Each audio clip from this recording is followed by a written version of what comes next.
Chapter 27. After using the lightning technique to kill the dwarf, Li Mu's emotions did not fluctuate too much. It was not that he was cold-blooded and heartless, but that this person's Tao was strange and filled with an evil aura. What he cultivated was definitely not an ordinary Tao. Who knew how many lives he had killed in order to reach his current level of cultivation? Furthermore, because of the Zhao clan's murder case, he had repeatedly tried to kill him and Zhang Shan, which was enough to show his nature. Killing him could be considered as ridding the world of evil and enforcing justice on behalf of the heavens. Li Mu took a deep breath. After calming himself down, he turned around and walked over to Zhang Shan, removing the talisman on his chest. Unable to move, unable to see, unable to hear. After a long while, just as Zhang Shan was feeling incomparably terrified, he suddenly discovered that his body had lightened and he had regained his mobility. He looked around before looking nervously at Li Mu. He asked, "Where's that dwarf from before?" Li Mu pointed at the black ash on the ground and said, "He wanted to kill me, but for some reason, a bolt of lightning suddenly fell from the sky and struck him into ashes." Zhang Shan was stunned. He asked, "That dwarf was struck to death?" Li Mu nodded. Perhaps he had done too many bad things. Even the heavens could not stand it anymore and struck him to death with a bolt of lightning. Or perhaps there was a mistake in the technique and it caused a backlash. In any case, he's already dead. You didn't see it just now. That bolt of lightning was really accurate. Zhang Shan had his back to them earlier and his body and 5 senses had been sealed. He did not know what had happened. After learning that the dwarf had suffered the wrath of the heavens, he spat out fiercely and said through gritted teeth, "Serves him right." After spitting, he looked at Li Mu and asked, "What should we do now?" Li Mu shook his head and said, "I still haven't thought of a way." If Li Mu still had doubts about the Zhao clan and Lin Wan's case before, after the dwarf's appearance, that sliver of doubt had vanished. Very clearly, the Zhao clan did not completely believe that Lin Wan's soul had completely dissipated, which was why the dwarf had appeared today. It wasn't that he hadn't thought of a way. On the contrary, he already had several plans in his mind, but they weren't comprehensive enough. At this time, Zhang Shan suddenly said, "Why don't I go and see what the county magistrate thinks?" Li Mu asked in surprise, "Zhang county magistrates dare to meddle in the affairs of the Zhao family?" If the county magistrate was a good official who was not afraid of power, then this matter would be much simpler. Unfortunately, Li Mu did not know much about this county magistrate. Zhang Shan had been in the county government for a few years longer than Li Mu, so he should know the temperament of the county magistrate. "I don't dare." Zhang Shan shook his head and said, "If it was in the past, the Zhao family would be nothing. But now, the Zhao family is about to marry the commandery minister. Zhang county magistrates is as timid as a mouse. How would he dare to meddle in the commandery minister's affairs?" Li Mu said, "Then what's the use of telling Zhang county magistrates?" Zhang Shan said, "After being in the county government for so many years, I understand the county magistrate. Although the county magistrate is usually timid and afraid of trouble, he is still quite righteous. Even if he doesn't dare to do it himself, he can still come up with ideas for us. If it was just to kill Zhao Yong, it couldn't be easier. Li Mu could send him to hell with a thunderbolt. The difficult part was to make Zhao Yong submit to the law while also letting everyone see his true colors and giving justice to Lin Wan." Li Mu thought for a while, then looked at Zhang Shan and said, "You try first." Yangqiu County Government. Zhang County Magistrates was drinking tea in the front hall when a constable knocked on the door and came in. He looked up and found that it was Constable Zhang Shan. Zhang Shan was not very old, but he had been in the county government for a long time. He was smart and had a good eye for people.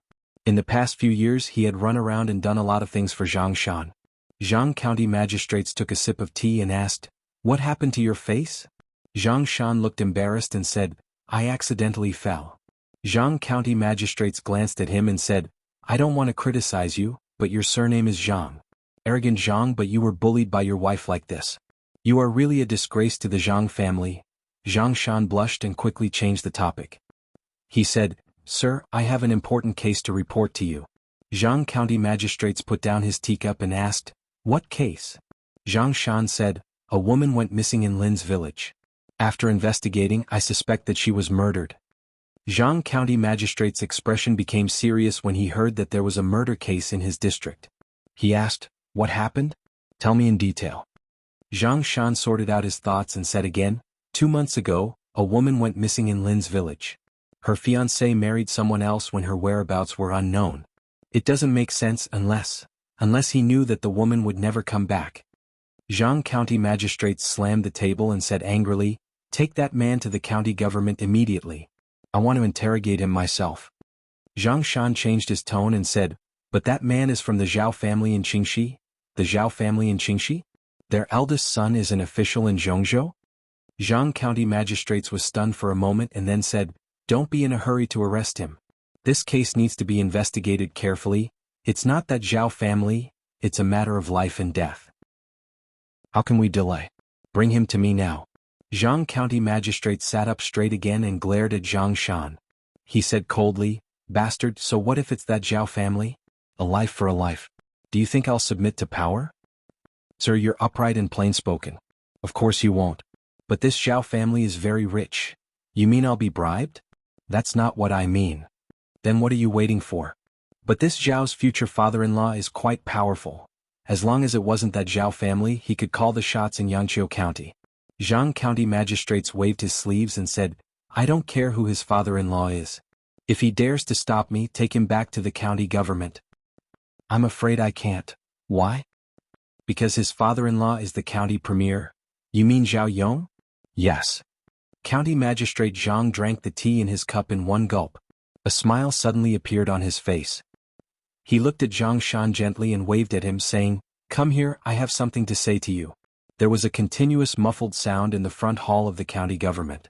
Zhang Shan covered his buttocks, which were full of footprints, and shouted, "Sir, please spare my life. Please spare my life." Zhang County magistrate's chest heaved up and down. He pointed at him and scolded, get out of here right now. Get as far away as you can. I don't want to see you for the next few days." Zhang Shan scrambled to the door.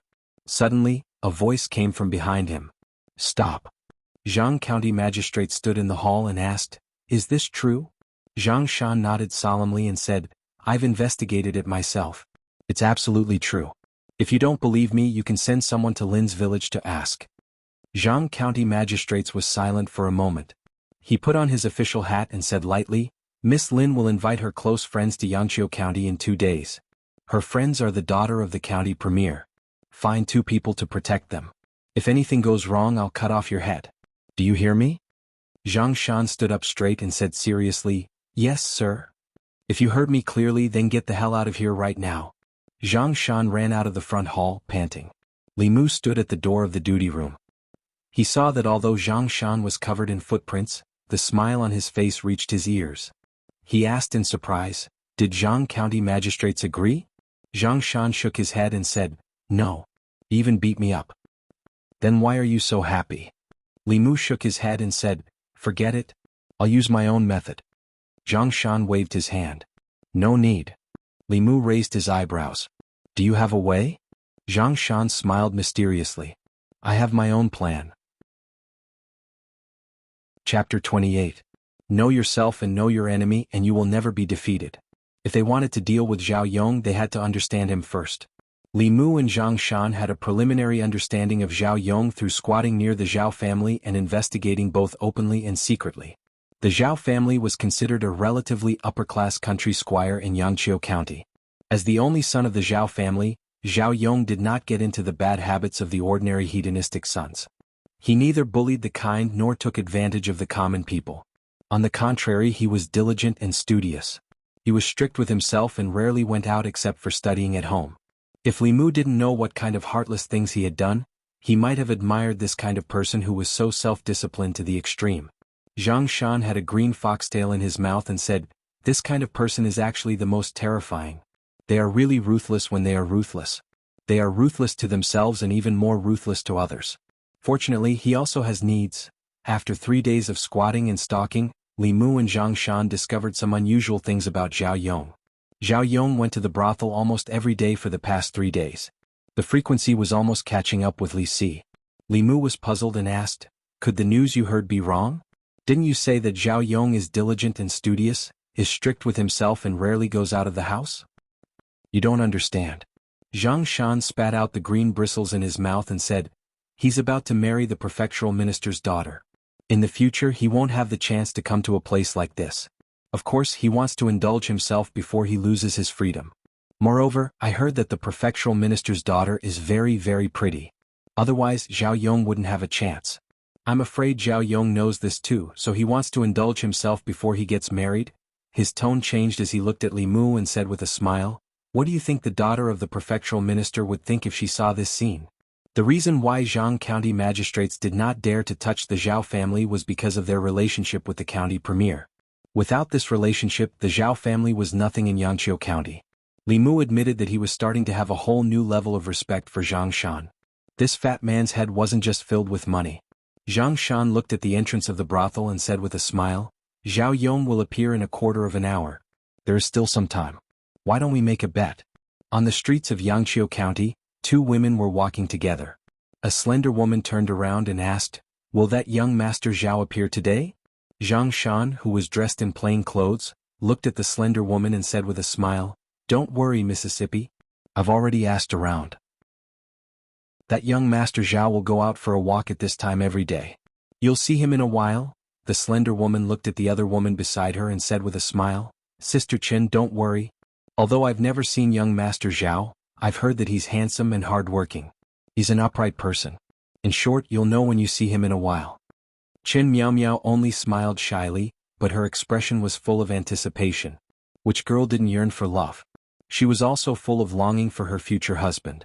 Therefore, even though she wasn't very familiar with Zhang County Magistrate's daughter, when she received her invitation, she thought about it for a short period of time and agreed.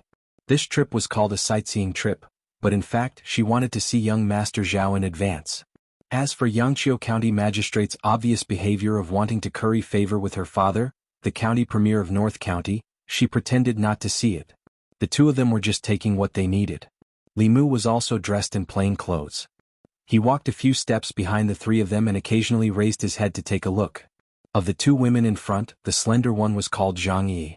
She was the daughter of Zhang County magistrates. The other woman with a voluptuous figure was the daughter of the county premier. She was invited by Zhang Yi to come to Yangqiu County for sightseeing. Saying that she had a voluptuous figure was Li Mu's conservative word. In fact, her body could already be called severely obese. Even if she raised her head, Li Mu couldn't see her neck. If Li Qing's figure was used as a standard, this daughter of the county premier was at least 4 times Li Qing's. This also solved a doubt in Li Mu's heart. The status of the county premier's daughter was very noble. There should be countless suitors. Why would she lower herself to marry into the Zhao family? Now the doubt in his heart was finally solved. Other than Zhao Yong, there probably weren't many people who would be willing to marry into the county premier's family. According to Li Mu and Zhang Shan's plan, the daughter of the county premier would be spoiled since she was young. She was arrogant and had specially come to Yangqiu County to peek at her future husband. If she saw Zhao Yong visiting a brothel, she would fall out with him on the spot. This marriage would naturally be called off. In the past few days, they had already figured out Zhao Yong's work and rest habits. 2 hours after lunch was when he would come out to have fun. As expected, the few of them went to a tea house. Not long after they sat down, Zhang Shan pointed at the street below and said, "Ladies, that's the young master of the Zhao family." When Chen Miao Miao heard this, she quickly got up and looked down from the window. She saw a handsome young man walking across the street and walked straight into the loft opposite. Below the loft, a few ladies with heavy makeup leaned against the railing at the door. They waved the handkerchief in their hands and laughed. "Sir, young master, come in and have some fun." Chen Miao Miao's expression was a little awkward. She glanced at Zhang Shan and said, "Could you have mistaken him for someone else?" "No?" Zhang Shan said firmly, "We saw him at the Zhao family 2 days ago. We couldn't have mistaken him for someone else." Zhang Yi stood up and tried to smooth things over. She said, "You must have mistaken him for someone else. Young Master Zhao isn't that kind of person." Chen Miao Miao forced a smile on her face and said, "He's a man. It's normal for him to go to these brothels. Moreover, we're not married yet."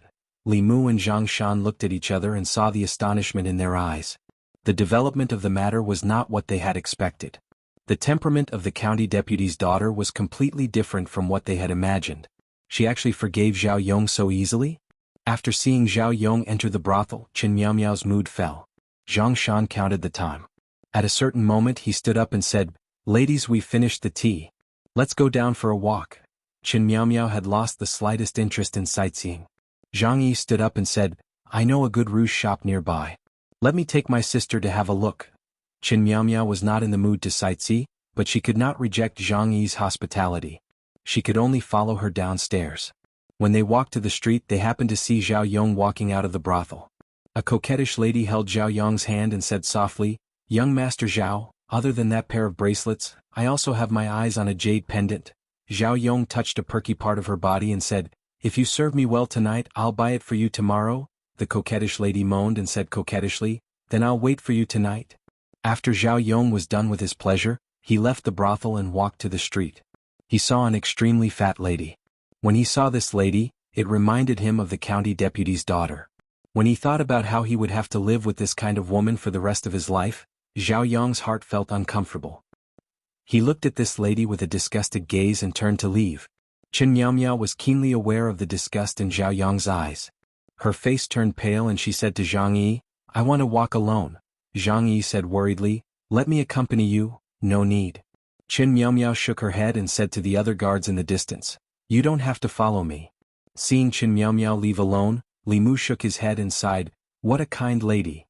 As the county deputy's daughter, Chen Miaomiao's character surprised Li Mu. She was gentle and had a sense of inferiority that anyone could see. Of course, Chen Miaomiao did not fall out with Zhao Yong. His and Zhang Shan's foolproof plan had also failed. Plan A has failed. Zhang Shan sighed and said, "It seems like we can only carry out Plan B." Li Mu was stunned and asked, "When did you have Plan B?" "I didn't want to use this trump card." Zhang Shan sighed and said, "Now it seems that I can't use it." Chapter 29. Yangqiu County Main Street. A coquettish woman followed a young man out of a brothel. She took out a pair of bracelets from her sleeves and stuffed them into his arms. She said, "Pawn this to buy wine. Come tomorrow and I'll give you a jade pendant. If you like it, wear it. If you don't like it, pawn it too." The man did not accept the jade bracelets. He waved his hand and said, "Wear it for fun." Seeing him walk into the street, the coquettish woman hurriedly asked, "Then will you come tomorrow?" The man turned his head and said lightly, "Depends on the situation." Li Si had just walked out of the brothel when two people pressed down on his shoulders. He looked back and saw Zhang Shan and Li Mu. He asked in confusion, "What are you doing?" Zhang Shan said solemnly, "The organization has a very important mission for you." "What mission?" "Go save a woman." "Tell me the details." "Make that woman fall in love with you." Li Si waved his hand and said, "I've never touched love. Find someone else." Zhang Shan grabbed his arm and said, "This involves a murder case. Only you can help us now. I, Li Si, have touched everything in my life except love." Li Si said firmly, "I've never done anything that goes against my principles. You can think of another way." Zhang Shan suddenly asked, "Do you still remember how Qingqing left you?" Li Si's body trembled. He looked at him with red eyes and his breathing gradually became heavier. "There was a woman whose experience was very similar to yours." Zhang Shan continued, "The difference was that Qingqing left you because of money. But that woman's fiancé, for his own future and to marry the county minister's daughter, did not hesitate to cruelly kill her and throw her body into the wilderness. Not only that, that bastard even asked a cultivator to scatter her soul. What we need to do now is to bring that bastard to justice."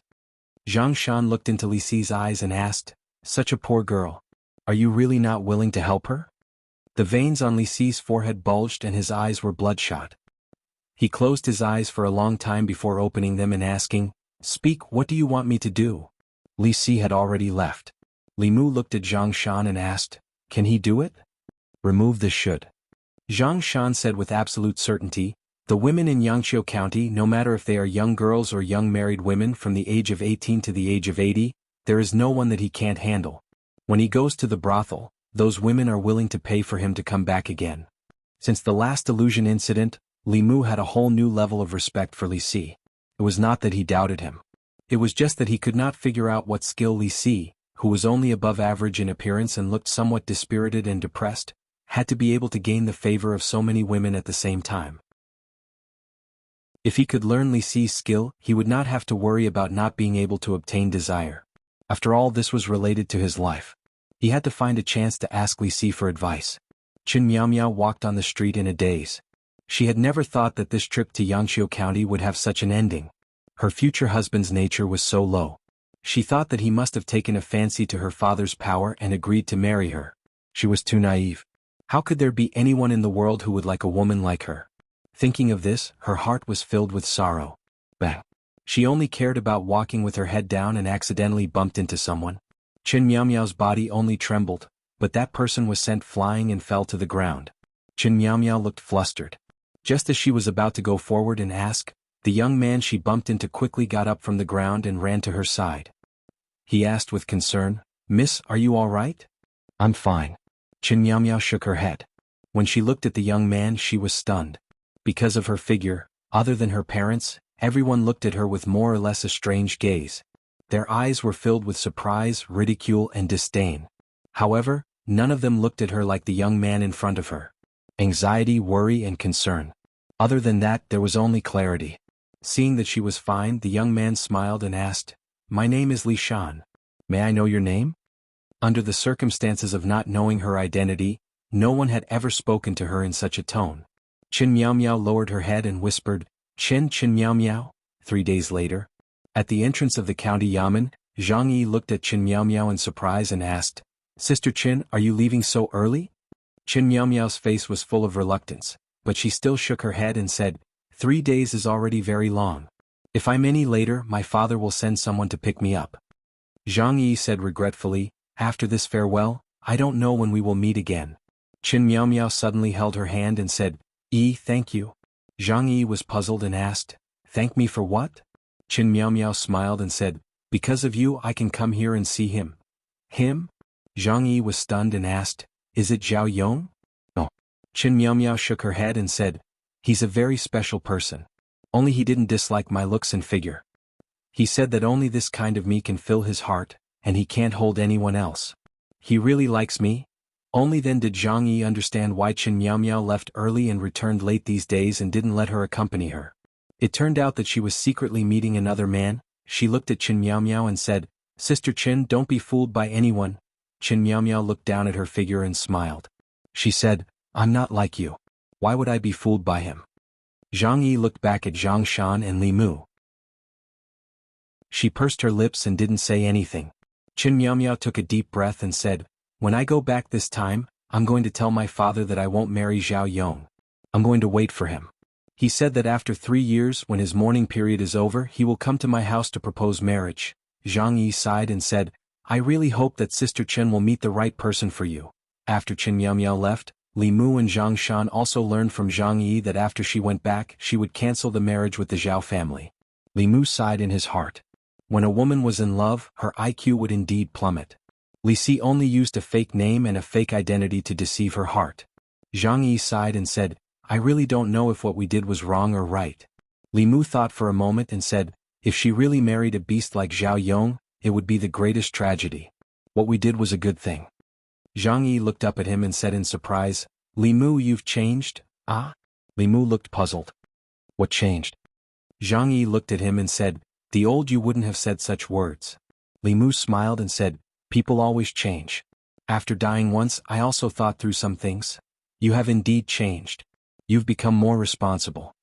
Zhang Yi looked at him with appreciation and said, "When this case is over, I'll go to my father to ask for your reward." After Zhang Yi left, only Li Mu and the other two were left. Li Si leaned against the wall, a grass root in his mouth. He looked up at the sky at a 45-degree angle, thinking about something.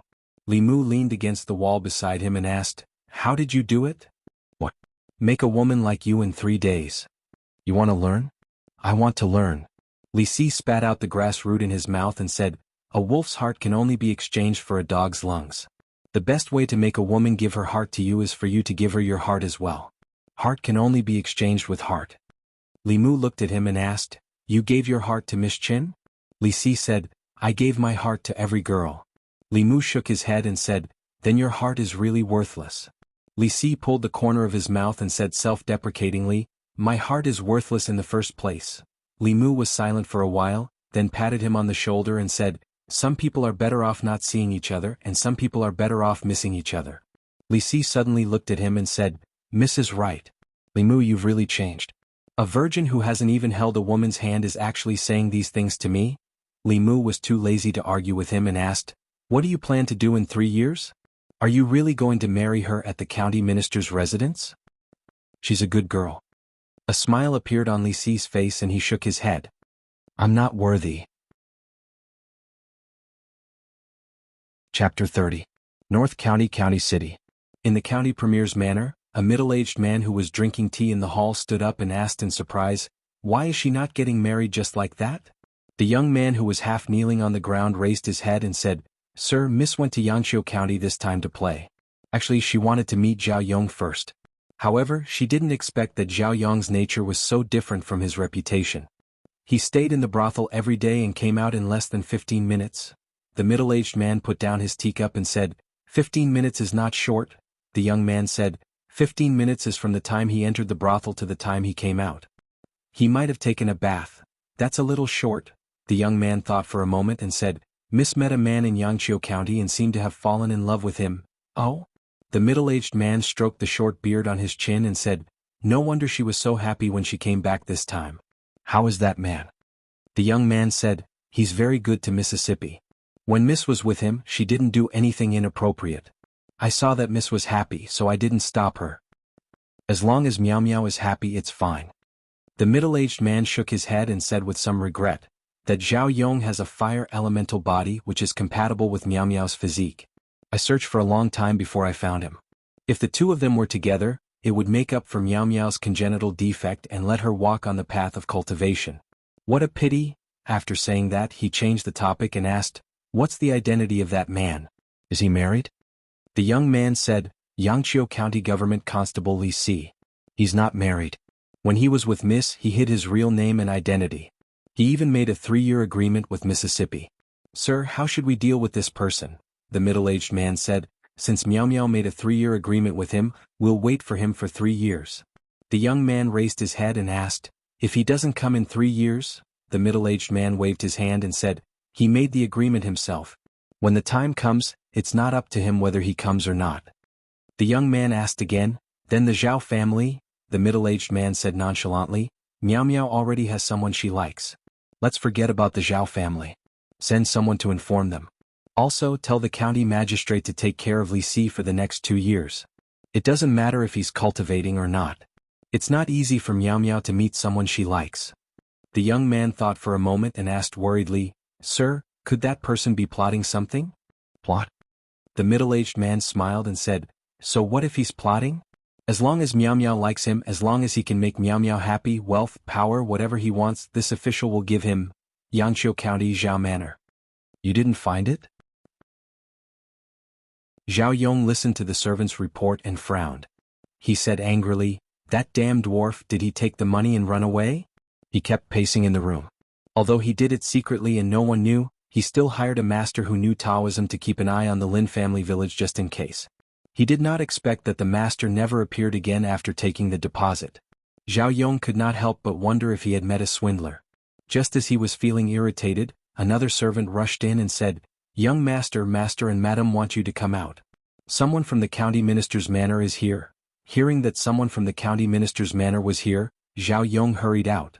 However, there were no guests in the front hall. Instead, his parents were standing there in a daze and their faces were pale.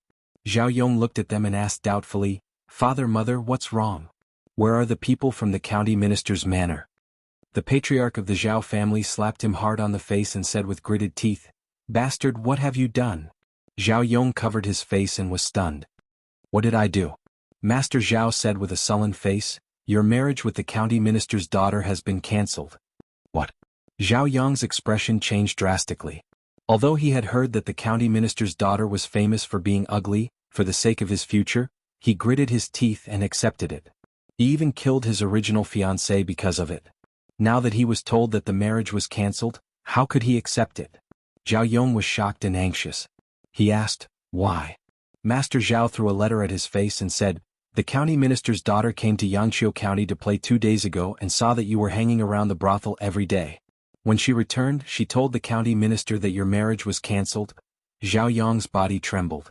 He seemed to have thought of something and his face turned completely pale. The woman looked regretful and said, "If I knew this would happen, I wouldn't." Master Zhao asked, "Wouldn't what?" The woman avoided his eyes and shook her head. "Nothing." The patriarch of the Zhao family had a suspicious look on his face as he asked, "Are you hiding something from me? How is that possible?" The woman laughed dryly and changed the topic. "Let the marriage be cancelled. I heard that the county minister's daughter is fat and extremely ugly. Marrying her is an injustice to our Yong. Come master, have a cup of tea and calm down. Just as she finished speaking, a servant ran in from outside and said, Master, madam, it's not good. Someone from the county government came and said that the young master was involved in a murder case. They want to take him to the county government for questioning. Bang! The teacup in the woman's hand fell and shattered into pieces. Zhao Yong's body went limp and he collapsed to the ground. County Magistrate Zhang knew about the cancellation of the marriage between Zhao Yong and the prefectural premier's daughter earlier than the Zhao family because the people from the prefectural premier's mansion went to the county yamen first after arriving at Yangqiu County. As soon as they left the Zhao family, Zhang County Magistrate sent people to arrest Zhao Yong. The county government was only worried about the county minister's involvement in Lin Wan's case. Now that the Zhao family had nothing to do with the county minister's residence, Zhang County Magistrates had nothing to worry about. In the court, Zhao Yong refused to admit it and said loudly, I didn't kill anyone. Wan is my fiancée. How could I kill her? Zhao Yong's mother stood behind him and cried, Master, I'm innocent. Wan is just missing. Zhang County Magistrates looked at her lightly and said, We have found Miss Lin Wan's body. The woman was stunned for a moment and then cried, My poor daughter-in-law, you died so miserably. Master, you must make a decision for us and arrest the murderer. Zhang County Magistrate slammed the gavel and said loudly, Zhao Yong, you really didn't kill Lin Wan? Zhao Yong knelt on the ground and said loudly, Master, I'm innocent. Zhang County Magistrates looked at him and said, Raise your head and see who she is. Zhao Yong raised his head and a woman's face slowly appeared in front of him. A ghost. Zhao Yong's face turned pale and he fainted. The woman hugged the leg of the head of the Zhao family and said mournfully, Master, save Yong, we only have one child. He is a human life and so are others. I didn't teach him well. 2 lines of tears flowed down the middle-aged man's face. He looked at Zhao Yong and whispered, You reap what you sow. Yong, be a good person in your next life. Zhao Yongji's mother's body trembled. She looked at Li Mu, Zhang Shan and the other 2 with an extremely venomous and resentful gaze. Then she blacked out and passed out. Disgust and resentment were all evil feelings. Zhao Yong deserved to die and his mother was not a good person either. Li Mu did not show any mercy to such people. After Li Mu invited Lin Wan's spirit, there was no suspense in the case. Interrogating Zhao Yong was just a normal procedure. According to the laws of the Great Zhou, murderers had to pay with their lives. Zhang County Magistrates waved his brush and immediately sentenced Zhao Yong to death. Although the county magistrate did not have the power to directly sentence a person to death, he only needed to send the case to the governor's office. After a final review, the sentence would be carried out. The Great Zhou's counties were autonomous. The central county's imperial court usually did not interfere with the county's affairs. All matters of the county were decided by the governor. Given the distance between Yangqiu County and the county capital, a round trip would take at least 3 days. From the time Zhao Yong was sentenced to death to the governor's review and return of the case file, it only took 2 days. After 3 days, Zhao Yong would be executed at the entrance of the market. Yangqiu County was not big, and the Zhao family had some reputation in the county. On the day of Zhao Yong's execution, the streets of Yangqiu County were empty. Zhang County Magistrates personally supervised the execution. The executioner was already waiting on the stage. The knife in his hand was not an ordinary weapon. With 1 slash, besides the head falling to the ground, the criminal's 3 spiritual and 7 physical souls would also be destroyed. This was to prevent the criminal from becoming a malicious spirit after death and continuing to wreak havoc. Zhang County Magistrates threw down an order and said in a deep voice, The time has come. Execute. The knife flashed and Zhao Yong's head rolled to the ground. Amidst the shocked cries of the crowd at the entrance of the market, Zhang County Magistrates looked at the empty space beside him and said apologetically, Miss Lin, this is all I can do. Zhao Yong is already dead. I hope you won't harbor any resentment in your heart in the future and walk the path of evil and harm the world. Thank you, sir. Lin Wan will remember your teachings. In the empty space, only her voice could be heard, but her figure could not be seen. I'm ashamed. I can't accept your thanks. If you want to thank someone, thank Li Mu and the others. Zhang County Magistrate shook his head and turned to old Wang, who was standing behind him and dozing off. He said, Don't sleep anymore. Let someone clean up the ground. On the day of Zhao Yong's execution, something else happened in Yangqiu County that caused a lot of discussion. On this day, the head of the Zhao family sold his mansion, shop, dismissed his servants and donated all his family assets. He moved out of Yangqiu County and disappeared. Master Zhao is a good man. It's a pity that he gave birth to such an animal. Sigh, he even gives porridge to beggars during festivals. What a sin! In a teahouse on the street, the people were idle and discussing. A tall and thin man leaned against the door of the teahouse and asked, "Those constables are quite brave. What are their names?" The waiter thought for a moment and said, "Li Mu, Zhang Shan, Li Si. I think it's those few, thank you." The tall and thin man nodded and turned to disappear into the crowd. Chapter 31. Today was the day of Zhao Yong's execution. Considering that the beheading scene would be very bloody, Li Mu did not go to watch. Lu Hanyin and Wan Wan seemed to have gone to watch the show. When Wan Wan came back, her little face was pale. She saw Li Mu eating duck blood, which was rare for her to not come over. She covered her mouth, turned around and ran away. Lu Hanyin's complexion was better than her. She only looked at Li Mu with a slightly strange gaze. She walked to Li Mu's side and asked, "I heard from the constables that you took on the case and planned to have Zhao Yong executed to bring justice to Miss Lin?" Li Mu shook his head and said, "They were my two colleagues. I only contributed a little." These were his heartfelt words. It was also the truth. He took on Lin Wan's case, but without the help of Zhang Shan and Li Si, Zhao Yong would not have been executed so quickly. Lu Hanyin only knew that Li Mu was a constable. She did not know that he was such a courageous constable. After the Zhao family became the county premier, no one dared to provoke them in Yangqiu County. Even the county magistrate had to show them some respect. A mere constable actually sent the young master of the Zhao family to the execution ground. How much courage did this require? This made her look at Li Mu in a new light. She stood in the courtyard and seemed to be confused. She asked, "Aren't you afraid of the Zhao family and the county premier?" In order to maintain the image of a dying person in front of Lu Hanyin, Li Mu said fearlessly, "Why should I be afraid? Anyway, I don't have much time left to live. Before I die, if I can kill a few more beasts and do more good for the people, my life will not be in vain. Li Mu, hurry up and come out. The county magistrate has rewarded us with 2 months of salary." Lu Hanyin's face was filled with admiration when Zhang Shan walked in with a face full of smiles. When he saw the unfamiliar lady in the courtyard, he was stunned for a moment before asking, This is Lady Lu, my neighbor?" Li Mu replied. He seemed to be looking at Zhang Shan, but in fact he was looking at Lin Wan behind Zhang Shan. She did not show herself in front of others. Zhang Shan and Lu Hanyin could not see her. "I'll go back first."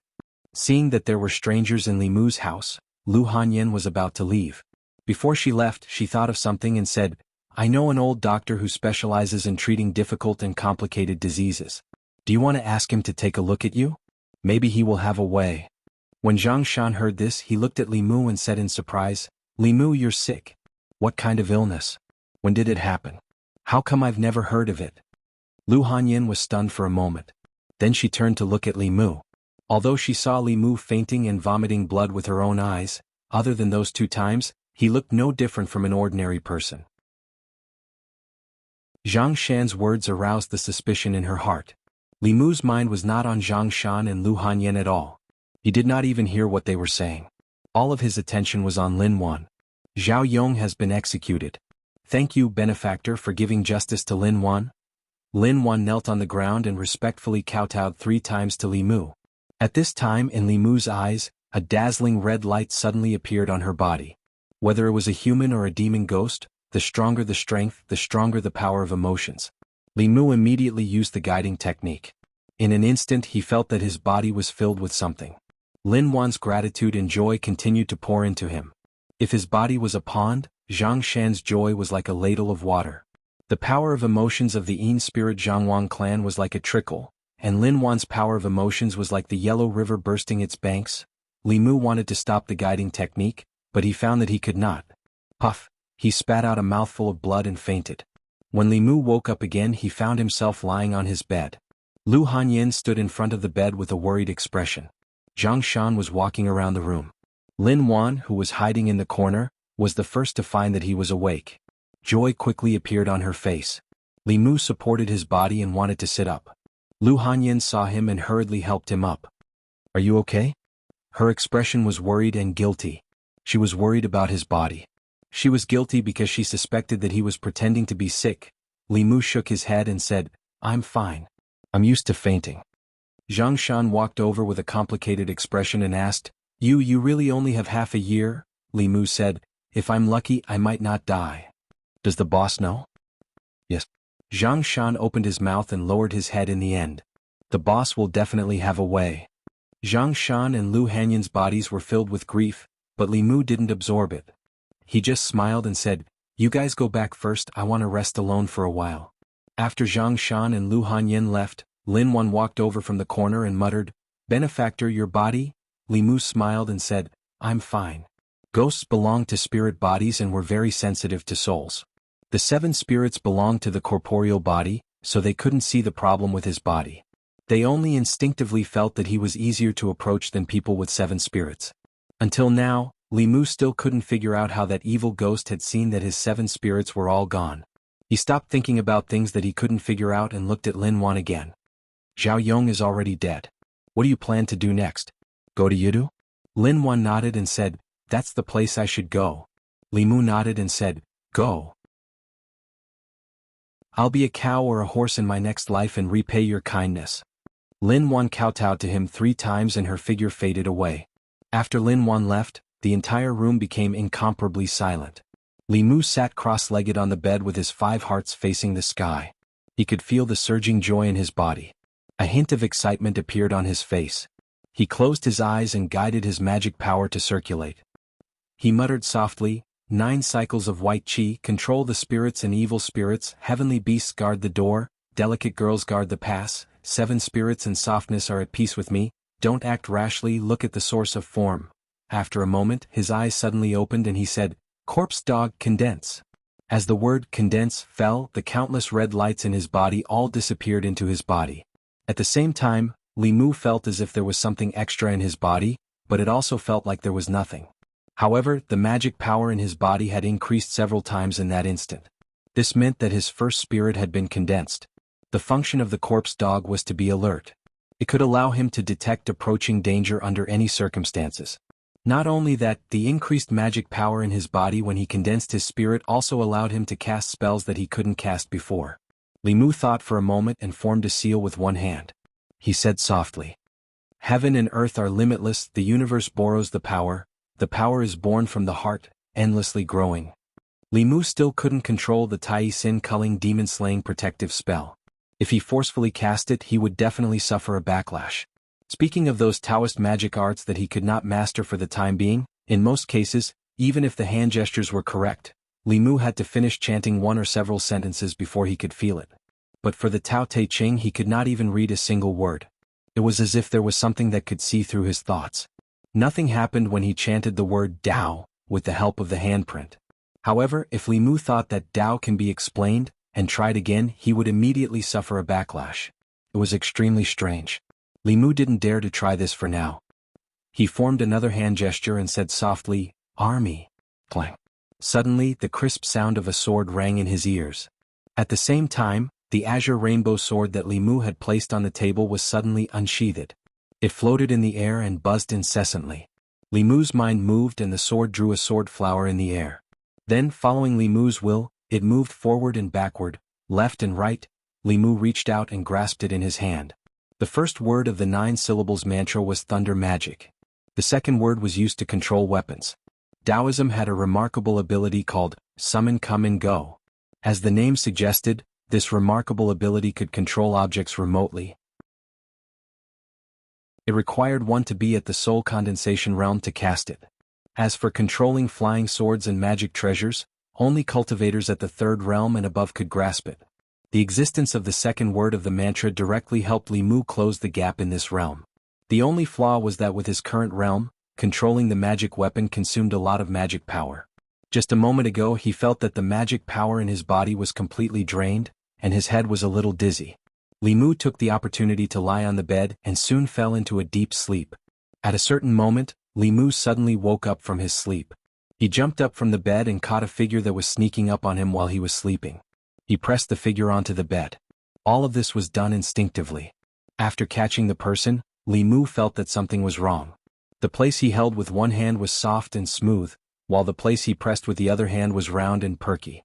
Li Mu took a closer look and realized that the person he pressed onto the bed was actually Lu Hanyin. Li Mu was shocked and hurriedly explained, "I'm sorry, I thought it was a sneak attack."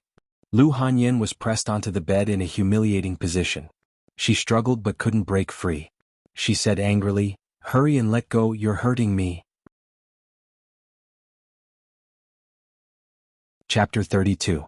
In Li Mu's bedroom, Lu Hanyin sat in front of the bed. She frowned and gently rubbed her wrist that was grabbed by Li Mu and was now a little bruised. Li Mu looked embarrassed and explained, "I'm sorry, Lady Lu. I didn't mean to, forget it, it was normal for constables to be vigilant." Lu Hanyin pointed to a soup bowl on the table and said, "Wanwan is sick, so I made some chicken soup for her. I also brought you a bowl. You're weak, so drink it to nourish your body." "Thank you, Lady Lu." This was a normal interaction between neighbors, so Li Mu didn't refuse. Li Mu picked up the bowl and drank the soup. Lu Hanyin sat on the side and waited for him to finish before taking the soup bowl back. Li Mu took a sip and found that the chicken soup actually tasted good. He originally thought that Lu Hanyin was the kind of girl who didn't do household chores. He didn't expect that in addition to singing well, she could also make good soup. After drinking a few mouthfuls, Li Mu raised his head and asked, "What's wrong with Wanwan?" Li Mu was still very concerned about the little girl who often ate and drank at his place. "Isn't it because she's timid?" Lu Hanyin breathed a sigh of relief and said helplessly, "In the morning she was still pestering me to watch the show. In the end, when she really saw the scene, she was scared. When she came back, she started to have a fever. If she doesn't get better tomorrow, I'm afraid we'll have to call a doctor.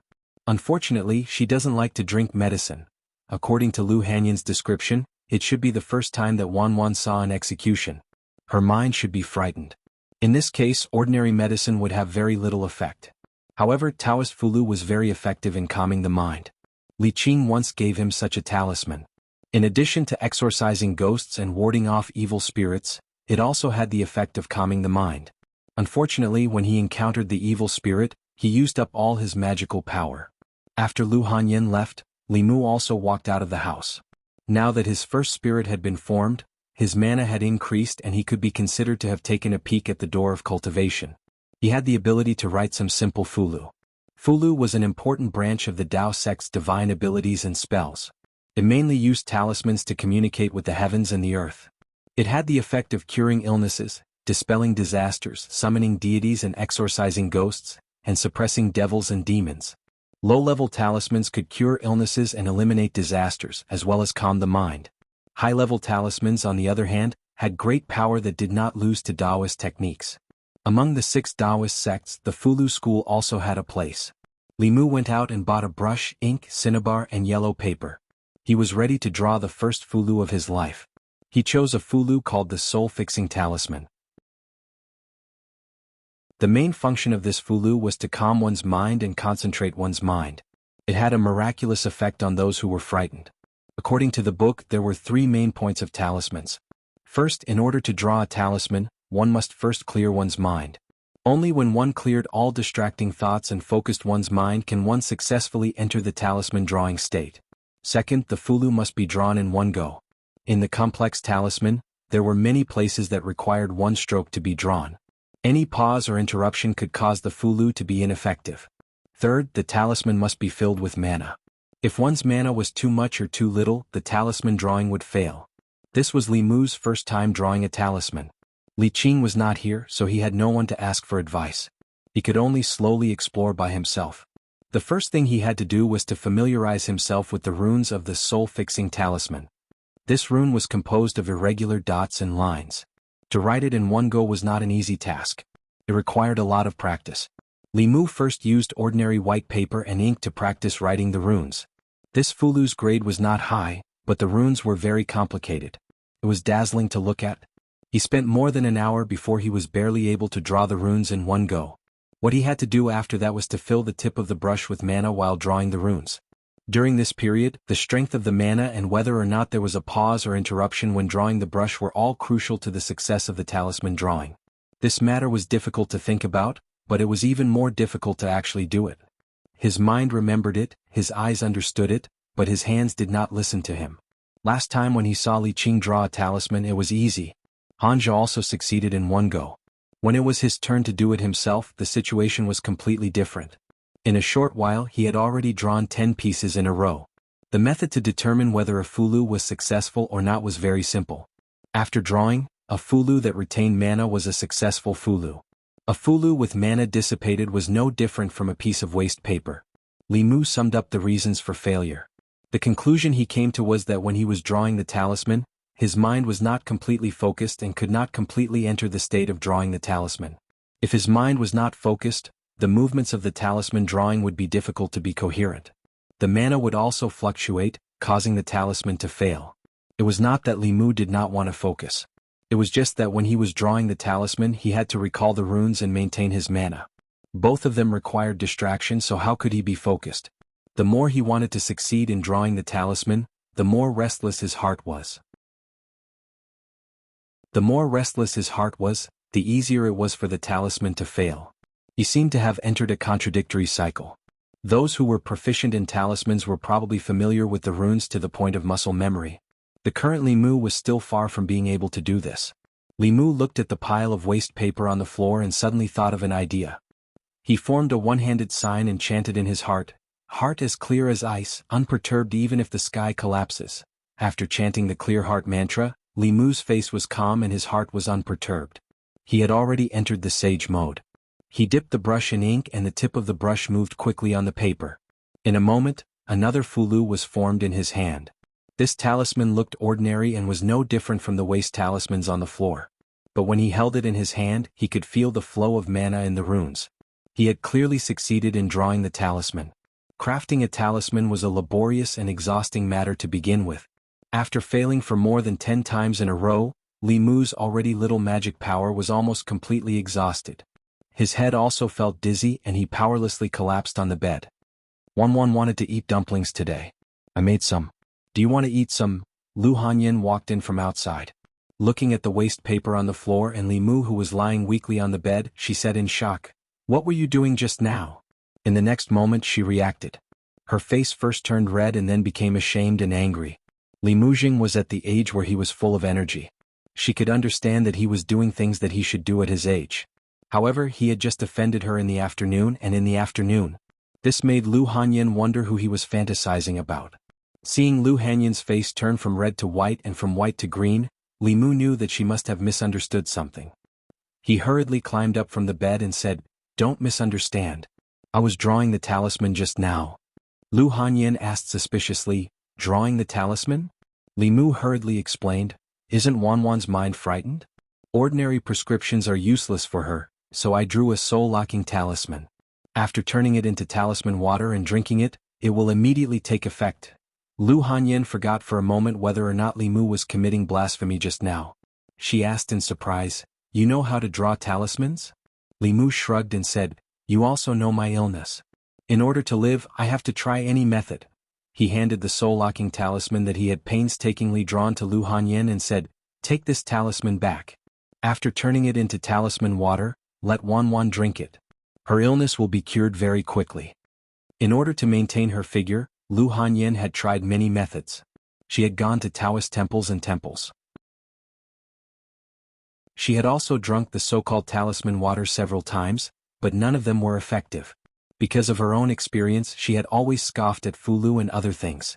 Because of Li Mu's face, she still accepted the talisman, but she didn't want to try it on Wanwan.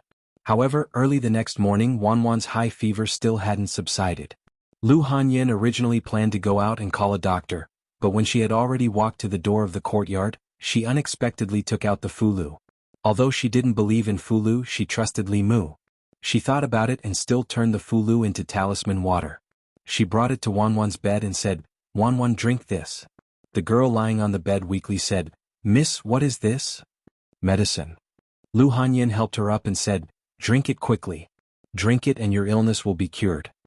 The girl opened her mouth and reluctantly drank the bowl of black medicine. Then Lu Hanyin saw an incomparably shocking scene. Wanwan, who was previously so weak that she couldn't even get up, immediately became lively after drinking the bowl of talisman water. She drank 3 bowls of porridge and ate 5 steamed buns in one breath. Lu Hanyin reached out to touch her forehead and found that her forehead was no longer hot. In the morning, Li Mu woke up early. After washing up, he was about to go to the yamen when there was a knock on the door. He opened the courtyard door and saw Lu Hanyan standing outside. She handed a box of food to Li Mu and said with a smile, "You haven't eaten breakfast yet, right? I bought some for you. You can go to the yamen after you finish eating." Li Mu looked at Lu Hanyan in confusion. Although she had taken care of him these days, things like delivering food were usually done by Wan Wan. Today she actually came in person, which made Li Mu suspect that she had other intentions. However, he had received so many favors from others.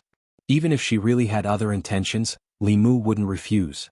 Li Mu looked directly into her eyes and said, "Lady Lu, if you have something to say, just say it. As long as I can do it, I will not refuse." Lu Hanyan didn't beat around the bush with Li Mu and asked directly, "Are there many kinds of talismans?" Li Mu nodded. There were many kinds of talismans in Taoism, and they had a wide range of uses. The talismans that could cure diseases, dispel ghosts, and kill demons only accounted for less than 1/10 of them. Lu Hanyan asked expectantly, "Is there a kind of fulu that can keep you fat no matter how much you eat?" Li Mu thought for a moment and said, "I'm not sure about that, but there is a kind of talisman called youthful talisman. It can keep a person's face young and youthful. It should also have the effect of maintaining a good figure." He didn't know much about fulu. It was limited to the book Li Qing gave him. Many high-level fulu talismans could only be learned by the disciples of the fulu school. Cultivators had the ability to retain their youthful looks, so they didn't value this kind of fulu. Youthful looks and youthful looks. Lu Hanyan's beautiful eyes shone. She suddenly grabbed Li Mu's hand and said excitedly, "I want." Chapter 33. The fact that one's face would never age and that one's youth would last forever was a mysterious temptation to women. In her excitement, Lu Hanyan grabbed Li Mu's wrist so hard that it was bruised. Li Mu seriously suspected that she was taking the opportunity to take revenge. There was indeed a youth-retaining talisman. In addition, there was also the youth-retaining technique. Some female cultivators who cared more about their appearance would mostly cultivate this technique. Therefore, in the cultivation world, it was difficult to judge whether a woman was 18 or 80 years old by her appearance. Li Mu probably knew why Lu Hanyan was so excited. She was different from Wan Wan. Judging from her daily habits, she seemed to be the kind of person who would gain weight easily just by drinking water. Therefore, she had been dieting for a long time to maintain her figure. Li Mu didn't agree with this kind of behavior that was close to self-abuse. Life was short. Clothing, food, shelter, and transportation were necessities of life. If you couldn't even eat casually, then what was the meaning of life? "I want that kind of fulu." Lu Hanyan grabbed Li Mu's hand and said eagerly, "Name a price no matter how much it is." Li Mu didn't forget that he still owed Lu Hanyan 10 taels of silver. The favor he owed her couldn't be measured by money. He broke free of her hand and said, "There's no need to talk about money. When I'm free tonight, I'll try to draw a picture for you." After comforting Lu Hanyan, Li Mu closed the courtyard door and walked to the county yamen. "Li Mu, well done. Lord Zhang personally praised the three of you yesterday. It's a pity that you weren't here. You even dared to touch the Zhao family. You have guts. I admire you." The Zhao Yong case was the highlight of Li Mu, Zhang Shan, and Li Si. When Li Mu walked into the yamen, many bailiffs took the initiative to greet him. After staying outside for a while and chatting with everyone, Li Mu walked into his room. Today's room was unusually quiet. Old Wang wasn't there, Zhang Shan wasn't playing dice, and he sat in his seat obediently. Li Si wasn't lying on the table to catch up on sleep, which was a rare occurrence. While Li Mu was puzzled, a faint fragrance suddenly came from behind him. Smelling the familiar fragrance, Li Mu turned around and asked in surprise, "Boss, when did you come back?" Every time he saw Li Qing he felt inexplicably at ease. It seemed that as long as she was there was no problem that couldn't be solved. This was indeed the case. Whether it was the soul condensing technique, curing illnesses, expelling evil spirits, or searching memories, as long as Li Mu encountered something, she would always be able to provide a solution. "I just came back." Li Qing looked at him, and a strange expression suddenly flashed across her face. She said, "Come with me." Zhang Shan watched in confusion as Li Mu followed Li Qing out. He murmured, "What does boss want to say to Li Mu? Why did she avoid us?" He thought about it and immediately guessed the reason. Li Mu was seriously ill. Coincidentally, the boss had returned to the sect. She must have found a way to save him. Of the cultivators in the county yamen, only she would care so much about her subordinates. Thinking of Li Mu's illness, he sighed and said, "I hope boss has a way." Li Qing walked out of the room and said to Li Mu, "Give me your hand." Li Mu extended his hand without thinking. Li Qing placed 2 fingers on his wrist and guided her mana to circulate through his body. Only then did she let go. She said in surprise, "It's only been a few days but your mana has improved so much. Have you already formed the first soul?" Li Mu smiled and said, "It's all thanks to Miss Lin Wan. Otherwise the first soul would not have formed so quickly." Li Qing looked at him, praise in her eyes. She said, "I've heard of that case. You did well." Li Mu said embarrassedly, "We should. It is our duty to protect justice and redress the grievances of the people." Saying this, he handed the Qinghong sword in his hand to Li Qing and said, "Take this sword back. I already have a certain amount of power to protect myself. Your daily tasks are more dangerous. You need it more than me." Li Mu had many trump cards and did not need this magical artifact to protect himself. On the other hand, Li Qing usually had to deal with cases that were more dangerous than Li Mu and the others. Without the Qinghong sword, her strength would be greatly reduced. Li Qing took the Qinghong sword and said, "Wait a moment." She walked into the room and quickly came out. She gave another sword that was similar to the Qinghong sword to Li Mu and said, "This sword is for you. This is the sword I used in the soul refining realm. It suits you right now. With it, if you encounter an ordinary wraith you can kill it with 1 strike. There's also a sword manual. I left it on the table in the room. Remember to practice it." "Thank you, boss."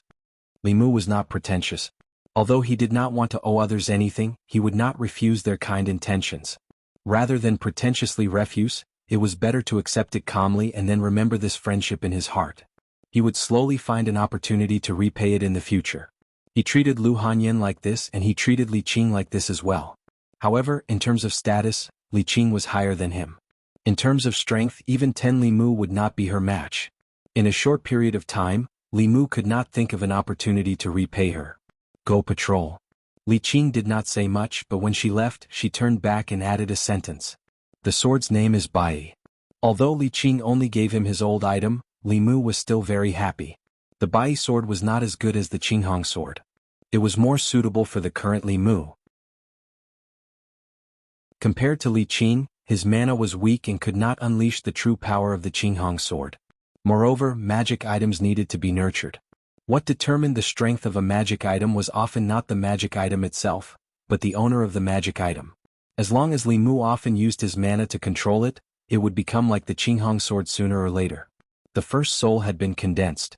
Li Mu did not need to feel happy anymore. When he patrolled the streets, his mood was much more relaxed. His eyes did not wander around the old women. After patrolling 1 round, he did not find anything unusual. Li Mu went home and changed into casual clothes. Then he walked out of the house again. After he submitted the manuscript of Strange Stories from a Strange Story, he was affected by Lin Wan's case. He did not go to the bookstore to ask about it until today.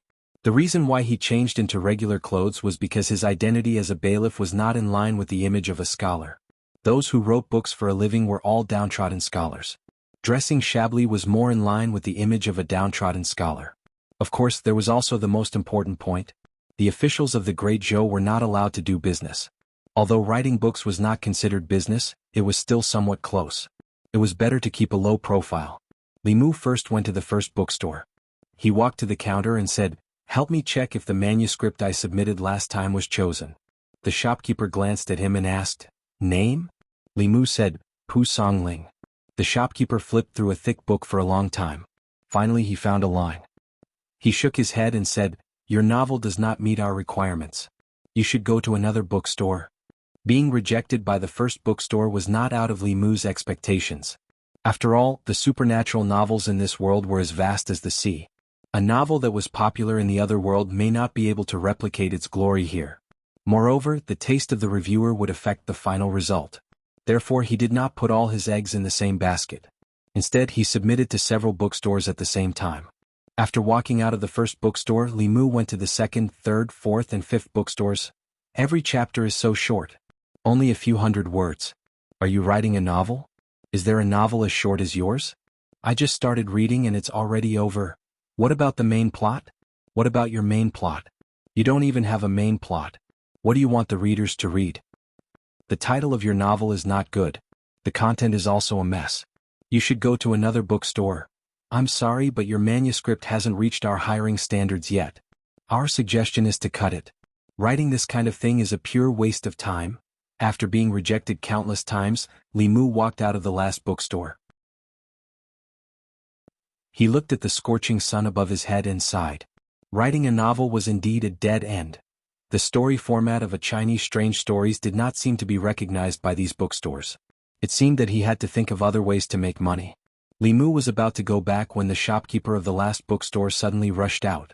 Seeing that he had not left, he let out a sigh of relief and hurriedly said, "Young master, please wait."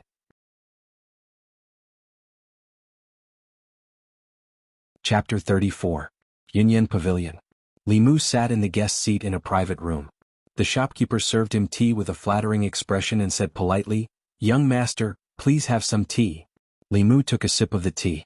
The aroma of the tea was clear and refreshing, and his mouth was full of sweetness. It was obviously a high-quality tea. Compared to the tea here, the tea that old Wang treated him to at the yamen was no different from boiled grass. The middle-aged shopkeeper stood up and bowed to him.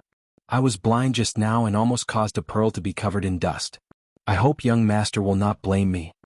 Yunyan Pavilion was the last bookstore that Li Mu visited. Originally he had been rejected, but for some reason just as Li Mu was about to leave, the shopkeeper chased after him.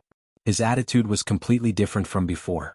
Could it be that he had finally discovered the value of strange stories from a Chinese studio, and was ready to discuss a collaboration with him?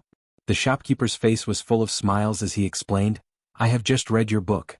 Every word is like a gem, touching and thought-provoking. I wonder if you are interested in working with the House of Yunyan?" Other than this bookstore, the other bookstores either guided Li Mu on how to write a book or suggested that he directly cut it off. Li Mu had no other choice. He directly asked the question that concerned him the most. "How is the remuneration calculated?" The shopkeeper explained, "A volume of 10,000 words costs 2 to 1 tael of silver per volume. After printing, after deducting the printing and labor costs, the profits will be split 40 to 60. Young master will take 40%. In addition, young master can choose to sell it to us directly. The price is 10 taels of silver per volume. The risk of printing will be borne by the bookstore, but the profits will go to the bookstore. Of course, young master can also sell one volume first and make a decision later. We will provide you with many choices." Before submitting the book, Li Mu had studied the market in detail. The price that the shopkeeper of Yunyan Pavilion gave him was not low. 10 taels of silver per volume could only be obtained by famous authors who had previously written best-selling works. For a newbie like him who had just entered the industry and had no representative works, even if he painstakingly wrote 10,000 words, he would only earn a few taels of silver. Could it be that this shopkeeper really had a pair of discerning eyes and could tell that strange stories from a Chinese studio would definitely sell well? Li Mu thought about it and decided to sell a scroll to test the waters. There was a risk in splitting the profits directly. If the sales were not good after one volume was printed, the bookstore might directly cut the profits. At that time he would only get 2 to 1 tael of silver, which was not even enough to buy the materials for the talisman. However, if he were to sell them all at the price of 10 silver taels per scroll, he would lose a lot of money if the book became popular. The best way was to sell one volume first, observe the market, and make a follow-up decision after the market test. After thinking it through, Li Mu looked at the shopkeeper and said, "Then let's sell one scroll first." The shopkeeper nodded and said, "I will go draw up the contract." Selling the first volume of Strange Stories from a Chinese studio for 10 silver taels had already greatly exceeded Li Mu's expectations. The shopkeeper was a person who knew the value of the book. The other bookstores either asked him for the outline of the main plot or directly asked him to cut it. Li Mu planned to return the 10 silver taels to Lu Hanyan first. Even blood brothers settled accounts clearly. The favor could be slowly repaid in the future. It was better to return the money as soon as possible. After signing the contract, Li Mu took the 10 silver taels and planned to go back to cook. Lu Hanyan had entrusted Wan Wan to him. Since he had promised her, he had to keep his word. After Li Mu left the Yunyan Pavilion, the shopkeeper slowly walked upstairs and knocked on the door. He said, "Miss, everything has been arranged. We gave him the highest price." Through the window, a graceful figure could be seen in the room. The woman stood in front of the window and looked down at the figure on the street below. She said, "In the future, if he has any requests, try to satisfy them. As for the manuscript, he can hand it in whenever he wants. Don't rush him." "I know." The shopkeeper sighed and couldn't help but say, "But this way we will lose a lot of money," the woman said without hesitation. "Just do as I say." The middle-aged shopkeeper could only agree helplessly. After all, he was just a worker and the entire bookstore belonged to her. Not to mention giving the poor scholar preferential treatment as long as she was willing, she could even give the store to him. However, what he couldn't understand was that if the young lady had read the scholar's essay, it would have been fine. However, she didn't even read it before asking him to chase him back and give him the best treatment. Could it be that the young lady had taken a liking to that scholar's man? Thinking about it carefully, it wasn't impossible. After all, although the scholar's essay was ordinary, he was indeed handsome. If the woman liked him, the shopkeeper secretly told himself that he must be more polite to that person in the future. Otherwise, in the future, if he whispered pillow talk beside the woman, he was afraid that he would have to pack up and go home. Li Mu's luck was good today. Just the first volume of Strange Stories sold for 10 taels of silver. Even if the market's response wasn't good, he could still copy something else. He first went home and then went out with Wanwan to buy some vegetables, a fish and a chicken before returning home. Lu Hanyan was busy with the store during the day and would only come back in the afternoon. Li Mu made a small fortune and planned to cook a good meal in the evening to thank her for taking care of him these days. At noon, Li Mu and Wanwan cooked some simple noodles. Li Mu ate a bowl and Wanwan ate 3 bowls. The little maid's appetite was big, but she couldn't be considered slim. Her oval-shaped face was round and she was just right for being fat. Even so, it was enough to make Lu Hanyan envious. She had been dieting for a long time to achieve her current figure. Once she ate freely, it would be difficult to maintain her figure. This was also the reason why she was so obsessed with the youthful talisman. When he wrote the talisman for Wanwan yesterday, there were still a lot of materials left. Li Mu returned to his room and flipped open the book with Zhu Sha and Cheng Mo. He found the page of the youthful talisman and silently recited the clear heart chant. Yesterday, when he was writing the talisman, Li Mu found another use of the clear heart chant. Other than helping him to clear his mind and resist the temptation of illusions, when he recited the clear heart chant, he would be in absolute sage mode. His mind would be incomparably focused, and it would be difficult for him to be distracted by external things. In this state of extreme concentration, when he memorized words and talismans, he would almost have an eidetic memory. Li Mu looked at the youthful talisman and recorded it stroke by stroke in his mind. After closing his eyes for a long time, he opened them again and quickly wrote on the paper. In the time it took to drink a cup of tea, there was a piece of fulu in his hand that contained mana. Yesterday he used a whole hour to write the soul-locking talisman and failed countless times. Today, when he was writing the youthful talisman, he only failed 3 times. He mainly saved time on learning and familiarizing himself with the talismans. In his mind, there were various Taoist mantras and incantations that had endless uses. He still had to slowly explore them in the future. After dinner, Wanwan took the initiative to clean up the dishes. Li Mu went straight back to the yamen. In the afternoon, the weather was hot and stuffy, so they usually stayed in the guard room. Li Mu continued to read the introductory cultivation book. Li Qing had a mission and was not in the yamen. Zhang Shan went to Old Wang's guard room to wash away the humiliation. Li Si, whose day and night were reversed, was lying on the table and dozing off as usual. What was recorded in this book was only some shallow basics of cultivation. The more profound spells and supernatural powers were regarded as secret scriptures by the major sections. It was not easy to come into contact with them. However, with his current insignificant cultivation, he could only use some shallow spells. The most important thing right now was to condense his soul and save his life. After leaving the yamen, Li Mu originally wanted to invite Zhang Shan and Li Si to go home for dinner. Li Si refused, saying that he had something to do. Zhang Shan wanted to go home to accompany his wife. Li Mu went home alone. As he walked, he considered the matter of cultivation. Now that the first soul had been condensed, he should be able to prepare for the second soul. As for which soul to condense, Li Mu had already decided in his heart. So he did not mean it, but Li Mu listened attentively. He did not want to hear the words "calm in the bosom" from anyone in the future. For a man, being described in such a way was the greatest humiliation. However, the sparrow shade was born from sorrow. It was easy for others to be grateful to him, but how could he make others feel sorrow, grief, mourning, and pity for him? He could not always pretend to be pitiful in front of Lu Hanyan. In the past, when they were not close, Li Mu could still suck her. Now that they were so close, Li Mu could not do it. When he was about to reach the door, Li Mu raised his head and saw a familiar figure standing at the door. She looked in the direction of the yamen and raised her head in anticipation. Seeing Lu Hanyan wave at him from afar, Li Mu's heart actually moved. If he could have a woman like this waiting for him to come home every day when he went to the yamen, then the hardships and tiredness outside would not be a big deal. It was a pity that a woman like her, who was worth dozens of taels of silver every minute, was not destined to play the role of a wife. Li Mu walked to the door.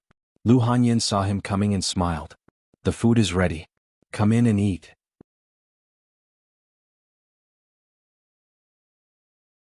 Chapter 35. Walking back home, Li Mu looked at the table full of dishes, then looked at Lu Hanyin and said in disbelief, "Did you make all these?" Wan swallowed a mouthful of saliva and said, "Of course. My miss is good in the hall and the kitchen. She can sing and dance and is proficient in 18 kinds of musical instruments. These dishes were all made by my miss just now. They are delicious." One who was unaccountably solicitous was hiding evil intentions. Lu Hanyin was neither evil nor evil, so she naturally had something to ask. After a brief moment of astonishment, Li Mu understood why she was so solicitous. He took out the folded youth-retaining talisman from his sleeve and handed it to Lu Hanyin. After Lu Hanyin received it, a trace of joy appeared on her face and she immediately ran to the kitchen. Li Mu was about to change out of his official uniform when he realized something. He ran to the kitchen door and saw Lu Hanyin drinking a bowl of water. Li Mu opened his mouth and said, "Youth-retaining talisman is not used like that." Lu Hanyin had already put down the bowl and said in surprise, "Then how do I use it?" "Fold the fulu and carry it close to your body." Ew. The principle of the youth-retaining talisman was different from that of the soul-fixing talisman.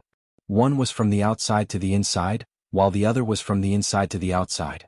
The principle was different, so the way to use the fulu was also different. The soul-fixing talisman was from the inside to the outside and needed to be turned into talisman water to be swallowed. The youth-retaining talisman was from the outside to the inside. As long as it was carried close to the body, it would gather spiritual qi and nourish the body. After Lu Hanyin vomited, she looked at Li Mu with a pale face and asked in a low voice, "Do you have more?" Li Mu took out a pen and paper and drew another youth-retaining talisman. He folded it and handed it to her, saying, "This talisman will last for 3 days. After 3 days I will draw a new one for you." Lu Hanyin carefully placed the fulu close to her body and said with a smile, "Let's eat first. The food is getting cold. We don't have any kitchenware at home, so we borrowed your kitchen." Li Mu picked up his chopsticks and put the first bite into his mouth. He knew that Wan's evaluation of Lu Hanyin was not exaggerated. Li Mu himself could only bring out a few kinds of barbecue sauces and a bowl of yangcha noodles. At this moment there were several dishes on the table, both meat and vegetables. Each dish had its own unique flavor. Lu Hanyin looked up at him and asked, "I haven't cooked for a long time, so it's inevitable that my skills are rusty. Are these dishes to your liking?" Li Mu said from the bottom of his heart, "Lady Lu's cooking skills, Li Mu is ashamed of his inferiority." Generally speaking, a woman who was good at singing and dancing generally had a good family background. At the same time, it was very rare to have such cooking skills. Lu Hanyin smiled and said, Wan is full of praise for your cooking skills. I can only cook a few bowls of noodles." Li Mu said modestly. He took out the 10 taels of silver he earned today and put it on the table in front of him, saying, "This is the money for the medicine that day. Lady Lu, please accept it." Lu Hanyin did not refuse. After accepting the silver, she said, "I will ask Wan to send the IOU over in a while. Without debt, one would be light." Although his first bucket of gold was all used to pay off his debts, if strange stories from a strange story could be recognized, even if he could not become rich with one book, his future life would be much better. After dinner, Lu Hanyin went back first, while Wan stayed to help Li Mu clean up the dishes. Li Mu was quite curious about Lu Hanyin. She had both the elegance and coldness of a lady from a noble family and the approachability of a girl next door. She sang a good song and cooked well. A weak woman dared to wander in a strange place with only a little maid. Many men did not have this courage and boldness, and it was even rarer in a woman. When they were washing the dishes together, Li Mu asked Wan, "Where did you and your miss live before? Why did you come to Beijing?" "We used to live in Zhongjuan." Wan put the washed dishes aside and said, "Miss said that it was too tiring to live in Zhongjuan. Food was expensive, houses were expensive, rouge was expensive, and everything was expensive, so we moved to Beijing." Li Mu asked again, "Doesn't your miss have a family?" Wan said, "Mrs. family is me." Li Mu said, "I mean her parents, brothers and sisters?" "No." Wan shook her head and said, "When I was picked up by Miss, she was alone. Later, I heard from the owner that Miss was sold to the music house. Her family should have been long gone. Li Mu thought that Lu Hanyin should be from a noble family. He did not expect her to have such an experience. No wonder she sang so well and was proficient in all kinds of musical instruments. Then he thought of something and looked at Wan Wan in surprise. You were picked up by her? Wan Wan stuck out her tongue in embarrassment and said, when we were running away my parents thought I ate too much so they left me on the road. It was Miss who picked me up. If it were not for Miss, I would have starved to death when I was 5 years old. And then? Later, Miss sang and played for people on the stage. I washed clothes for the sisters in the music house and slowly saved money. When I saved enough money to redeem Mrs. Freedom and open a shop, I came here. Originally, many young masters wanted to help Miss redeem her freedom, but Miss said that it was better to rely on oneself than on others. Even her parents and relatives were not reliable, let alone those who liked her beauty. When she was old and ugly she would be kicked away. After listening to Wan Wan's words, Li Mu could not help but admire Lu Hanyin. Not all women were so independent. Even in his era, a woman like Lu Hanyin was the benchmark of independent women in the new era. As Wan Wan spoke, her tone suddenly changed as she asked, if Miss has that talisman, will she never grow old? After all, the youth-retaining talisman was not a youth-retaining technique. There was a limit to its effectiveness. Li Mu said, it's not that she will never grow old, but at least 10 or 20 years later, she will still look the same. Wan Wan lowered her head and rubbed the corner of her clothes. She whispered, that talisman, can you give me one too? I also want to be like Mississippi. I can give you all my private money. How much private money could this little girl have? Li Mu smiled and said, I will draw one for you in a while. You should keep your private money to buy candied haws. The girl's eyes curved and said, 100 taels can buy a lot of candied haws. Li Mu was stunned for a moment. How much? The girl said, 100 taels. I saved it for a long time. Fortunately, the youth-retaining talisman was not a high-level talisman, so it did not consume much magic power. After Li Mu finished drawing it, he gave it to Wan Wan.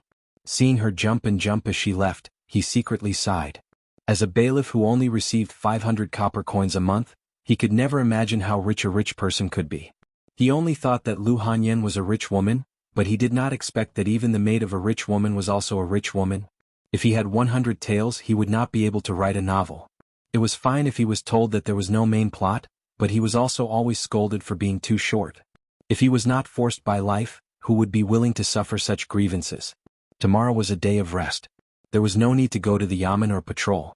Li Mu woke up early in the morning and practiced his sword for an hour.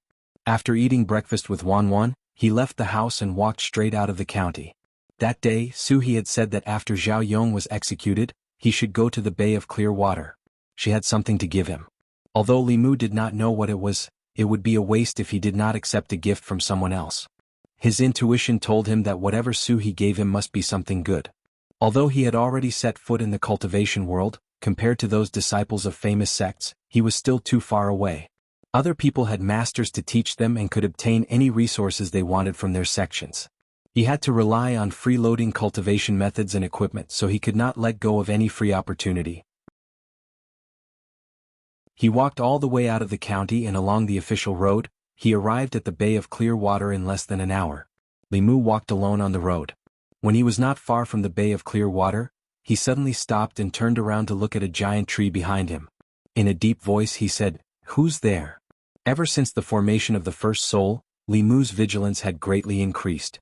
Just a moment ago, he felt a hair-raising aura from the direction of the giant tree. He could already be considered a cultivator, so he would not have this kind of feeling for no reason. The giant tree stood in the same place without any movement. Li Mu's gaze was fixed on the giant tree. Not long after, a tall and thin figure peeled off from the trunk and looked at Li Mu with a surprised expression. The figure was tall but extremely thin. When it was attached to the trunk, its skin and clothes were the same color as the trunk. Now that it had peeled off from the trunk, the clothes on its body had become ordinary green clothes. Its skin had also returned from its original grayish-brown color to its normal appearance.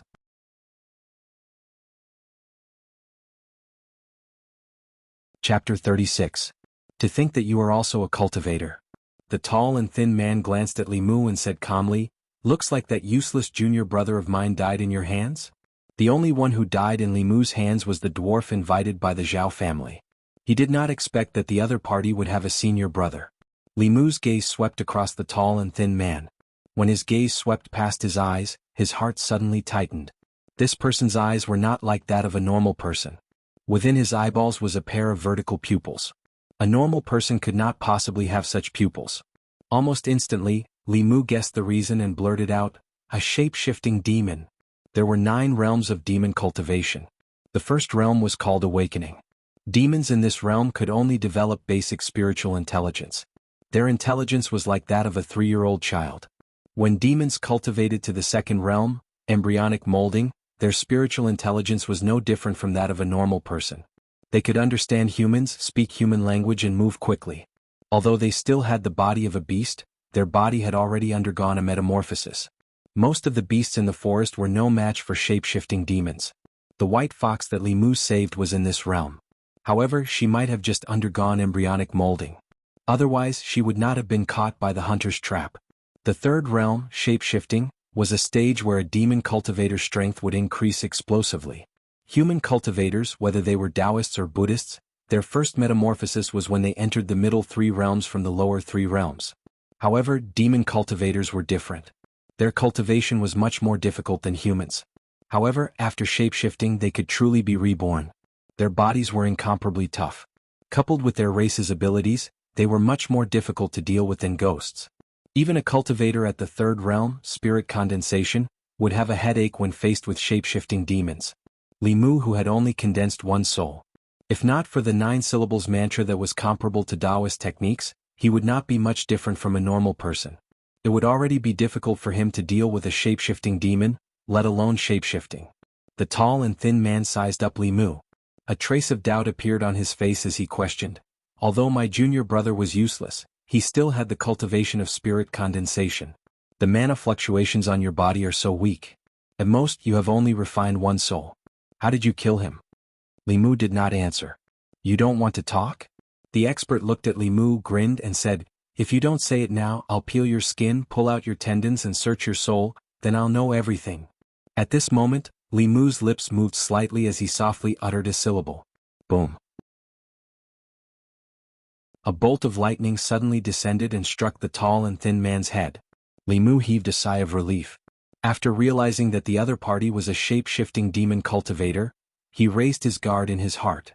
In the 9 words mantra, the first word, thunder method, was his biggest and only killing move. When facing an opponent who was much stronger than him, he had to concentrate all his attention and spirit to ensure that he could kill him in 1 blow. Otherwise he would be the one to die. Li Mu looked in the direction of the man, his pupils constricting. When the lightning struck, the tall and skinny man didn't turn into charcoal like the dwarf. His figure disappeared into thin air, leaving behind only a yellow talisman. Puff! After the talisman fell to the ground, it burned on its own and turned into ashes. The tall and skinny man's figure appeared in another direction. At this moment he was no longer as calm as before. His face was pale and filled with fear as he said in shock, Thunder Method. Thunder Method was a remarkable ability that only cultivators of the Middle Realm could use. If the young man opposite him was a Middle Realm expert, he would definitely die today. In fact, if not for the substitute talisman that he bought at a high price 2 years ago that blocked the lightning for him, he would already be dead. The tall and skinny man's body trembled as he said in panic, Thunder Method, you haven't even refined the 7 spirits, how can you know Thunder Method? No, this isn't Thunder Method. Thunder Method can't be used so quickly. This is a Tao technique, a Tao technique. Even cultivators of the assembled spirit realm couldn't master Thunder Method, let alone refined spirit realm. Only the legendary Tao technique could mobilize the power of heaven and earth in such a short time with insignificant dermic power. Boom. Another bolt of lightning struck, but the tall and skinny man was prepared and dodged nimbly. Boom. Boom boom. Boom boom boom. Bolts of lightning struck down, leaving charred pits in the ground nearby. However, not a single bolt of lightning struck the tall and skinny man. The tall and skinny man's initial panic gradually turned to surprise and calmness. In the end, he looked at Li Mu with a mocking gaze and said, Strike, strike again. So what if you know Tao techniques? Once I search your soul, this Thunder Method Tao technique will be mine. In contrast to the tall and skinny man, Li Mu's expression grew more and more solemn. It was only now that he realized that after using Thunder Method to scare away the evil ghost and kill the dwarf, he had a wrong understanding of his own strength. In terms of cultivation, he was like a baby. Even if he had a sharp weapon in his hand, he was still no match for an unarmed adult.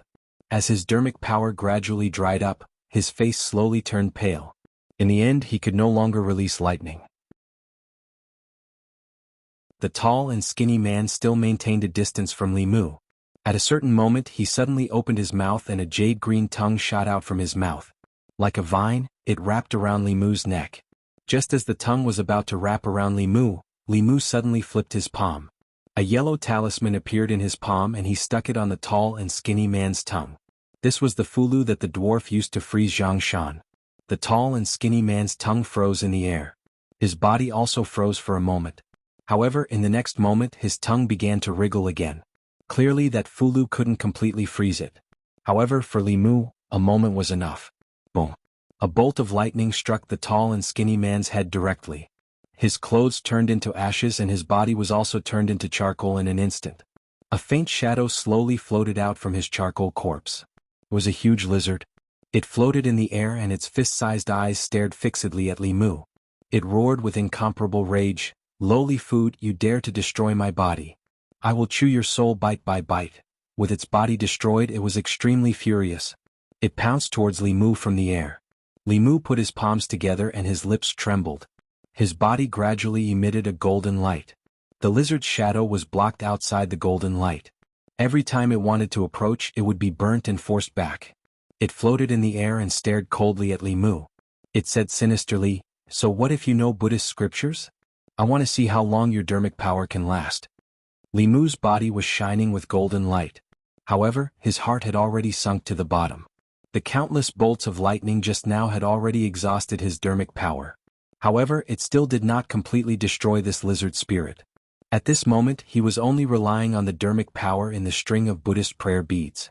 Li Mu could feel that the dermic power in the string of Buddhist prayer beads in his hand was almost exhausted. The Bay of Clearwater was not far ahead. Li Mu gritted his teeth and ran forward. The lizard spirit's soul followed behind him and said coldly, "I want to see where you can run to. Today no one can save you." Bang! Li Mu ran for more than 10 steps. The dermic power in the string of Buddhist prayer beads in his hand was exhausted and shattered. At the same time, the dermic light on his body disappeared in an instant. Li Mu felt the world spinning. Then his vision turned black and he fainted on the ground, unconscious. The lizard's shadow had been waiting for this moment for a long time. Seeing this, it laughed maniacally. It opened its mouth and pounced towards the fallen Li Mu. However, as it pounced, it could only wave its 4 claws in the air. Its body did not move at all. The lizard spirit twisted its body and saw that not far behind it, a woman in white was floating in the air. One of her hands was grabbing onto its tail. That hand looked very slender, but it seemed to have a huge force that made it unable to break free. Feeling the aura of the woman in white, its eyes were filled with extreme fear. It said in a trembling voice, "Spare, spare." The woman in white's eyes were indifferent.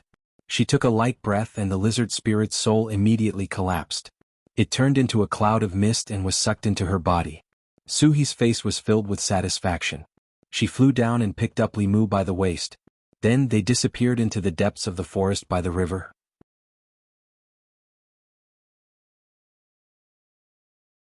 Chapter 37. When Li Mu woke up again, he found himself lying on a bed. This seemed to be a wooden house. The furnishings in the house were extremely simple. There was a bed, a table, a chair, a bookshelf, and a shelf for storing items. Although it was simple, it was extremely tidy. His last memory was of him fighting with that lizard spirit in the metamorphosis stage. He schemed to destroy the lizard spirit's physical body. However, even though the lizard spirit had lost its physical body, its spirit was still powerful. In the end, Li Mu exhausted his transcendence energy and fainted. He could vaguely see the lizard spirit's spirit pouncing towards him. Li Mu sat up from the bed and mumbled, "I'm dead?" Suhi walked in from outside and said, "If I had come a moment later, you might have really died in the hands of that beast." Li Mu was stunned for a moment. Then he exclaimed in surprise, "Miss Su, drink some water." Suhi handed a teacup to Li Mu and asked, "How did you provoke a metamorphosis demon?" Li Mu picked up the teacup and moistened his lips. Then he said, "In order to hide Lin Wan's matter, the Zhao clan once hired a heretical cultivation. When my colleagues and I were investigating the case, we were discovered by him. He originally wanted to kill us to silence us, but I was lucky enough to kill him. That demon said that he was the senior brother of the heretical cultivation and was probably here to seek revenge. Suhi looked at him with a different expression. She said, "You've just started cultivating and you're already able to injure a metamorphosis demon to such an extent. If I didn't see it with my own eyes, it would really be hard to believe." Li Mu smiled bitterly. "I only used a little trick. A third realm demon is too powerful. I was no match for it at all. If not for you, I'm afraid there wouldn't even be anything left of me now." Thinking of that lizard spirit, Li Mu looked at Suhi and asked, "Right, where's that demon spirit?" Suhi said casually, "It's already dead. I swallowed its spirit." Li Mu originally thought that Suhi was just a third realm evil spirit. From the looks of it now, he had still underestimated her abilities. That lizard spirit was a third realm demon. Even if his physical body had dissipated, his soul would not be weaker than a third realm evil spirit. Even so, he still died in the hands of Suhi. Her cultivation must have already entered the middle realm. The lower three realms of ghost cultivators could only be called spirits. Nether spirits, resentful spirits, and evil spirits all belong to the spiritual bodies. Spiritual bodies belong to the Yin attribute and were restrained by Thunder Dharma and Light of Buddha. Even if the cultivators of Buddhism and Taoism were not as profound as them, they could still defeat the strong with the help of Orthodox Buddhism. The middle three realms of ghostly cultivators were also known as the Soul Realm. Ghosts in this realm had already shed their Yin spirit bodies and become soul bodies.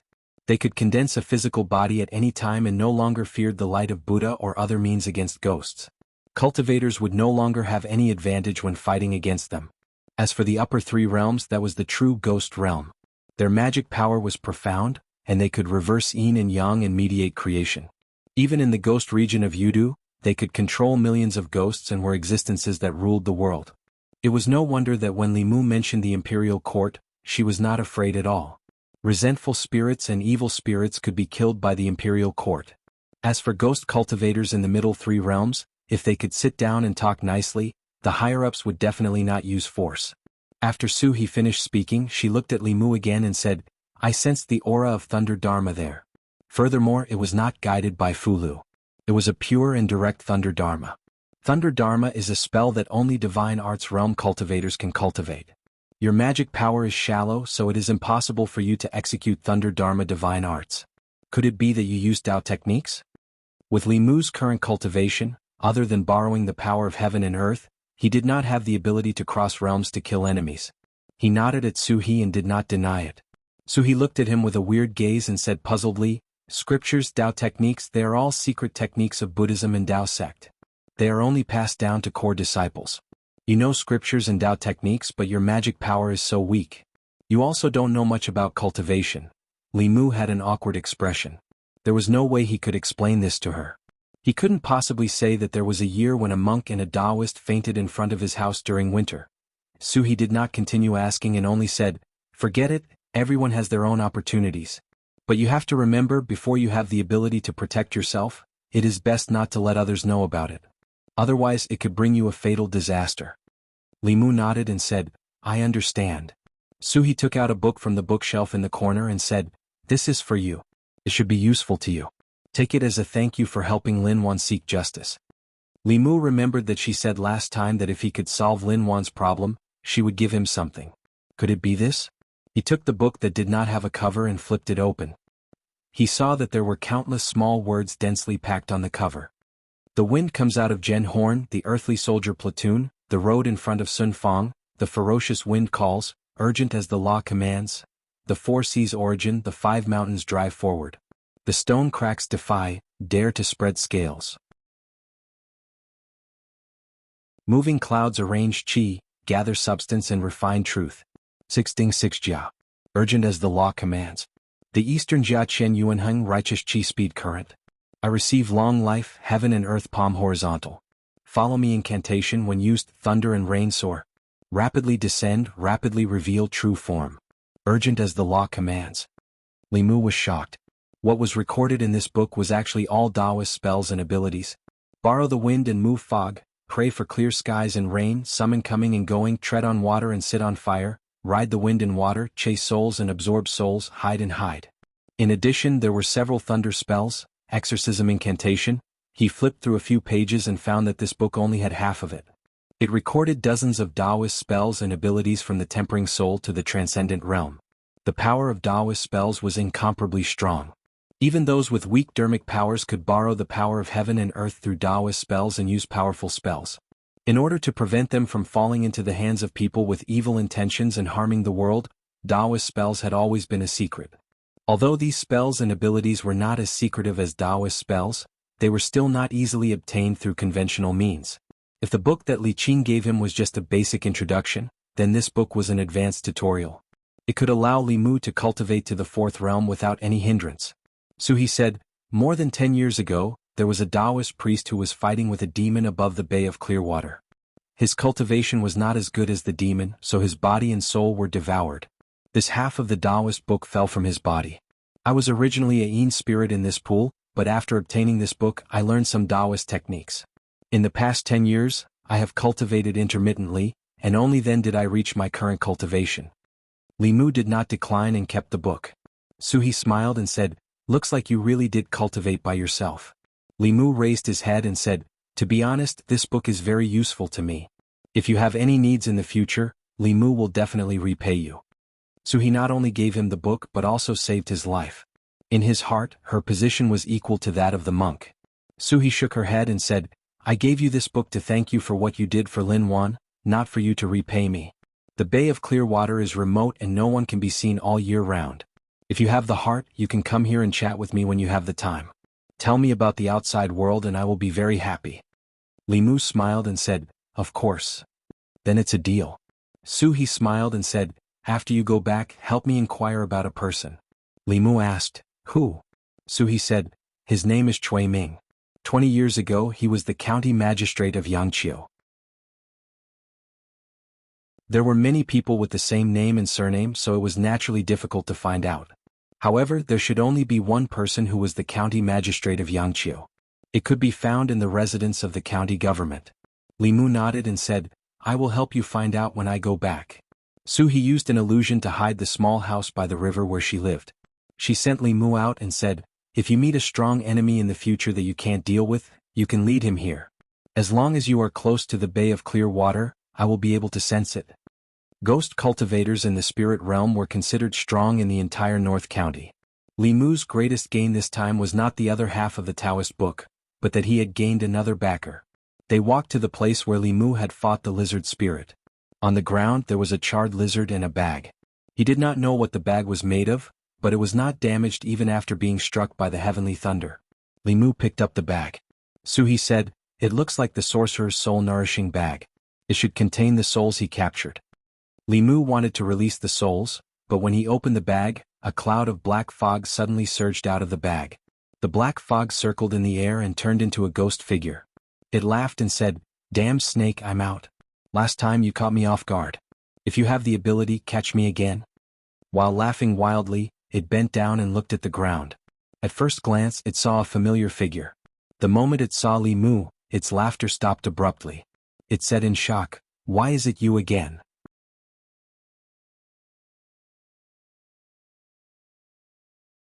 Chapter 38. Li Mu was taken aback when he saw the wraith again. Following that, he thought of something and immediately said, "Miss Su, catch it. Don't let it escape."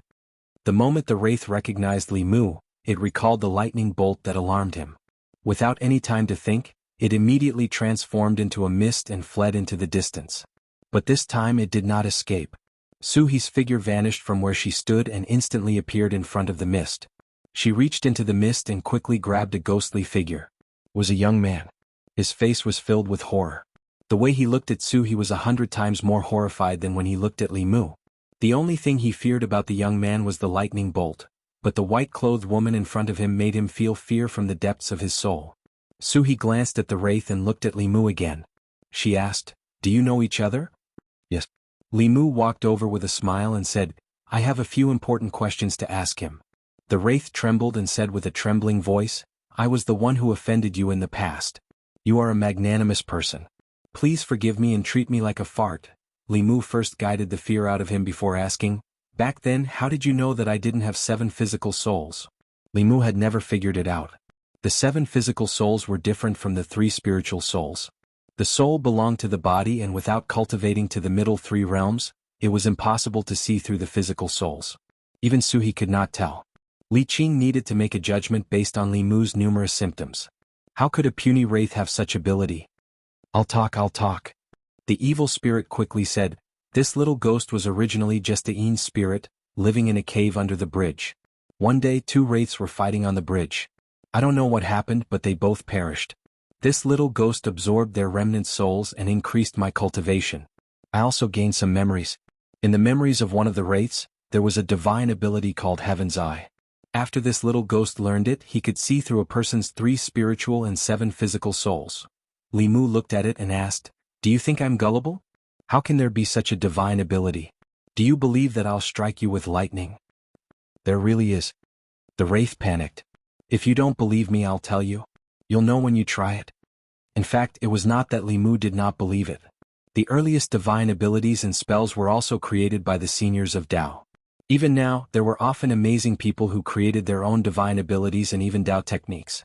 Li Mu wanted to get this divine ability from the wraith's mouth for free. After being frightened by Li Mu, the wraith spilled the beans from a bamboo tube and told him everything it knew. Li Mu was initially worried that his mana was not enough.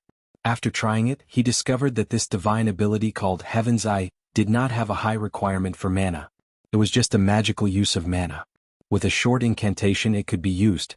After using Heaven's Eye, the world changed in Li Mu's eyes. The wraith's body was surrounded by yin qi. It was obvious that it was a wraith. Li Mu looked at Suhi and found that she was still the same as before. There was no change in her body. Thinking about it, it was probably because his cultivation was too low that he could not see through the existence of a person whose cultivation was much higher than his. Suhi looked at him and asked, what's wrong with your 7 souls? At the mention of this, Li Mu was a little troubled.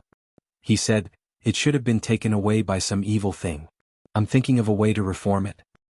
I remember that the books mentioned that it's much harder to reform the 7 souls than to refine them. If you don't succeed, you'll really die and your soul will scatter. Suhi looked at him and suddenly said, why don't you become a ghost cultivator? With my help, I guarantee that you'll enter the middle realm in 20 to 30 years. Li Mu shook his head firmly. I'm not married yet. What's wrong with that?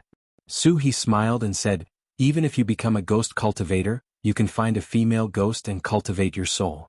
After you enter the middle realm, you'll be able to reform your body at any time and you'll be no different from a living person. If possible, Li Mu still wanted to consider a human woman as his wife. Even if a ghost cultivator could reform his body, he was still a ghost. He was not Ning Kaichen and could not accept a life and death friendship.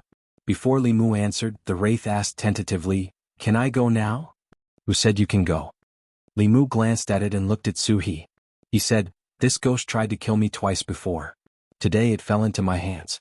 Instead of using thunder to strike it and enforce justice on behalf of heaven, it's better to let Miss Su swallow its soul to improve your cultivation. No. The wraith was so scared that its body became a little illusory. It begged for mercy. Miss, please spare me. We're all ghosts. Why should ghosts make things difficult for ghosts? Li Mu took the opportunity to harvest its fear. This level of wraith had a huge amount of emotional power. It was much more efficient than Li Mu absorbing it from ordinary people. It was a pity that although this ghost's cultivation was much deeper than Lin Wan's, its emotions were far inferior. The main reason was that Lin Wan's death was caused by Zhao Yong. Her obsession and resentment were all related to Zhao Yong. Therefore, when Li Mu killed Zhao Yong, she burst out with a huge amount of gratitude. As for this evil spirit, it was nothing more than a coward who was afraid of death. It was worried that Suhi would swallow its soul, so the fear it generated was not strong. Amit Ba. As Li Mu continued to harvest the wraith's fear, he suddenly heard a familiar Buddhist chant. Li Mu turned around and saw a monk holding an alms bowl in one hand and a staff in the other. He slowly walked over. It was Xuandu. Xuandu slowly walked closer. He looked at the wraith and said, this poor monk hasn't succeeded in converting you and you're in a hurry to leave. This poor monk had to look for you. When the wraith saw Xuandu, it was stunned for a moment before it immediately shouted. Monk, take me in. I won't run anymore. Let me listen to you chanting scriptures. I like listening to you chanting scriptures. Amit Ba, good. If I hear it, look, I can even recite it. Quickly convert me. Xuandu walked in front of Li Mu and asked with a smile, young benefactor, can this wraith be converted by this poor monk? Last time this poor monk accidentally let it escape. This time this poor monk will watch over it carefully. Xuandu had saved his life. Since he asked, Li Mu nodded and said, then I'll leave it to you. Xuandu glanced at the wraith and said, evil creature, why aren't you coming in yet? The wraith was ecstatic. It turned into a black fog and entered the alms bowl in his hand. Xuandu looked at Li Mu with a surprised gaze and said, a few days ago when this poor monk met you, you lost your 7 souls. I didn't expect you to condense the corpse dog in just a few days. It seems that you must be helping those in need and doing good deeds. Good. Xuandu's eyesight amazed Li Mu. Li Qing was right. He was at least a Buddhist cultivator of the 3rd realm. Li Mu smiled and said, I'm a bailiff. It's my duty to punish the strong and uphold justice. Xuandu smiled kindly and looked at Su He. Li Mu was worried that he would become addicted to exorcising the wraith. With her stubborn personality, the two of them would definitely fight. He hurriedly explained, this is Miss Su. Although she has a Yin spirit body, she has never harmed anyone. Amitabha. Xuandu chanted the name of Buddha and said, Mrs. Mana is not inferior to this poor monk's. I hope you can keep your original heart and do good. Don't harm the world. Su He was still disgusted with other men. She snorted and said, monk, mind your own business. Xuandu was not angry. He looked at Li Mu again. After looking him up and down several times, he said curiously, we haven't seen each other for a few days. Why is the Buddhist aura on your body so strong? Li Mu explained, maybe it's because of the Buddhist beads that you gave me. Speaking of the Buddhist beads, Li Mu felt a little distressed. In the process of the stalemate with the lizard spirit, the medium for him to use the Buddhist magic had been destroyed. Oh. Xuandu shook his head and said, the Buddhist beads are just external objects. I think you are fated with Buddha and are born with wisdom. I wonder if you are willing to become a monk and convert to Buddhism.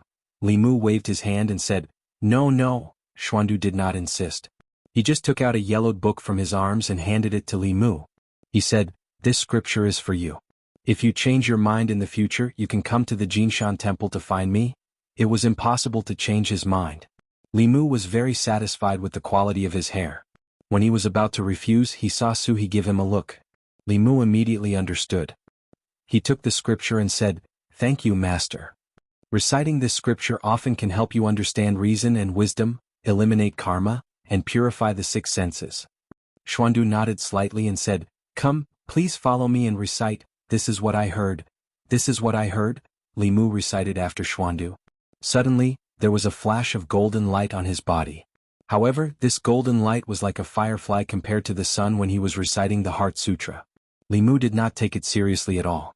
However, Xiandu was shocked and muttered, little benefactor, you have a great destiny with Buddha. Are you really not willing to convert to Buddha? Li Mu said without hesitation, no. Xuandu looked regretful, but he still said, since you are not willing, I will not force you. If you change your mind in the future, I will wait for you at the Jinshan temple.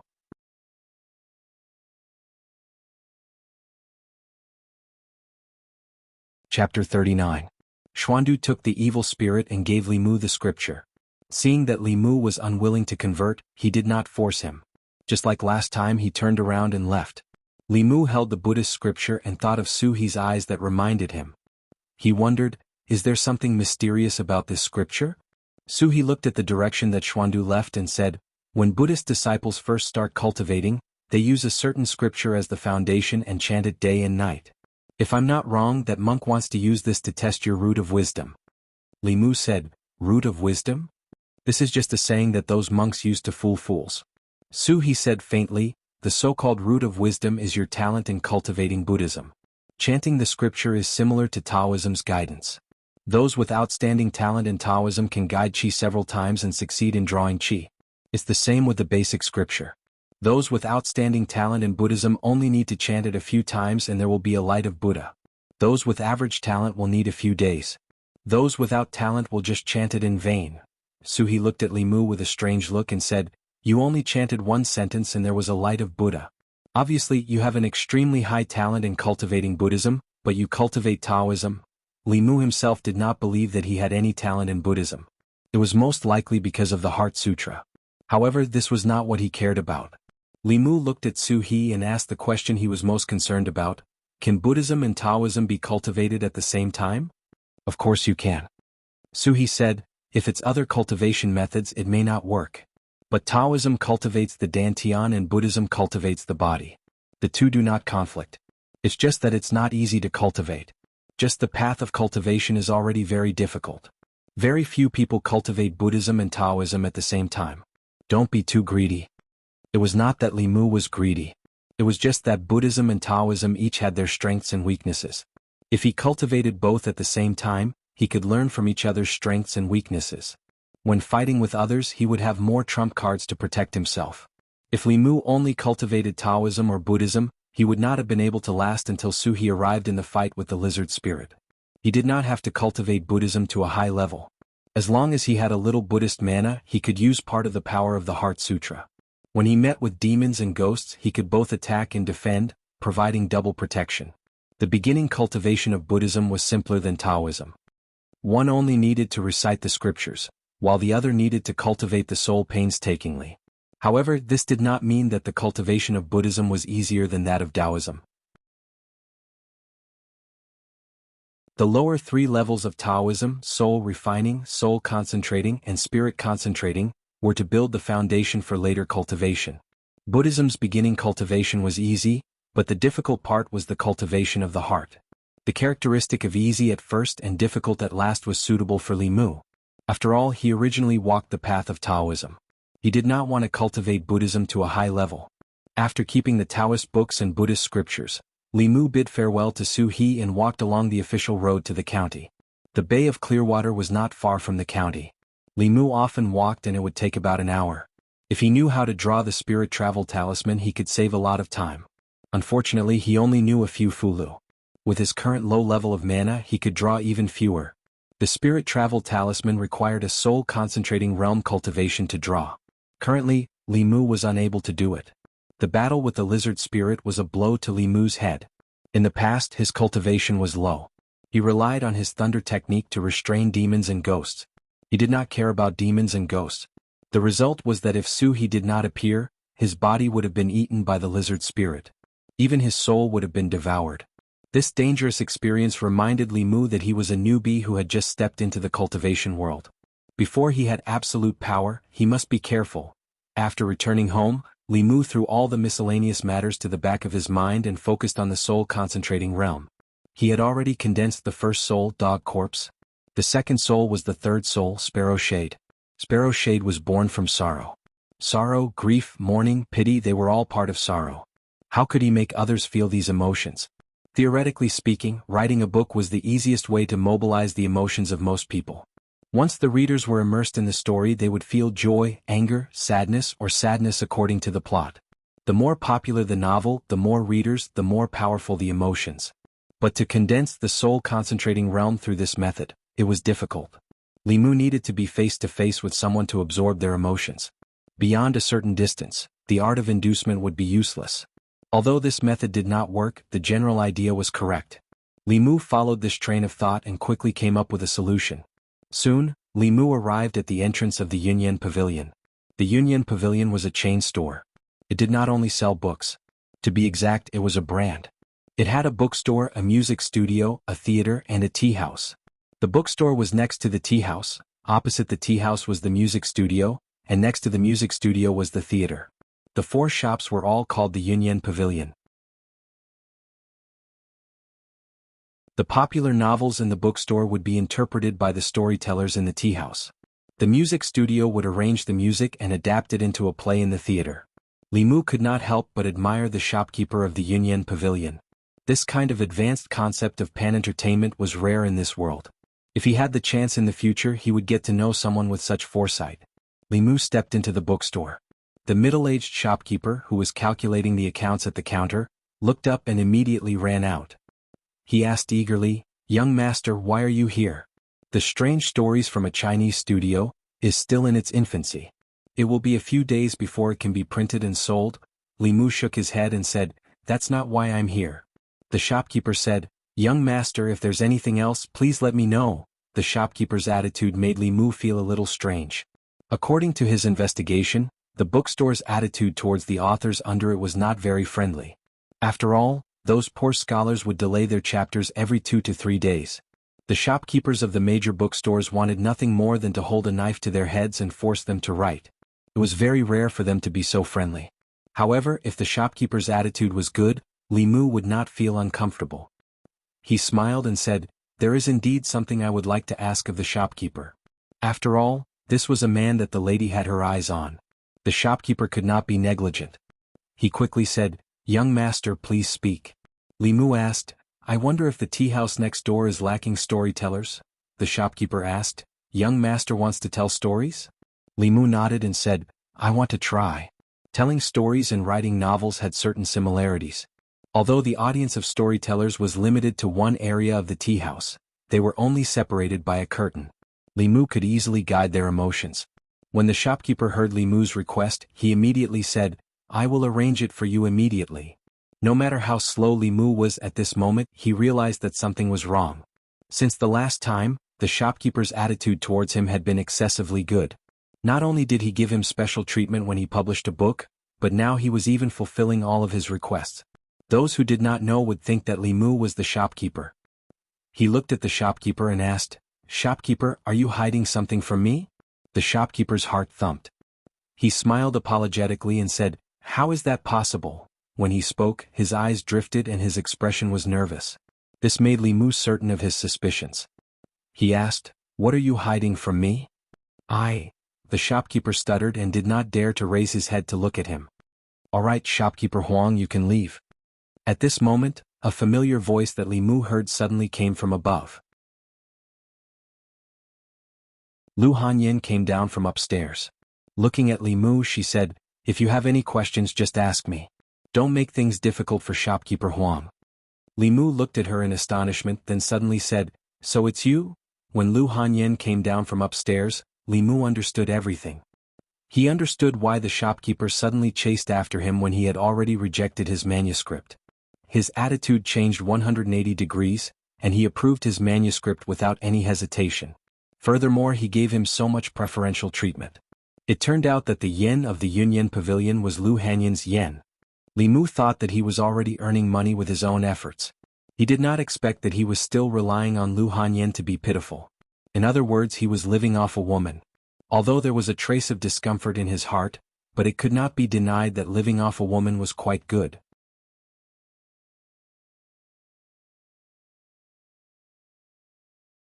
Chapter 40. Yunyan Pavilion. The shopkeeper brought over some good tea. After the two sat down, Lu Hanyin looked at Li Mu with some confusion and asked, "Why did you want to become a storyteller?" No matter how she thought about it, she couldn't connect a bailiff to a storyteller. Li Mu couldn't tell her that he wanted to condense the sparrow shade as soon as possible and regain his masculinity, so he could only say, "A bailiff's monthly salary is 500 coins. It's only enough to eat." Lu Hanyin froze for a moment, then she remembered something and said apologetically, "Sorry, I forgot that you still have to help me draw talismans. How about I give you some money?" "No need." Li Mu waved his hand and said, "If it wasn't for you, no bookstore would be willing to print my books. You've already taken care of me so much, so how can I take your money?" Lu Hanyin asked, "But you have to be a bailiff, write a book and tell a story? Can you do it all?" "It's okay," Li Mu smiled and said, "If it's not convenient for Yunyan Pavilion, I'll go somewhere else to ask." Lu Hanyin was worried that he would misunderstand and said helplessly, "If you're willing, you can try it here. I'll give you 10 taels of silver every month. The rewards from the customers will all be yours." In her heart, Li Mu had clearly become someone who had to work 3 jobs because of the pressure to survive. And part of this pressure was given to him by her. Li Mu shook his head and said, "I've already asked around.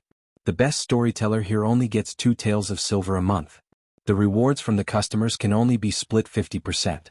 Lady Lu, I know you're taking care of me, but I still want to earn money through my own efforts and not rely on others' charity." Lu Hanyin was worried that her insistence would hurt Li Mu's fragile self-esteem, so she could only nod and say, "Okay then." It wasn't that Li Mu wasn't moved by the salary of 10 taels of silver. Who wouldn't want money? It was just that he owed Lu Hanyin too much. If he calmly accepted her help, what was the difference between being her sugar daddy? Although there was always a voice in his heart telling him to say yes to her so that he wouldn't have to work so hard, his pride as a man won in the end. Lu Hanyin stood up and said, "Wait here for a moment. I'll arrange it." Of the 4 shops in the Yunyan Pavilion, The music shop had the best business, followed by the opera house, the bookstore, and finally the tea house. After all, the people who came to this kind of place were all young people who had time and money to spare. Watching beautiful girls singing and dancing was much more interesting than listening to the old man talking to himself. However, storytellers also had a lot of fans. When Li Mu walked into the tea house, he saw more than a dozen customers drinking tea while listening to the old man on the stage. Listening to the story was free, but most of the customers would order a pot of tea and a few side dishes when listening to the story. Most of the tea house's income came from this. Occasionally, there would be generous customers who would take out their money pouches and tip the storyteller. The tea house would deduct half of the money and the rest would be the storyteller's extra income. After a while, the old man finished his story and a customer shouted from below, "It's still early today, tell us another story." At this time, a waiter walked up to the old man's ear and whispered a few words. The old man stood up and clasped his hands to the audience. He smiled and said, "This old man isn't feeling well today, so I'll stop here. Today a new storyteller came to our shop. Why don't you all listen to his story?" When the old man finished speaking, there was a commotion among the customers below the stage. A new person? What's so good about a new person? Among these people only you, old man Song, have a good story. Let's go, let's go. After the old man stepped down from the stage, several people immediately paid the bill and left. The tea house manager looked at Lu Hanyin and said awkwardly, "Miss this?" Lu Hanyin shook her head and said, "Continue listening." The few customers who stayed either had their tea just served or had not finished the side dishes they ordered.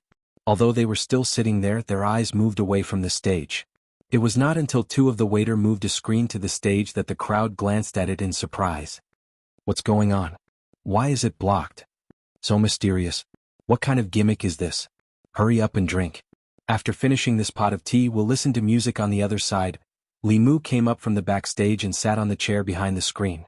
As a bailiff, he patrolled the streets every day.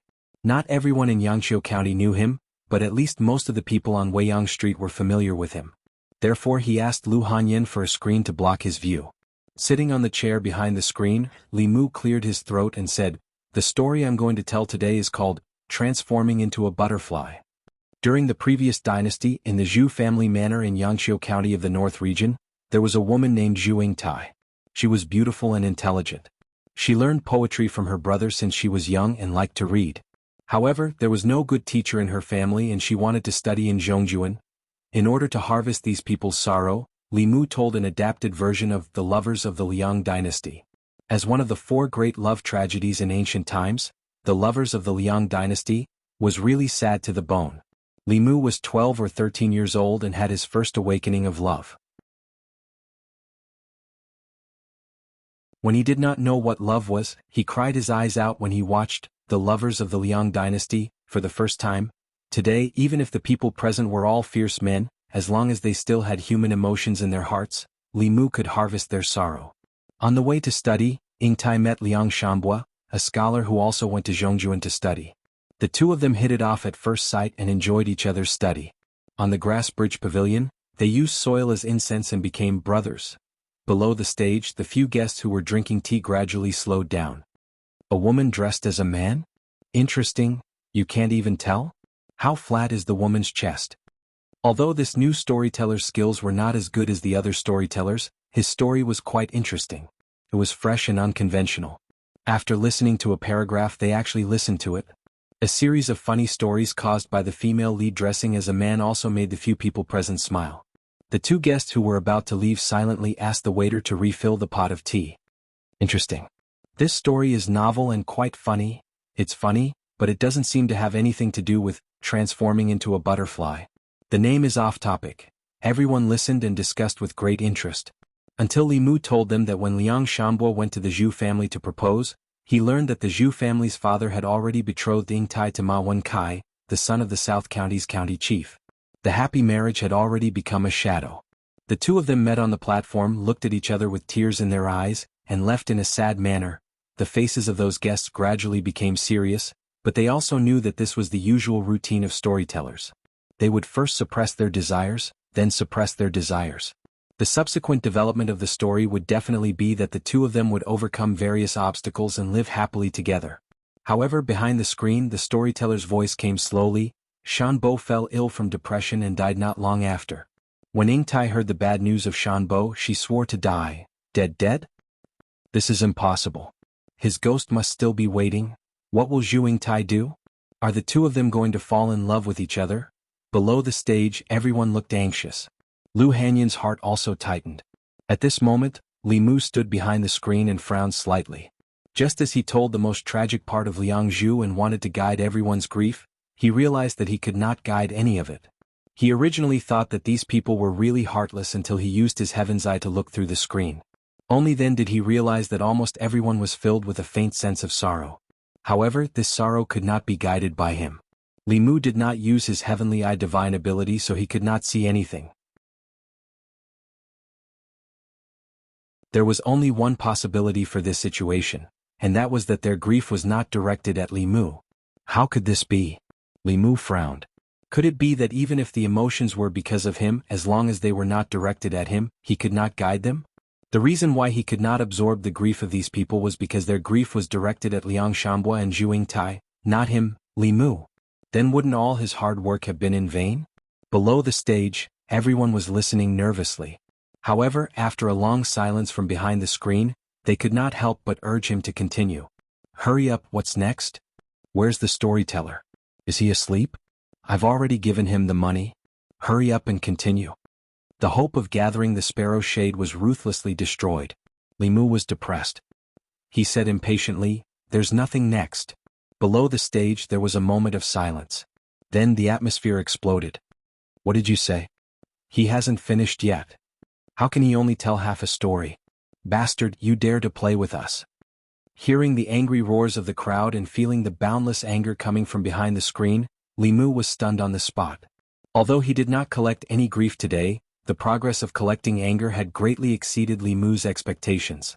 His heart stirred and he immediately came up with a brilliant idea. Li Mu jumped down from behind the screen and said loudly, "That's all for today. Listen to the next episode." Below the stage, everyone was enraged.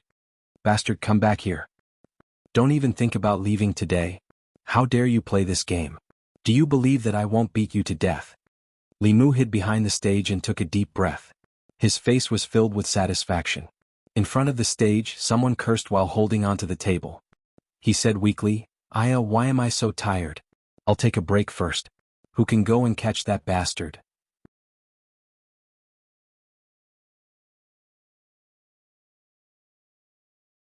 Chapter 41. Li Mu slipped out of the back door of the Yunyan Pavilion with a satisfied expression on his face. He slipped back to his own home.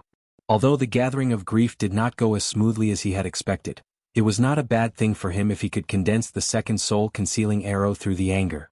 No matter which soul it was, he would have to condense it sooner or later. He was a single dog. Even if he condensed the sparrow shade, it would be useless for now. Today he had absorbed quite a bit of anger. It was a pleasant surprise that was worth celebrating. Li Mu was humming the tune of Liang Zhu. He was about to cook 2 dishes to reward himself when the door was suddenly pushed open from the outside. Li Mu was startled. He thought that it was Lu Hanyan who had leaked his address. Those people from the tea house who were listening to stories had come to kill him.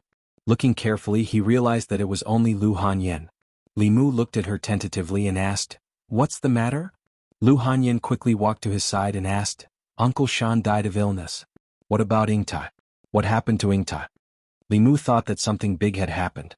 As he washed the vegetables, he said casually, "When Yingtai was forced to get married, she took a detour to Uncle Shan's grave to pay her respects. Under Yingtai's grief, wind, thunder and lightning raged. Uncle Shan's grave exploded. Yingtai jumped into the grave. The grave closed, the wind stopped and the rain stopped. A rainbow hung high in the sky. 2 butterflies flew out of the grave and danced in the mortal world." Lu Hanyan looked at him in a daze. She said in disbelief, "Yingtai died for love?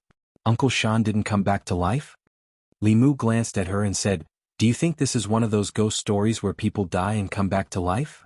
Lu Hanyan said firmly, "No, you have to let Uncle Shan come back to life. Then he and Yingtai can fly together. Haven't they already become butterflies flying together? This is different. I won't change it." Li Mu's attitude was just as firm. There was no room for negotiation. The reason why Liang Zhu was Liang Zhu and why it could be passed down through the ages was because it was a sad and beautiful tragic love story. If it became a happy ending, would it still be Liang Zhu?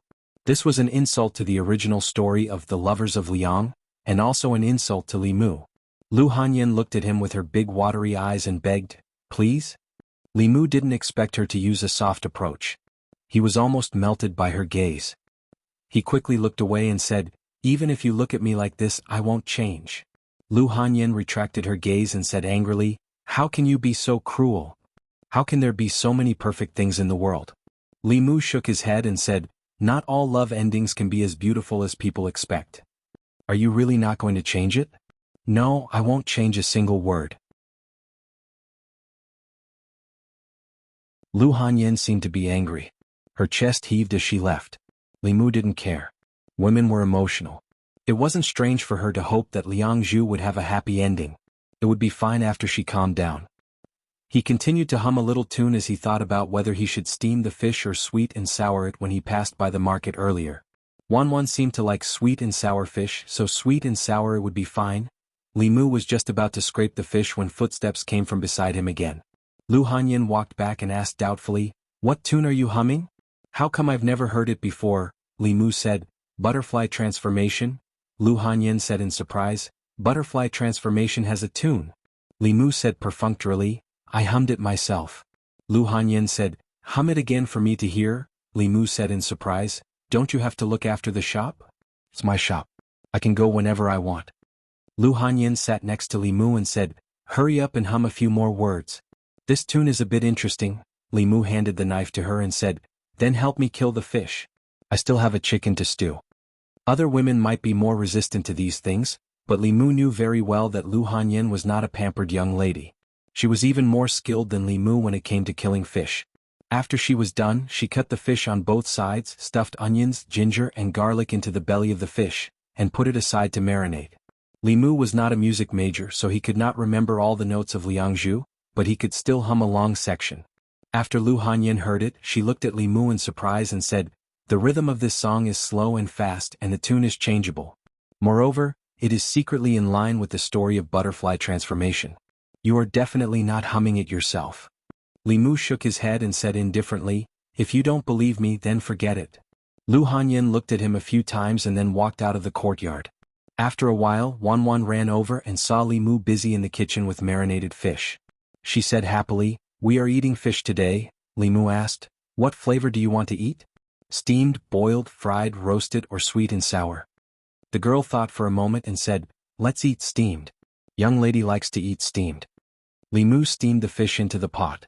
With Wan sitting in front of the stove to light the fire, he went to the courtyard to refine the anger he had absorbed today. At a certain moment, Li Mu suddenly heard a melodious music. The familiar melody made Li Mu stunned for a moment. He almost thought that he had returned to his previous life. The music came from next door. It was Liang Zhu's tune. Although it was somewhat different from the original version, just by listening to Li Mu hum a section he was able to infer the score almost exactly. Lu Hanyan's attainments in music made Li Mu admire Li Mu. To be able to hear the music he was incomparably familiar with in this unfamiliar world, at this moment, the satisfaction and joy in Li Mu's heart could not be described with words. Not long after the music stopped, Lu Hanyan walked in again and asked Li Mu, "Is there a complete score for this song?" "Not at the moment." Li Mu shook his head and said, "Wait until I think of a complete one. I'll let you try to hum it again." The fulu that Li Qin gave him last time had lost its effect. He had to find a chance to ask for another one. At that time he would be able to hum the complete song of Liang Zhu. "I have an idea." Lu Hanyan looked at him and said in a negotiating tone, "In the next few days, we can let them talk more about butterfly transformation. If the story of butterfly transformation is popular, we can let the bookstore publish it as a book. The music house and theater can also use it as a prototype to compose a song or make it into a play." It had to be said that Lu Hanyan was very business-minded. Now she wanted to turn Liang Zhu into an IP and develop the copyright for multiple lines. Li Mu wanted the 7 emotions. Although he did not care about its commercial value, Lu Hanyan's words made him think of a way to collect grief. Since everyone's grief was directed at Liang Shanbo and Zhu Yingtai, Li Mu could not absorb it. But what if he was Liang Shanbo? "You can decide for yourself." Li Mu looked at Lu Hanyan and said, "I only have one request." Lu Hanyan said, "Don't worry, you will be satisfied with the reward." Li Mu shook his head and said, It's not about the money. Lu Hanyan was confused. Then what is it?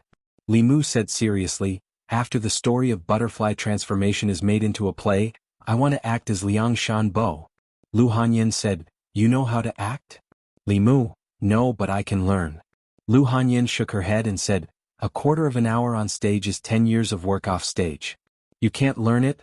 Li Mu suddenly sighed and said, actually, I have a dream of acting since I was young. I just want to stand on the stage of my dreams before I die. Okay. Lu Hanyan's heart tightened and she quickly said, isn't it just acting? I'll let you act.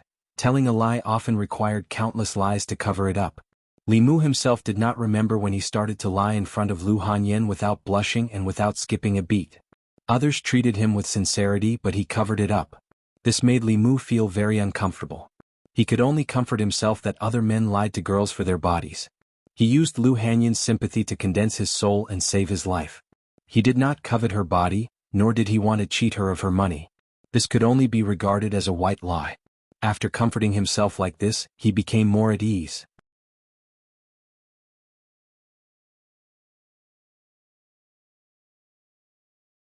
Chapter 42. Lu Hanyan did not return to the Yunyan Pavilion. She stayed for lunch. Ever since she found out that the youth-retaining talisman really worked, she stopped dieting. She paid for it, so it was not considered freeloading. Moreover, half of the dishes on the table were made by her. Li Mu was very willing to share some of the food with her. Besides, Lu Hanyan's culinary skills were several levels higher than his, so he would not be polite. The happiest was of course Wan. The food in her bowl was piled up to the tip. She focused on eating without saying a word. Lu Hanyan ate in a more ladle-like manner. She would only speak to Li Mu after swallowing the food in her mouth. Then it settled. You will write the initial script of butterfly transformation.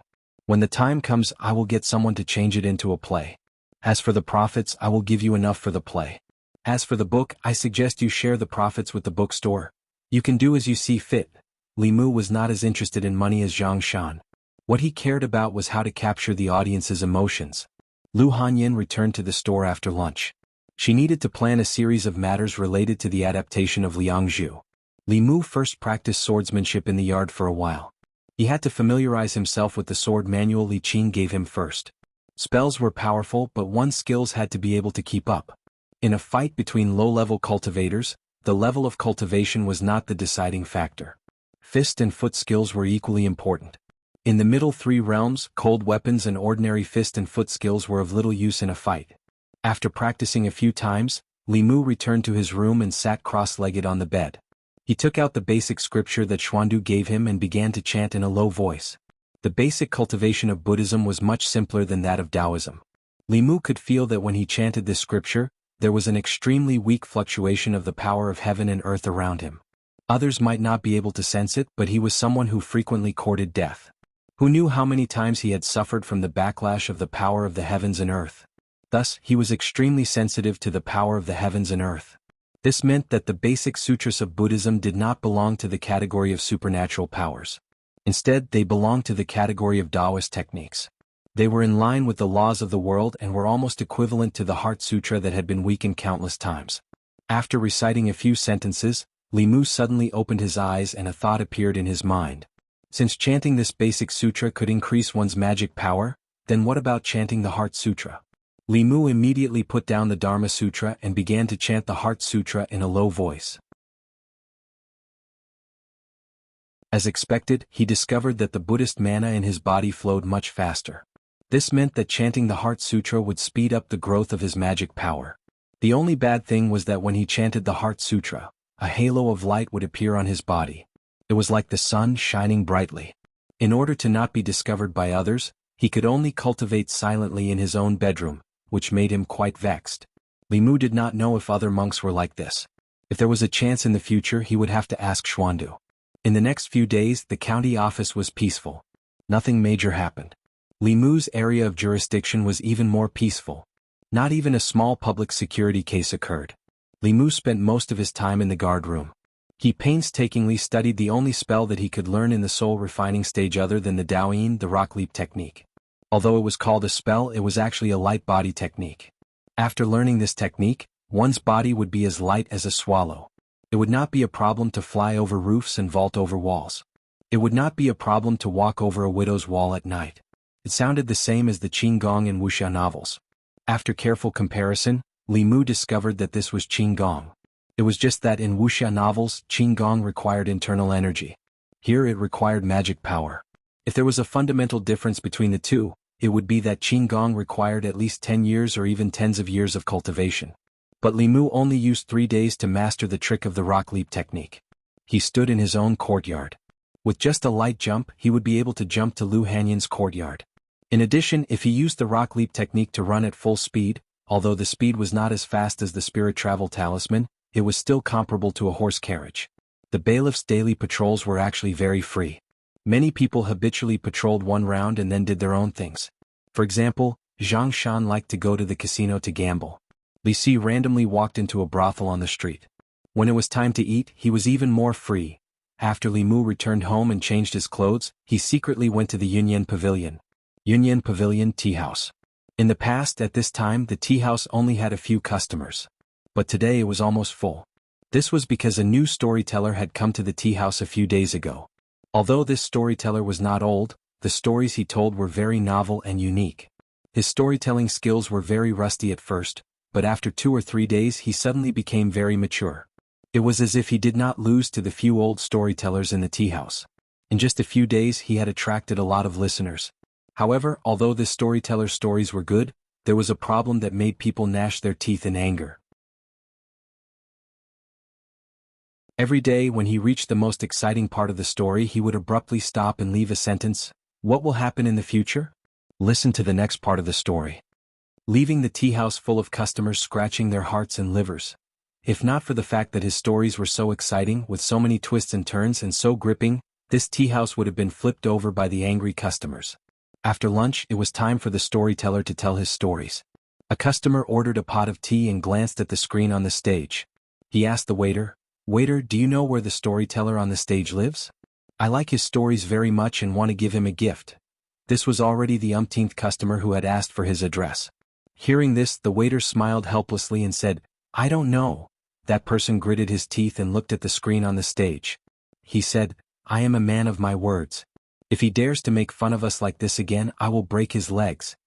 On the stage, behind the screen, Li Mu put the fulu that he had gotten from Li Qing on his forehead. After a while, he slowly opened his mouth and said, "An old man, a vineyard, an erratic voice in the middle of the night, and a vague ghost figure in the water." Why did the vineyard become a wasteland overnight? Who caused the old man to break down instantly? What were the 2 water ghosts trying to do? All the answers to these mysteries are in Xiao Li's story today. The storyteller's standard was very high. His voice was magnetic and full of skill. Very quickly he brought everyone into the story. This was a story that happened in Yangqiu County. During the previous dynasty, there was an old man by the Bay of Clear Water. He planted a vineyard by the river. As he often watered it, the grapes grew very well. One day the old man was relaxing under the grape trellis by the river at night. He unintentionally heard the conversation between 2 water ghosts in the river. They wanted to drag a young man who was passing by the river the next day into the river and drown him. The old man was kind. When a young man was dragged into the river by the water ghosts, he did his best to pull the young man out. The young man was able to survive.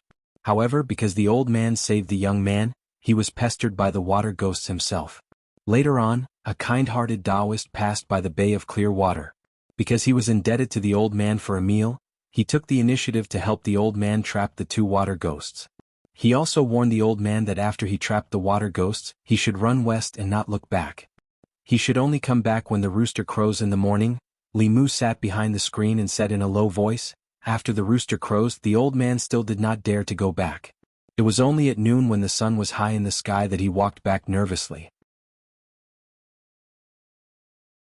However, when he returned to the Bay of Clear Water, he saw an unbelievable scene.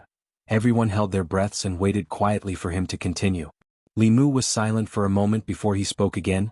"If you want to know what will happen tomorrow at the same time, see you there, shameless bastard." This again. What did that old man see? "Get the hell out here, I have plenty of money." Li Mu took the opportunity to absorb a wave of anger. When he escaped from the backstage, he found a group of people aggressively blocking the back door. At first he was stunned, then his face showed anger. He asked, "Did you see that bastard?" The leader frowned and asked, He's not inside? Li Mu shook his head and said, "No, I just came out. He shouldn't have run away yet. It's not too late to go in and block him. That bastard always stops at interesting places. Don't let me catch him. If I catch him, I'll break his legs. P.S. Thank you to Tong Tang's leader. Tong Tang's Harry Potter, the Invincible Genius, is still being serialized. Readers who like it can take a look. Harry Potter's harem is a masterpiece that cannot be missed."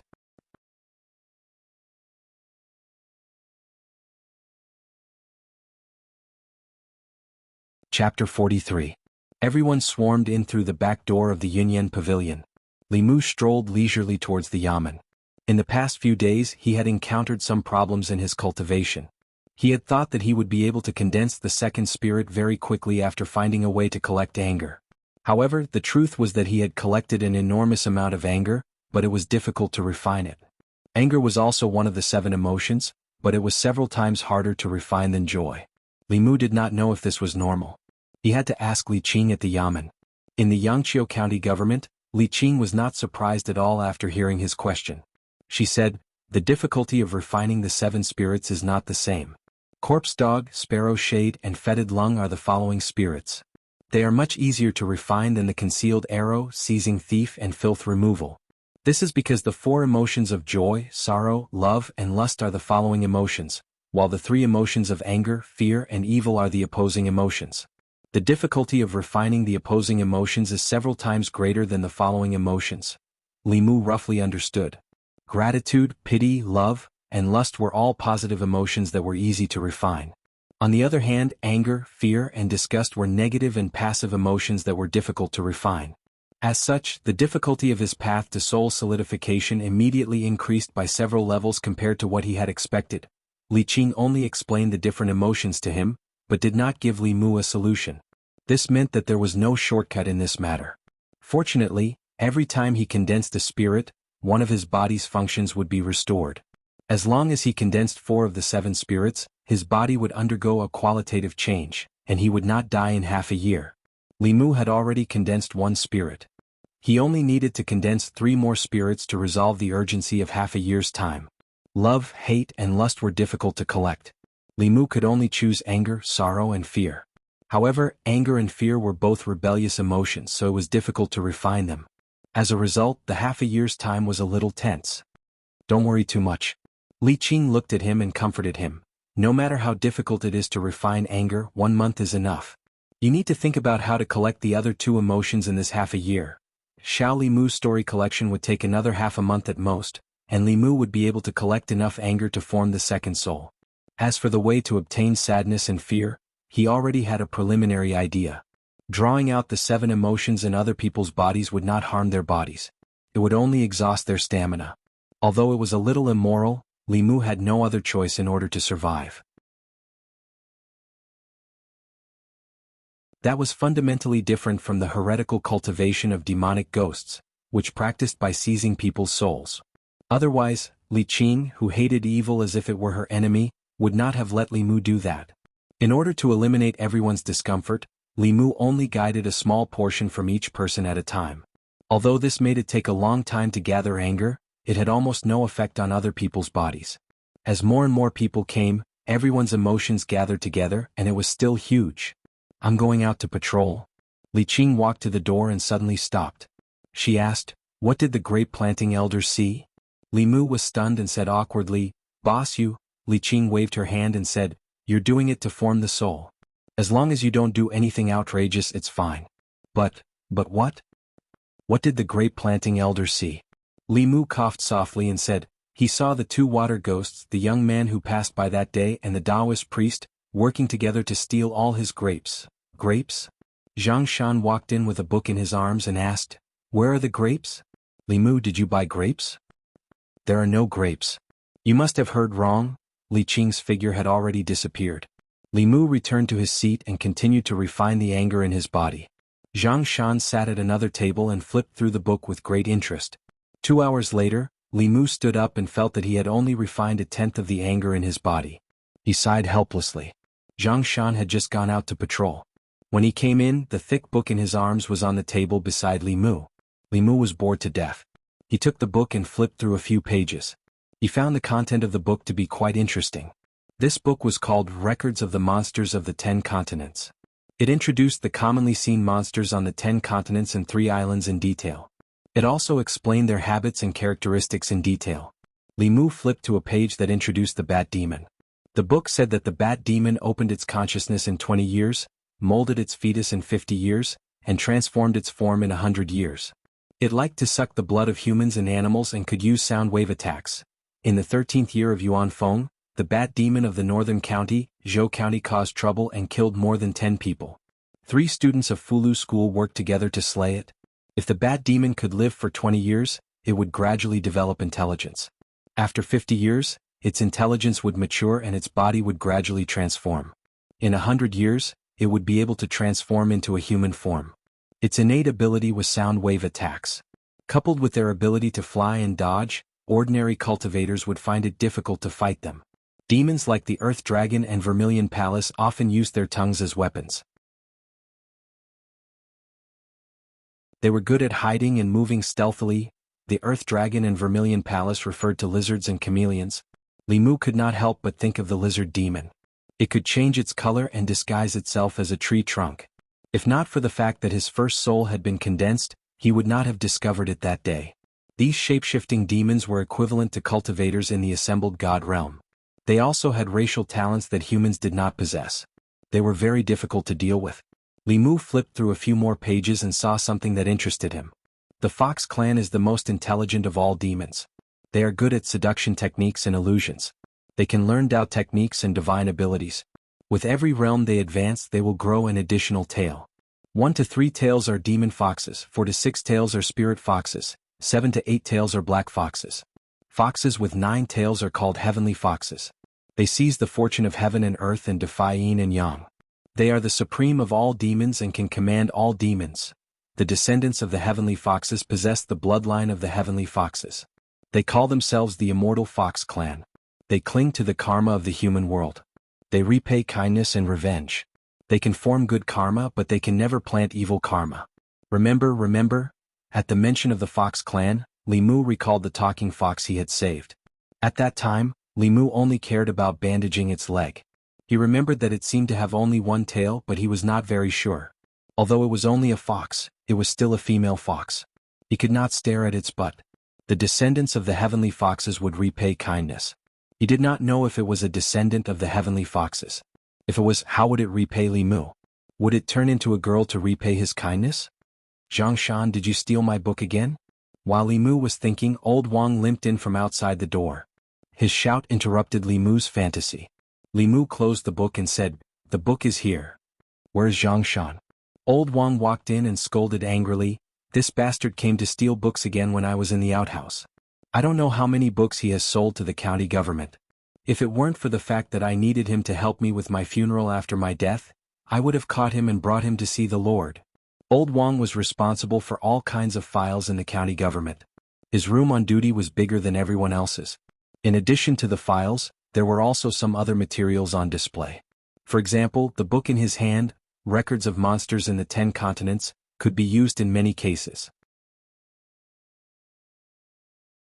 If there was a case of monsters causing trouble in a certain place, according to this book, the county government could judge what kind of monster was behind the case, what the monster's characteristics were, what magic it had, and how to restrain it. After the investigation, the county government could make appropriate countermeasures. Seeing the book in Li Mu's hand, old Wang hurried over and said, "This book is very useful. You can't sell it. Otherwise, it will be difficult for you to investigate cases in the future." Li Mu handed the book to him and asked casually, "Old Wang, do you have any books about Taoist soul refining? You need them for your cultivation. I'll help you find them." Old Wang took the Records of Monsters in the 10 Continents, as if it was a treasure, and limped back to his room on duty. Li Mu followed behind him and watched old Wang rummage through the rows of bookshelves. After a long time he pulled out a book from the corner and threw it to Li Mu. He said, "See if it says." Li Mu blew the dust off the book. After opening it, he found that the book really did contain the incantations and methods of soul refining. However, this book was written for cultivators with complete 7 spirits. For people like Li Mu who needed to condense their spirits first, it was not useful at all. He did not find a way to quickly refine anger from this book. Li Mu threw it aside and sighed. Are there really no shortcuts to cultivation? Who said there are no shortcuts to cultivation? Old Wang glanced at him and said, there are many shortcuts to cultivation. However, the shortcuts you can think of are all written in the laws of the Great Zhou. Some people think that their soul refining is too slow, so they steal the souls of others. Some people can't condense their spirits, so they grab the souls of others to supplement it. As long as you have the courage, there are shortcuts everywhere in cultivation.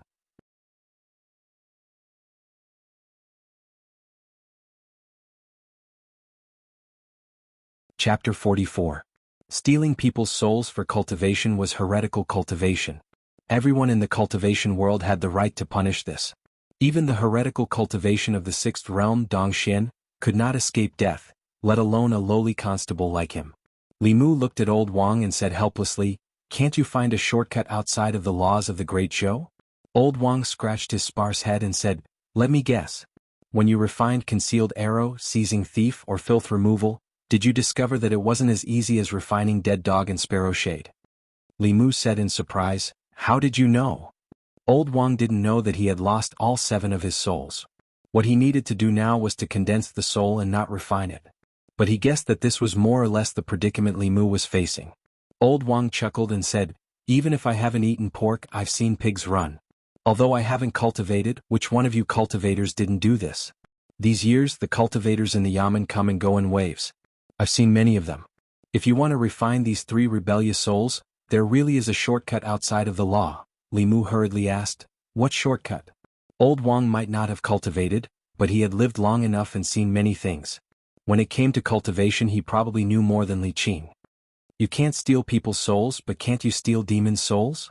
Old Wang gave him a look and said, do you think that the disciples of the various Taoist sects who come into the world and slay demons and devils everywhere really have nothing better to do?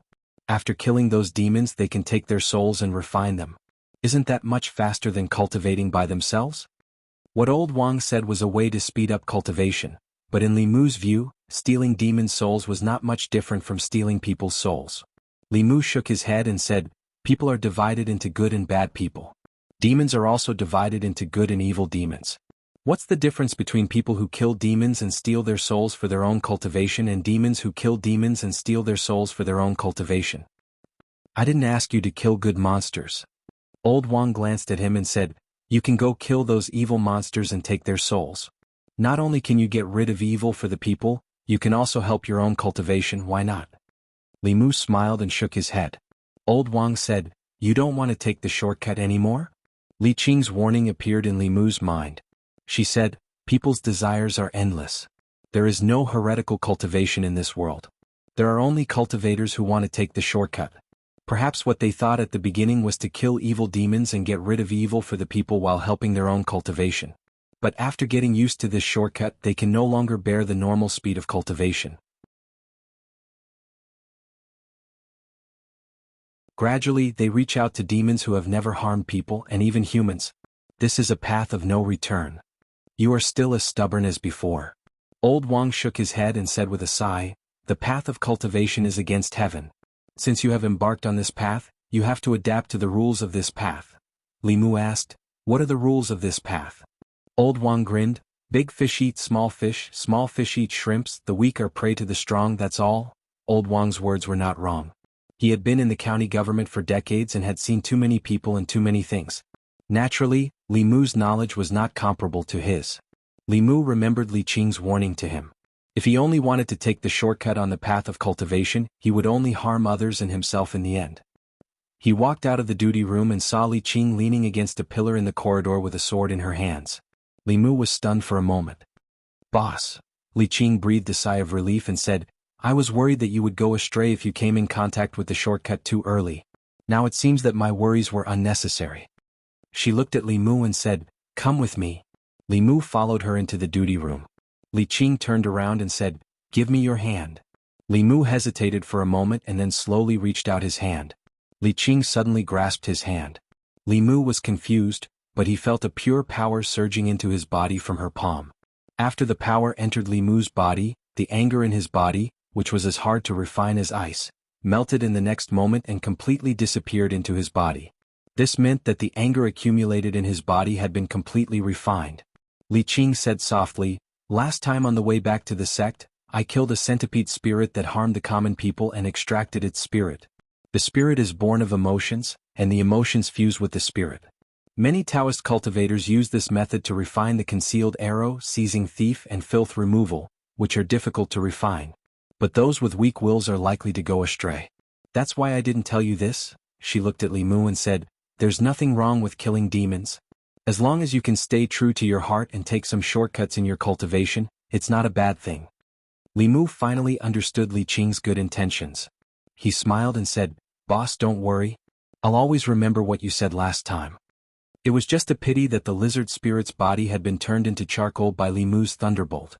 The 7 spirits had also dissipated at that moment. Li Mu. Zhang Shan walked in from outside and saw Li Mu and Li Qing holding hands. He was stunned for a moment, but his expression didn't change as he continued, Li Mu, help me blow on my eyes. It seems like sand got into my eyes. I can't see anything now. The duty room was unusually quiet. It was not until Li Qing left that Zhang Shan quickly walked over and asked in shock, Li Mu, what were you and Boss doing just now? Cultivating. Li Mu had already thought of an excuse. Boss was helping me cultivate. Otherwise you would have to collect my corpse in half a year. Zhang Shan was overjoyed when he heard this and asked, you're saved? Li Mu said, there's hope. Great. Zhang Shan rubbed his hands and said, why don't we have a bet to celebrate? Li Mu shook his head and said, you go play with old Wang. I still have something to do. Zhang Shan scratched his head and said in confusion, you liked to gamble more than me a few days ago. Why have you changed now? Men are really fickle. Li Mu didn't want to gamble with him and Zhang Shan didn't go to old Wang. After all, he gambled to win, not to lose. Li Mu walked out of the duty room and came to old Wang again. Old Wang was reading a book. He looked up and glanced at him and asked, what's wrong? Have you thought it through? Do you want me to help you find out where the demons have been causing trouble recently? Li Mu shook his head and said, no, I want to ask you about someone. He remembered that when he parted with Suhi last time, Suhi asked him to help investigate a person. Li Mu wanted to ask old Wang to help him investigate the household, but on second thought, Suhi said that the man named Chui Ming had been the county magistrate of Yangqiu 20 years ago. Old Wang had been in the county government for more than 20 years, so he should have some impression of that county magistrate. Old Wang asked faintly, who is it? Li Mu said, Chui Ming. 20 years ago he was the county magistrate of Yangqiu. 20 years ago. That was a long time ago. Let me think. Old Wang narrowed his eyes as if he was thinking.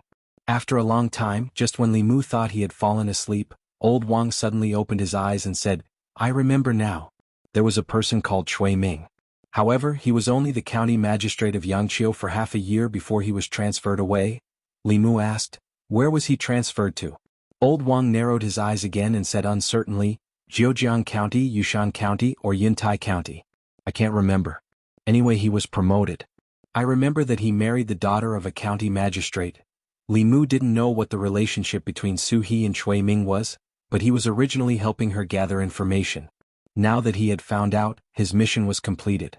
After bidding farewell to old Wang, he was about to leave when old Wang called out to him again. Old Wang scratched his head and said, another 2 chickens from Zhang village were bitten to death by something. Their blood was sucked dry. It should be the work of demons. Hanja asked for leave. Only Miss Qing is free in the county yamen. Why don't you go and investigate what's going on? Humans had shortcuts to cultivation, but so did demons. They could increase their cultivation by sucking the blood essence of living creatures and refining the blood qi.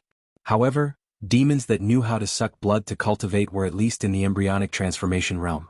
Their intelligence was not much different from that of ordinary humans. They knew that sucking human blood to cultivate was a big taboo.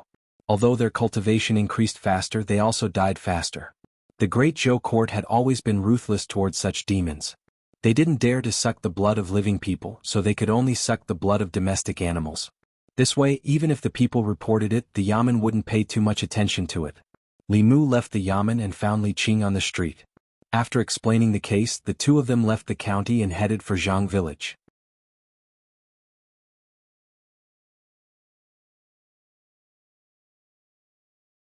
Chapter 45. Zhang family village was located in the north of Yangqiu County. It was more than 20 miles away from the county. If they were to walk, they would probably need to wait until nightfall to reach there. Fortunately, Li Mu had already learned the rock leap technique. With the divine travel talisman given to him by Li Qing, they arrived at Zhang family village in just half an hour. If Li Mu could cultivate to the divine power or creation realm, he would be able to travel 1,000 miles in a day with his cultivation in the middle three realms.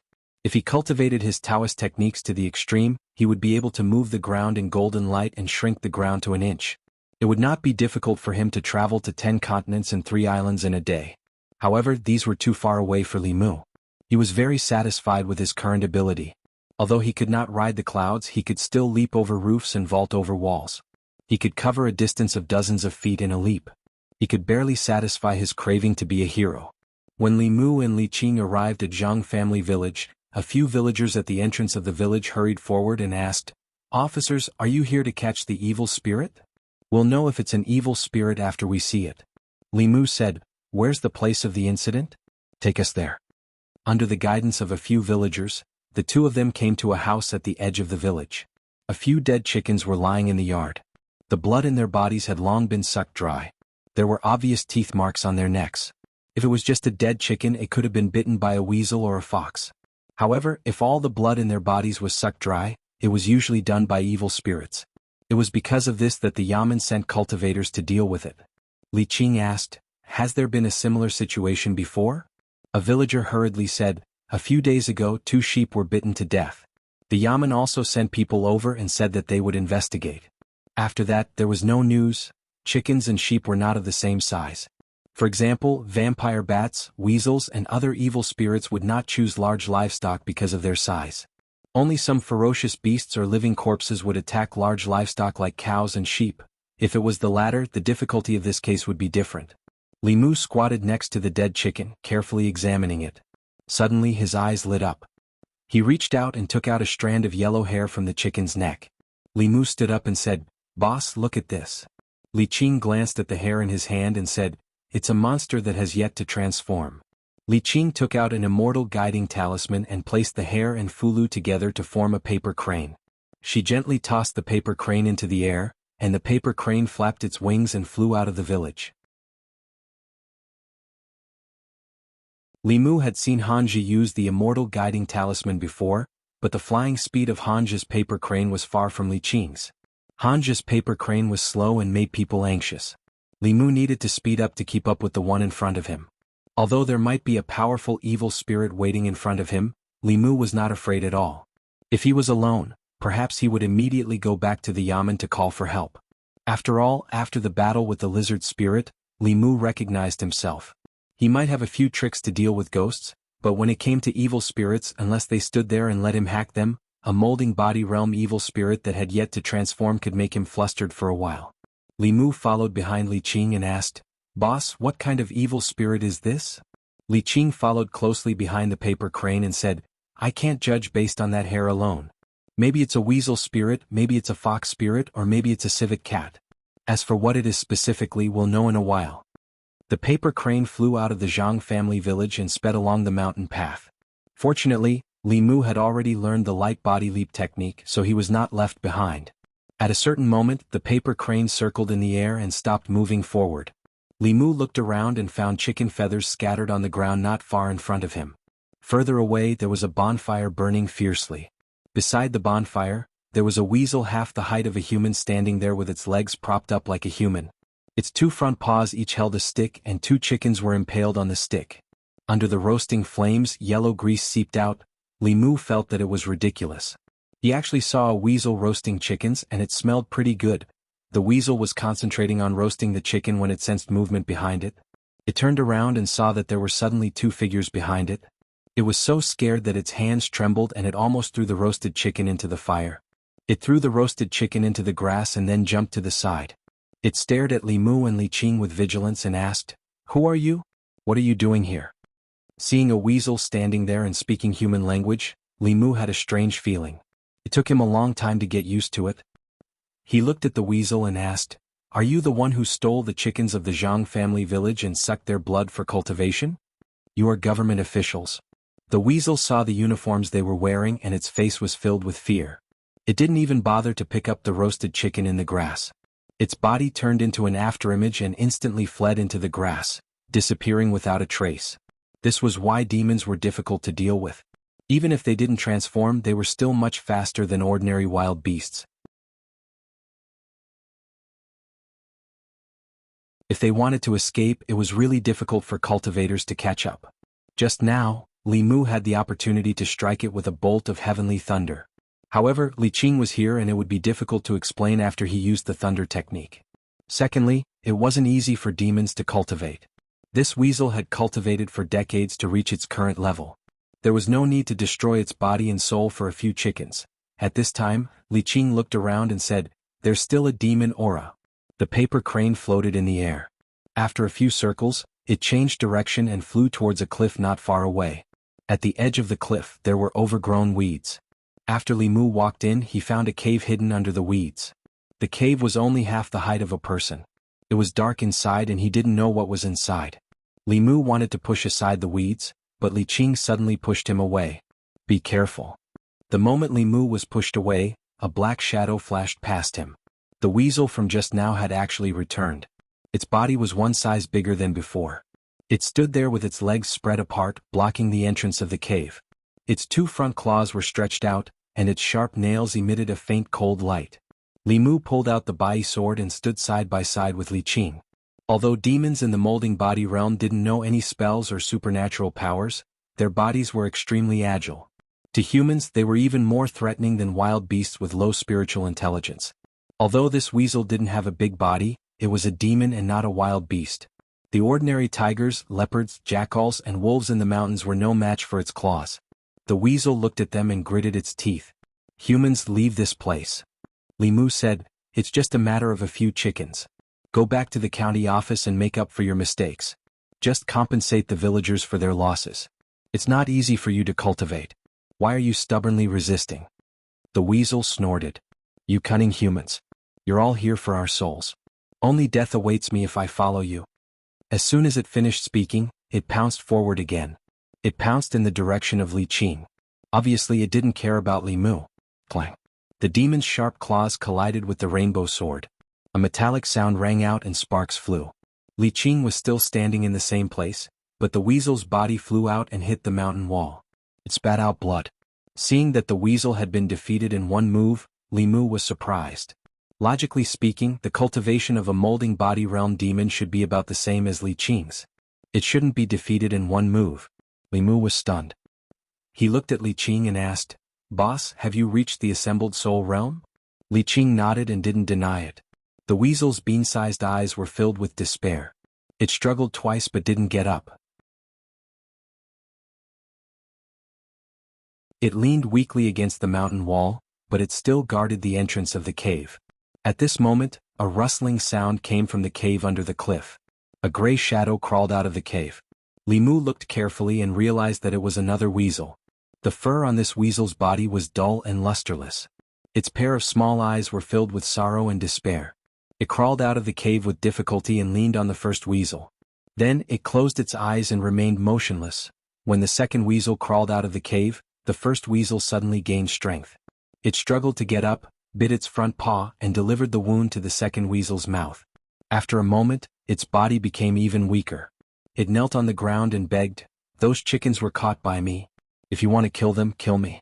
"This has nothing to do with her." Li Mu put away his sword and asked, "Who said we're going to kill you?"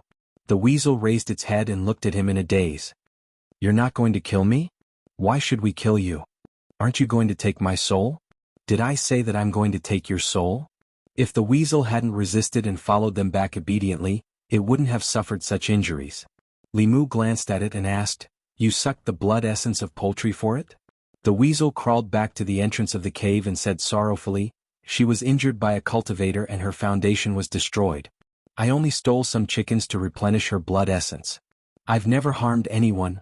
This weasel could be considered to be sentimental and righteous. As the leader of all living things, even a human would kill his fiancée for the sake of his future. However, a yellow-haired beast could give up his cultivation and life for his companion. Just this point alone was enough to make Li Mu have a whole new level of respect for it. Li Mu walked to the entrance of the cave and said, "Let me see." Seeing this, the weasel's eyes changed, but it didn't do anything. If the human in front of it really wanted to kill it, he could have done so earlier. There was no need to wait until now. Back when he was helping Lin Wan recover her remnant soul, Li Mu had discovered the benefits of Buddhist mana. Demons and ghosts were different in nature, but Buddhist mantras had no attributes. Since it could cleanse ghosts, it could probably cleanse demons as well. Li Mu thought for a moment and stretched out his hands. He silently chanted the first few sentences of the Heart Sutra. Gradually, a golden light appeared on his hands. He used the golden light to envelop the weasel. Soon it opened its eyes again. Li Mu clapped his hands. When he stood up, he found Li Qing looking at him with a surprised expression.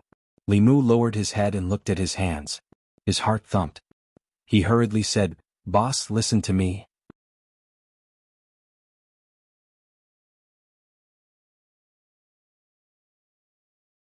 Chapter 46. Thank you, Immortal Master. Thank you, Immortal Master. The two weasels knelt on the ground and kowtowed to a human. It looked a little strange, but Li Mu did not care about this. His mind was full of how to explain to Li Qing that he had Buddhist mana. Last time I met the senior monk who saved me. He said that I was fated with Buddha and wanted me to become a monk. I refused him righteously. Then he gave me a scripture and asked me to read it when I was free. Later, I found that my body could actually glow when I read the scripture. Li Mu looked at Li Qing with a serious face and said, "That's what happened. If you don't believe me, you can go to the Jinshan temple and find Master Xuandu to verify it. I didn't become a monk. I still want to marry a wife in the future. After all, Taoism and Buddhism were two different schools. Moreover, in terms of believers, Buddhism and Taoism faintly opposed each other." He could not let Li Qing misunderstand that he was two-timing. More importantly, he could not let her misunderstand that he had converted to Buddhism and that the world was empty. Li Qing was just a little surprised, but she did not blame or feel dissatisfied. She said, "Buddhism and Taoism are just forms of cultivation. You can choose any path. But for you now, the most important thing is to condense your soul. When the 7 souls have been condensed, you can choose whichever way of cultivation you choose. It is your freedom." Li Mu explained, "I didn't waste too much time. I just thought about it when I was free. I won't become a monk. I can't get married if I'm a monk." After explaining this matter, Li Mu looked at the two weasels again and said, "Although you didn't hurt anyone, you stole the poultry and livestock. You have caused the people of Zhang village to suffer for no reason. You have to compensate them." Of course. The weasel nodded and said, "I don't have the money of humans. But over the years I have saved some Ganoderma herbs. I wonder if they can be used as a substitute?" It was just a matter of a few chickens and 2 sheep. The medicinal herbs that the two spirits had their eyes on were definitely not of a low age. It was more than enough to compensate the villagers for their losses. Li Mu glanced at them and said, "Let's go back to the county government first. As for how to compensate, it's up to the county magistrate to decide. If it was some petty theft within the jurisdiction, Li Mu could settle it by himself. However, since it involved demons and had caused panic among the villagers, it would be more troublesome to deal with the case. Li Mu could not make the decision by himself." The weasel nodded repeatedly. "This little demon will listen to Master Immortal." Li Mu looked back at Li Qing and said, "Chief, it's getting dark. Let's go back." Just as he took a step forward, Li Qing grabbed his wrist. Li Qing held Qing Hong in one hand and said to Li Mu, "Stand behind me." Li Mu walked behind her in confusion. Only then did he realize that the two weasels were already lying on the ground, shivering. At some point, their surroundings had become quiet. The sounds of insects in the grass nearby and the howls of wild beasts in the distance had completely disappeared. After a long roar, the grass in the distance trembled. A bare-chested strong man walked out of the grass. After he appeared, an invisible aura hit Li Mu in the face. He almost lost his balance. The pressure that the man in front of him gave Li Mu was much greater than that of the lizard spirit. A shape-shifted demon? There was no doubt that this man was also a shape-shifted demon. His cultivation was even more profound than that of the lizard spirit. However, he did not know what his true form was. He could give Li Mu so much pressure even though he was so far away. Li Mu secretly used his heavenly eye. When he looked over again, what he saw was not the strong man, but a fierce tiger with a white forehead. This tiger was more than 10 feet long and was extremely powerful. The demonic aura on its body soared into the sky. He looked at Li Mu and the others and grinned. He licked his teeth and said, "I was wondering what it was. So it's 2 weasels. 2 human food. Today I can eat meat?" Li Qing asked. "You've eaten humans before?" The tiger demon laughed and said, The taste of human food is much more delicious than these mountain spirits and wild beasts. However, if this little lady is willing to be my tiger wife, I can let you go." Before he finished speaking, a sword aura slashed toward his head. "Brr." The tiger demon roared and sneered, "Since you're not willing, then I'll eat you. At that time, my cultivation will improve and I might even reach the 4th realm. I won't have to hide in this deep forest anymore." The tiger's roar shook Li Mu's head. The two weasels were even worse and directly fainted. Li Mu stood in the distance and watched Li Qing and the tiger demon fight. Although he was anxious, there was nothing he could do to help. This tiger demon was different from the lizard demon Li Mu encountered.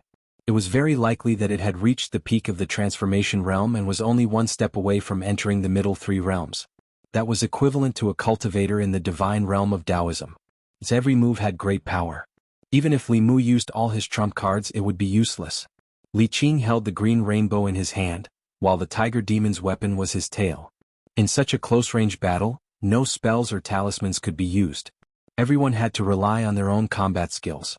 Li Mu could not help at all in the battle. His lightning Dao techniques could only hit a fixed target at the moment, unless the tiger demon stood there motionless. However, that was clearly impossible. Li Mu watched for a while and gradually figured out something. The tiger demon had rough skin and thick flesh. Its steel whip-like tail was even more flexible and powerful. If Li Mu was swept by its tail, even if he did not die, he would have a few broken bones. However, although the tiger demon was ferocious, it did not have any rules when it came to fighting. It relied entirely on the instincts of a wild beast. Although Li Qing looked weak, her swordsmanship was full of tricks. After dozens of moves, the tiger demon was stabbed a few times. If it was not for his thick skin, he would have been killed by Li Qing's sword. Brr. The tiger demon roared again and spat out a cloud of black gas. Li Qing dodged and a fulu flew out of her sleeve. The fulu spontaneously combusted in the air. Suddenly, a strong wind blew and dispersed the cloud of black gas. Roar, roar, roar. The tiger demon roared 3 times in a row. Suddenly, countless shadows flew out from its body. These shadows were in the shape of humans and animals. After flying out of the tiger demon's body, they pounced on Li Qing. The sword in Li Qing's hand danced. Every time she swung her sword, a shadow would be split apart. However, in the next moment, they would reform and continue to pounce on her without fear of death. Li Qing frowned. These shadows were all Yin spirits, but for some reason they seemed to be immortal. They were endless. Although they did not pose much of a threat to her, they were constantly depleting her physical strength and magic power. At this moment, her wrist was suddenly grabbed. "Stand behind me." Li Mu held Li Qing's wrist and walked in front of her. His body emitted a golden light. When the shadows approached the golden light, their bodies would emit black smoke and they would scream. They could only hide far away, not daring to get close. Seeing that these ghostly shadows were useless, the tiger demon took a deep breath and sucked these shadows back into its body. At the same time, the Buddhist light on Li Mu's body slowly dissipated. Of course, he didn't dissipate it on his own accord. It was just that the Heart Sutra consumed too much of his mana. Li Mu's body only cultivated a trace of Buddhist mana that was negligible. At most, it could only last for a few dozen seconds. The tiger demon looked at them coldly. His 2 arms suddenly turned into tiger claws. His incomparably sharp nails shone with a cold light under the moonlight. At this moment, someone patted his shoulder from behind. The tiger demon slapped behind him with his claws, but unexpectedly he hit nothing. He jerked his head back and looked at the monk standing in front of him. He said angrily, "Where did this wild monk come from?" "Amitba." The monk made a Buddhist salute with one hand and said, "I am Xuandu from Jinshan Temple." "I am not a wild monk." The tiger demon licked his lips and sneered, "It seems that I can eat to my heart's content today." The monk looked up at him with a compassionate expression and said, "Humans have their own Tao, and demons have their own demonic path. You want to kill people for your own cultivation, which is not tolerated by the heavenly Tao. You have already committed karma. Why don't you let me help you once and help you get rid of your karma and go to paradise?"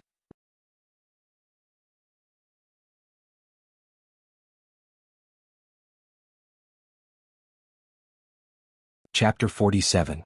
The monk Xuandu always appeared at strange times and in strange places. Li Mu had reason to suspect that he was following him. However, after Xuandu appeared, Li Mu was completely relieved. Suhi was a 4th realm ghost cultivator, and even she was very wary of Xuandu. This monk was at least a fourth-realm Buddhist golden body expert, which was equivalent to a Taoist Abhijna expert. It would be easy for him to deal with this tiger demon. Li Mu even wanted to see how Xuandu subdued this tiger demon. After all, he had never seen anyone use Buddhist Abhijna properly. After heaving a sigh of relief, he let go of Li Qing's wrist and introduced him to Li Qing. This is Master Xuandu, whom I mentioned to you before. Li Qing was pulled behind Li Mu just now. At this moment she took a small step forward and stood side by side with him. She looked at Xuandu. The tiger demon looked at the strange monk who suddenly appeared and roared, "You want to convert me?" The roaring sound made Li Mu's ears buzz. Xuandu was the closest to the tiger demon. His clothes were fluttering in the demonic wind caused by the tiger's roar, but his body was firm. He said calmly, "This poor monk has converted countless people in my life, and I have met many demons like you. Then let me see what a monk like you is capable of." The tiger demon ignored Li Mu and Li Qing for the time being. He could feel that this monk was not to be trifled with. He rolled on the ground and immediately revealed his true form. He was a fierce tiger with a white forehead and white eyes. He opened his mouth from afar and roared at Xuandu. Brr. An invisible wave of air swept toward Xuandu. The sand and stones on the ground immediately flew up, and the grass was also lifted. However, there seemed to be an invisible air shield around Xuandu's body, preventing the sand and stones from getting close to him. Demons that had taken human form often had innate magical powers. The strength of this tiger demon's roar was extraordinary. Li Mu's mind went blank. All that was left was the sound of a tiger's roar, which gave him a splitting headache. Only when two slightly cold palms covered his ears did that feeling disappear. After Li Qing covered Li Mu's ears, she looked at the tiger demon and the monk again. Amidst the whistling, Xuandu stood there calmly. Suddenly, he put his palms together and began to chant a Buddhist prayer. Amitabha. An invisible sound wave spread out along with his voice. Immediately, the sand and stones on the ground were swept up. A few large trees between him and the tiger demon were uprooted. The tiger demon's body was also sent flying and pressed under a tree. The tiger demon suddenly leaped up and bounced away from the tree. The words Amitabha were still echoing in his ears. He revealed a look of shock. He found it hard to believe that the tiger's roar he was most proud of had been easily resolved by the monk using the same sound wave technique. The tiger demon's body trembled as countless shadows flew out from his body once again. They whistled toward Xuandu. Xuandu quietly looked at the shadows. Moments later, the compassion on his face was no longer there. Instead, it was replaced with a ferocious look. Li Mu's heart stirred. He understood Xuandu. The monk's usual compassion was only on the surface. If he really went berserk, he might be even more ferocious than the tiger demon. He did not know what kind of Buddhist magical power Xuandu would use. He widened his eyes and was prepared to open his eyes. Xuandu looked at the tiger demon and said angrily, "Insolent demon. I never expected you to take the lives of so many innocent people." The tiger demon snorted coldly. "Today there will be 3 more of you." Xuandu looked coldly at the tiger demon and extended his hand. Only then did he realize that he had forgotten to bring his staff with him. He simply took off his kasaya and rolled up his sleeves before charging at the tiger demon. The tiger demon also leaped up and extended its gigantic tiger claw, slapping at Xuandu's head. The tiger claw had a massive momentum and brought with it the sound of the wind. In an instant, it was above Xuandu's head. Bam! Xuandu did not dodge as he allowed the tiger claw to strike his bald head. Kacha. After a crisp sound of bones breaking, the tiger demon's claw bent in the opposite direction. It was clearly broken. At the same time, Xuandu's fist had already landed on the tiger demon's head. All of his teeth flew out as his body flew backwards. He crashed through several large trees before falling to the ground. This scene left Li Mu dumbfounded. If the tiger demon's claw had landed on his head, he would definitely have died on the spot. How hard was the monk's bald head that it could be broken by the tiger's claw? Li Qing removed her hands from Li Mu's ears and explained, "Buddhists cultivate their physical bodies. When they reach the 4th realm, the golden body realm, their bodies are indestructible and their physical strength is strong. They are far superior to demons in human form." Li Mu swallowed a mouthful of saliva as his gaze continued to follow Xuandu. After sending the tiger demon flying with a punch, Xuandu did not stop. In a flash, he appeared beside the tiger demon again. Bam! He punched down again. Bam! Bam! Bam! After countless punches, it seemed that his hatred was still not appeased. He picked up a large tree and smashed it heavily on the tiger demon's body. Master, spare my life. Spare my life, Master. Please redeem me. I'm willing to be redeemed by you. Please redeem me. Spare my life. The tiger demon's initial roar turned into a plea for mercy. His voice was getting weaker and weaker. Xuandu's voice was still full of energy. Redeem your mother's head. You want me to redeem you? Who do you think you are? Who do you think I am? After killing so many lives, you still want to beg for mercy.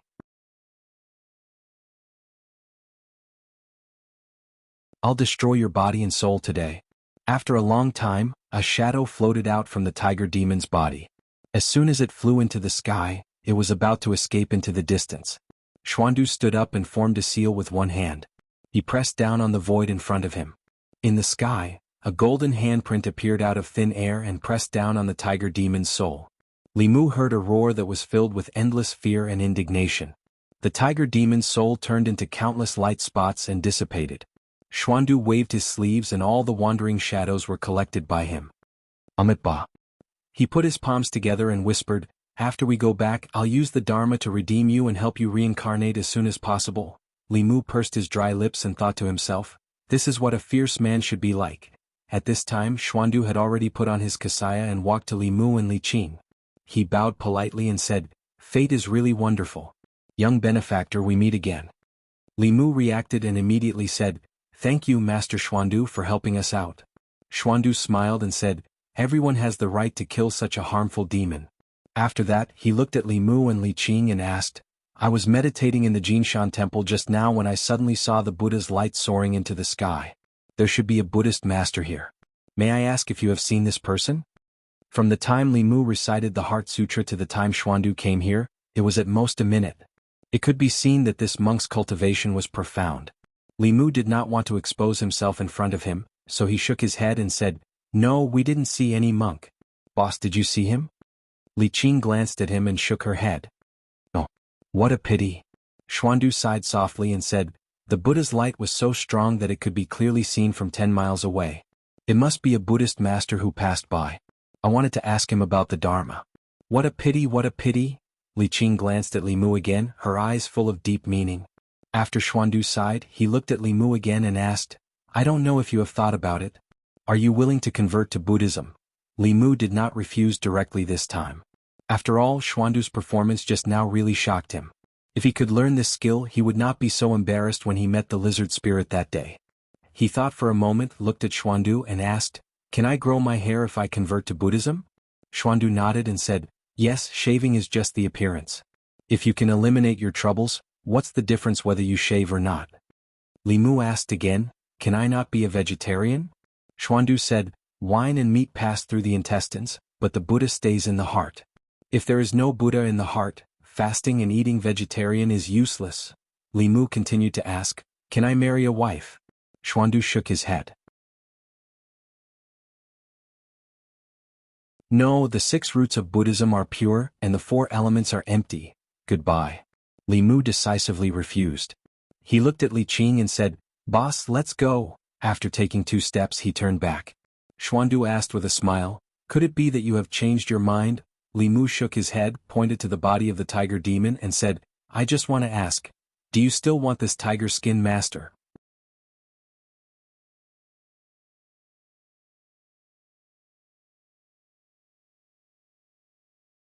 Chapter 48. Although the tiger demon was dead, its dead form was still useful to Li Mu.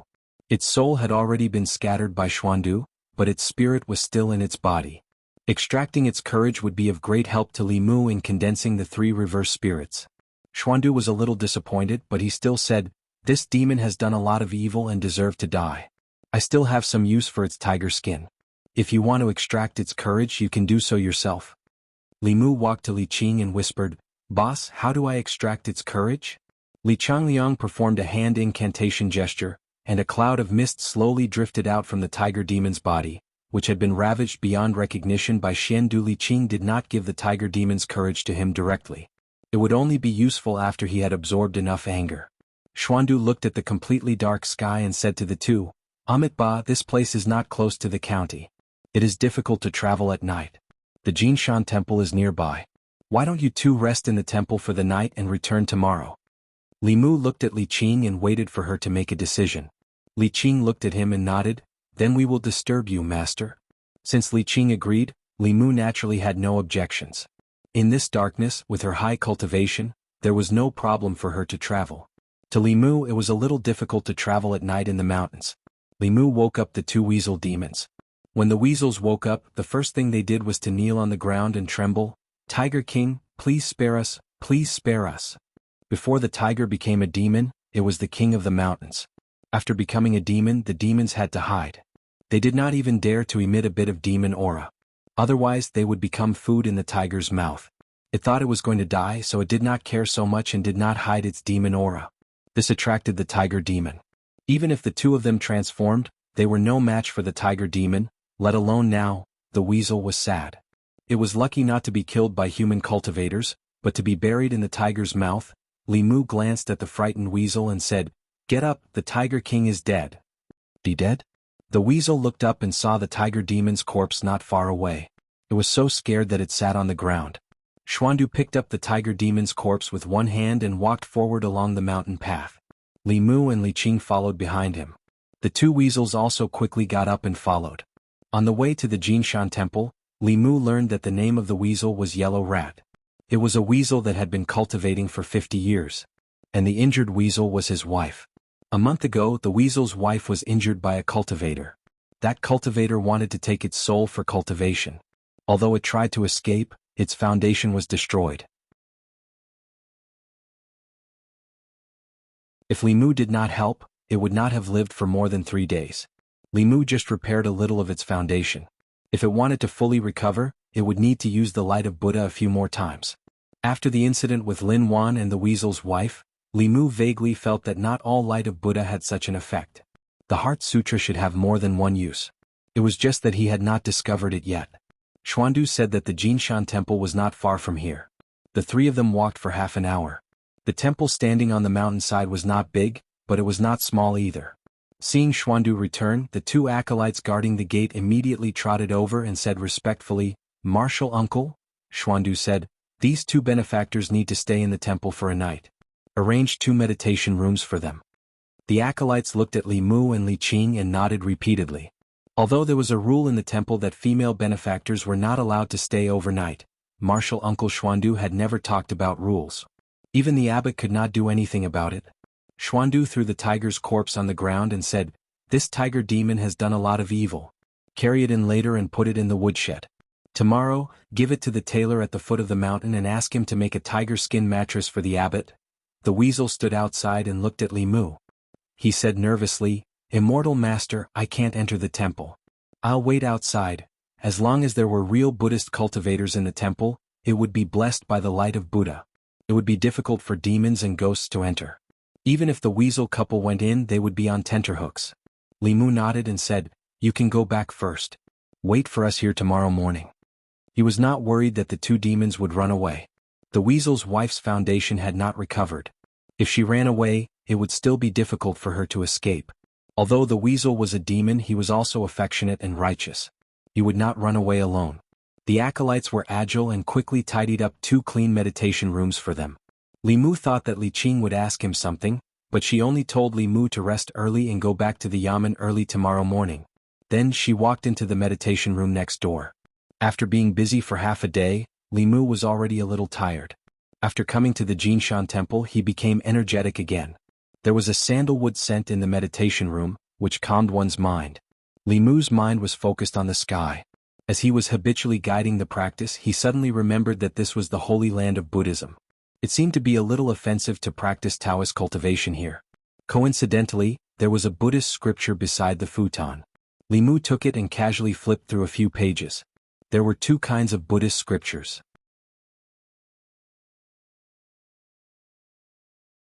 One was the ordinary scripture, which was also the scripture that believers chanted daily. This kind of scripture could be chanted casually and would not appear the light of Buddha. The other kind was the Dharma Sutra. The Dharma Sutra contained the magic of Buddhism. Chanting it could increase the Dharma power or perform Shintong. The light of Buddha was the most common Shintong of Buddhism. Of course, the Jinshan temple would not put the Dharma Sutra in the meditation room. The one in Li Mu's hand was just an ordinary scripture.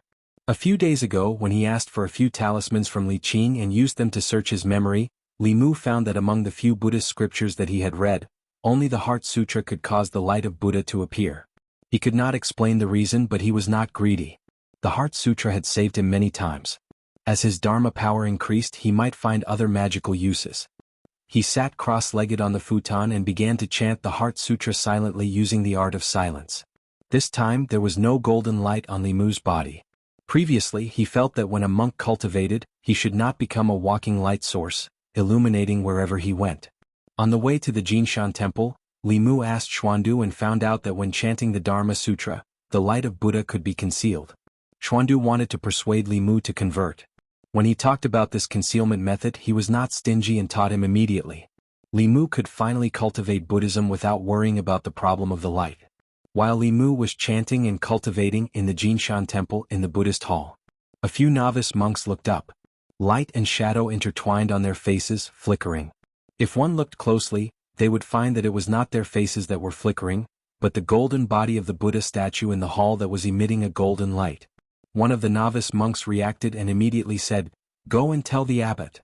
Li Mu was cultivating when he suddenly heard the sound of footsteps outside the meditation room, disturbing his concentration. He thought that the Jinshan temple was on fire. When he opened the door, he saw Li Qing coming out of the meditation room next door. Li Mu was puzzled and asked, "What happened?" Li Qing looked in the direction of the Buddhist hall and said, "I heard from the monks that the Buddha statue in the hall was shining for no reason just now." Li Mu and Li Qing were only guests and it was not good for them to walk around in the temple. Therefore, although he was curious, he did not go and join in the fun. He only asked Li Qing, "The Buddha statue can also shine?" Li Qing explained, "The Buddha statue in the Jinshan temple has been worshipped by pilgrims all year round and has long been a kind of spiritual treasure. The Buddha statue will not shine for no reason. It should be because it is attracted by something." Li Mu's heart skipped a beat as he suddenly remembered something. That night, when he helped Lin Wan for the first time, it seemed that there was also a strange phenomenon in the nearby temple, but he did not think much of it at that time. However, the second time this happened, the possibility of it being a coincidence was very small. He swallowed and asked, "Could it be because someone is chanting the scriptures?" "It shouldn't be." Li Qing shook her head and said, "The masters of the Jinshan temple chant the scriptures day and night. These Buddha statues have been here for hundreds of years. If there was a strange phenomenon, it would have happened long ago. It would not have waited until today unless a new scripture came out." Li Mu's throat moved and he said, "Maybe there is another reason." Li Qing looked in the direction of the Buddhist hall and said, "Half a month ago, there were many strange phenomena in the ancestral court of Fu Lu school. The Taoist scriptures trembled and the Taoist bell kept ringing, as if new Taoist magic arts were being created. It has attracted the attention of countless cultivators. Now, similar phenomena have appeared in Buddhism. Something must have happened in Beijing." Li Mu stood there in a daze. Li Qing noticed his strange behavior and asked, "What's wrong?" Li Mu suddenly yawned and said with a smile, "I'm suddenly a little tired. I'll go back to my room to rest. Good night, boss."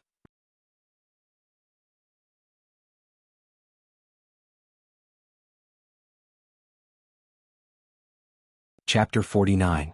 Early in the morning, when the morning bell of the Jinshan temple rang, Li Mu got out of bed in a meditation room. Last night, when he heard that there was a strange phenomenon in the Jinshan temple, he was so scared that he didn't practice for the whole night. Instead, he had a good sleep. Half a month ago, Li Mu suddenly had an idea. He used many Taoist scriptures from his previous life to replace the mantra and tried to use Taoist techniques to investigate the matter of Zhao Yang's soul detachment. When he met Lin Wan, he used the Heart Sutra to replace the Buddhist scriptures for the first time, which led to the Buddha's light of salvation. Whether it was the Taoist scriptures or the Heart Sutra, it was the first time that they appeared in this world. Li Mu also learned yesterday that when these Taoist scriptures that could trigger the power of heaven and earth appeared for the first time, they would be sensed by some existence or special objects and produce some special movements. Li Mu still remembered Su He's advice. An ordinary man was innocent, but he was guilty of possessing a treasure. Taoist scriptures were coveted even by the powerful people in the middle realm. Li Mu had these secrets, and the fewer people who knew, the better. Therefore, he didn't intend to tell even his most trusted Li Qing. There was a knock on the door. Li Mu walked over and opened the door. He saw a little bald head. The little monk brought in the things for washing up and brought them into the room. He said, "After washing up, you can come to the western dining hall for breakfast." "Thank you," Li Mu said politely. He always felt that the little monk was a little strange. When he left, he secretly observed with his heavenly eye and couldn't help but be stunned. This little monk was actually a demonic being. His true form was that of a golden eagle. Strangely, there was no demonic aura on his body. In his body, there was a looming Buddha's light. This greatly surprised Li Mu. The Jinshan temple was truly an evil place. This shape-shifted demon was clearly a Buddhist cultivator. Not only that, when he arrived at the dining hall with Li Qing, Li Mu was surprised to find that the young novice monk was not the only shape-shifted demon in the temple. Other than the demons, there were even ghosts that did not have the slightest bit of ghost chi. They were chopping firewood and fetching water in the backyard. They were extremely busy. His intuition told Li Mu that these demonic ghosts had something to do with Xuandu. That monk loved to reason with demonic ghosts. If he could not convince them, he would resort to violence. Then those demonic ghosts that were unwilling to be redeemed by him would cry and beg him to redeem them. Xuandu was not here. Li Mu and Li Qing found a corner and sat down. A novice monk brought them food. Breakfast in the Jinshan temple was very simple. There were only steamed buns, vegetables, and a bowl of tofu soup.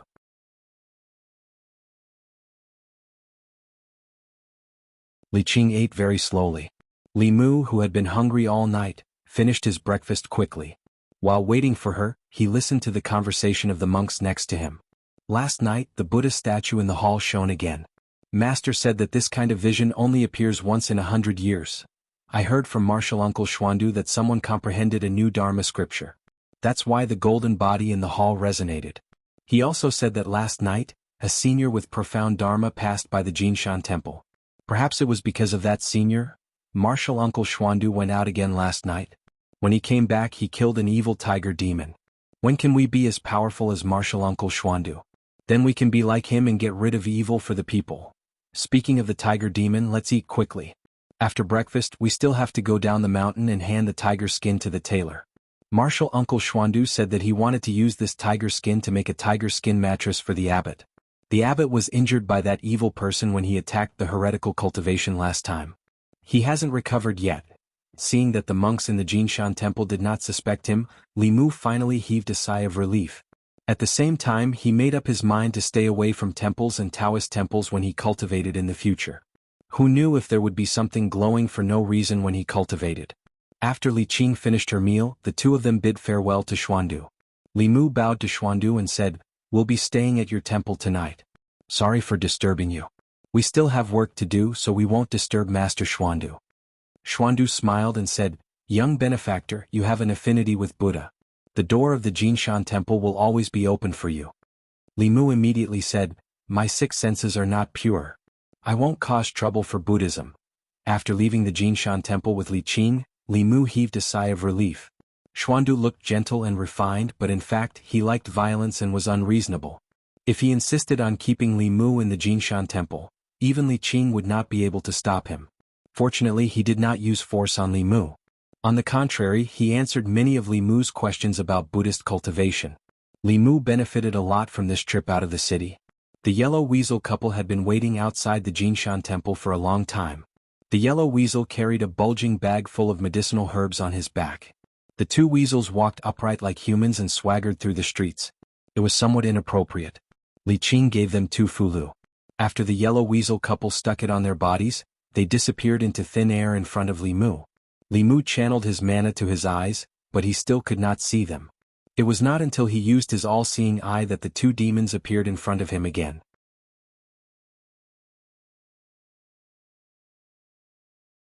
The effect of this abhijna was much greater than Li Mu had expected. Even with his meager dermic powers, he could easily cast it. Although it could not be called a Dao technique, it was still an extremely mysterious abhijna. It was unexpected that a small vengeful spirit would know this kind of supernatural power. Li Qing said, "This is just a simple camouflage talisman. It can fool the eyes of ordinary people, but it cannot fool cultivators. When you reach the soul condensation stage, you will be able to see through it." Li Mu had only condensed one of his 7 spirits. He did not know when he would be able to condense his soul. After solving the yellow weasel case, he still had to go to the Yunyan Pavilion and continue playing the role of a storyteller. On the way back to the county, Li Mu once again used the light of Buddha on the yellow weasel's wife to save her life. Although Li Mu had already condensed his first spirit, Li Mu did not waste the gratitude of the two demons towards him. After refining these emotions, his first spirit would become even more sensitive. After returning to the county, Li Mu had just stepped into the county office when he bumped into Hanja. After returning from the Bay of Clearwater, Hanja had taken a leave of absence. It was said that he had lost too much of his essence and had been cultivating in seclusion for a period of time. When he saw Li Qing, Hanja smiled and asked, "When did Miss Qing come back?" "A few days ago," Li Qing said lightly and walked straight into the county office. Hanja's gaze swept over Li Mu and saw the bai sword in his hand. He then looked back at Li Qing's Qinghong sword and asked Li Mu, "Where did you get your sword?" "The boss gave it to me." Li Mu also replied lightly and followed Li Qing out. Hanja stood at the door with a look of surprise on his face. The two swords were very similar in appearance. Although this did not mean anything, seeing a lowly constable holding a sword similar to his sweetheart's made him feel uncomfortable. However, this discomfort only lasted for a moment. He and Li Qing were both disciples of the Fulu school. Although they did not belong to the same school, they were from the same school. The small Yangqiu County was only a part of their experience. Li Mu was just a lowly constable and was destined to not have much interaction with them. Hanja looked back again and turned to walk out of the county office. In the front hall of the county office, Zhang County Magistrate sat at the top and glanced at the two weasels kneeling below. He said, "Two demons, although you did not harm anyone, you have damaged the property of the villagers of Zhang Village. I will punish you by making you compensate them double the amount of their losses. Do you have any objections?" "We'll listen to you, sir. We'll listen to you." The two weasels knelt on the ground and kowtowed as if they were pounding garlic. Li Mu stood to the side. Zhang County magistrates did not punish the weasel couple more severely because they were demons. This punishment was completely in accordance with the laws of the Great Zhou. As for the medicinal herbs that the weasels collected, any one of them could be sold for hundreds or thousands of chickens and ducks. For the weasels, this punishment was not serious. If it weren't for the fact that two monsters were involved in this case, County Magistrate Zhang wouldn't even need to come forward. Li Mu could handle it by himself. Zhang County Magistrates calculated with a brush and said, "Zhang Village lost a total of 15 chickens and 2 sheep. The market price of each chicken is 50 copper coins, so double is 100 copper coins. For 15 chickens, you will be fined 1,500 copper coins. The market price of a sheep is 1,000 copper coins, so double is 2,000 copper coins. 2 sheep are 4,000 copper coins, so the total is 5 taels and 5 coins. What do you have to say about the handling of this case?" The weasel was stunned and said, "Sir, the 15 chickens were done by me, but I have never stolen a sheep." Zhang County magistrates frowned and looked at it. He asked, "The 2 sheep of Zhang Village were bitten in the neck and had their blood sucked dry. Do you dare say that you did not do it?" "Sir, I'm innocent." The weasel fell to the ground with a plop and said, "I have never stolen a sheep. Sheep are too smelly. Their blood makes me sick." Zhang County magistrate stood up suspiciously and asked, "If it wasn't you, who could it be?" Li Mu also looked puzzled. Since the weasel had admitted to stealing the chickens plus the 2 sheep, it would just be a few more taels of silver. If the weasel had really sucked the blood of the 2 sheep, there was no need for him to deny it. Could it be that the case of Zhang Village involved other demons? At this moment, a burst of hurried footsteps came from outside. Zhang Shan ran in panting. He said, "Sir, bad news. Something happened in Zhang Village."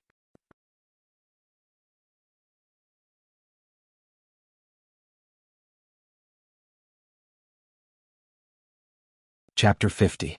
Zhang Family Village. Squire Mansion. A pale-faced male corpse was lying on the ground. There were 2 bloody holes on the side of his neck. The blood in his body had been sucked dry. His face was ferocious and frightened. Before he died, he had obviously suffered a great shock. Zhang Shan, Li Si, and the other 3 constables hid far behind. Hanja stood beside the corpse with a gloomy face. The deceased was a squire of Zhang Family Village. This morning he was found dead in his backyard by his servants. The servants immediately reported it to the authorities. After learning that this case was strange and was likely to be the work of a demon, Zhang County magistrates immediately asked Li Qing and Hanja to bring people to investigate. Landlord Zhang's death was tragic. Li Mu endured the discomfort and stood beside Li Qing. He asked, "Boss, can you tell what kind of demon did this?" Hanja squatted down and stretched out his right hand. He measured the distance of the bloody holes on the corpse's neck with his thumb and index finger. Then he stood up and said with a serious expression, "It's not a demon. It's a zombie." Li Mu could feel that after Hanja spoke, Li Qing's expression also became more serious. She looked at Hanja and asked, "What level of zombie is it?" "It's at least a jumping zombie." Hanja took a deep breath and said in surprise, "When did jumping zombies appear in Yangqiu County? Did it come from Zhou County next door?" Li Qing thought for a moment and shook her head. Zhou County is in the east and Zhang family village is in the west. It shouldn't be from Zhou County. Whether it is or not, we're in big trouble this time. Hanja said in a deep voice, "This thing is different from demons and ghosts. They have no humanity at all. If they hurt people once, they will hurt people again. We have to find and get rid of it as soon as possible." Li Mu's previous understanding of zombies all came from Hong Kong and Taiwan movies in the 80s and 90s. One of his favorite Hong Kong and Taiwan stars was the zombie Taoist Lin Jingying. He was obsessed with his zombie movies. The zombies in this world were not the kind that jumped around in Qing Dynasty official uniforms. According to the records of demons in the 10 continents, zombies were transformed from human corpses after death. They were born from the resentment of heaven and earth. They were immortal, and could move according to the seasons. They liked to eat the blood essence of humans and animals. Low-level zombies were white zombies, black zombies, and jumping zombies. White zombies were covered with white hair, which meant they had just turned into zombies and were very easy to deal with. They were very afraid of sunlight and moved slow.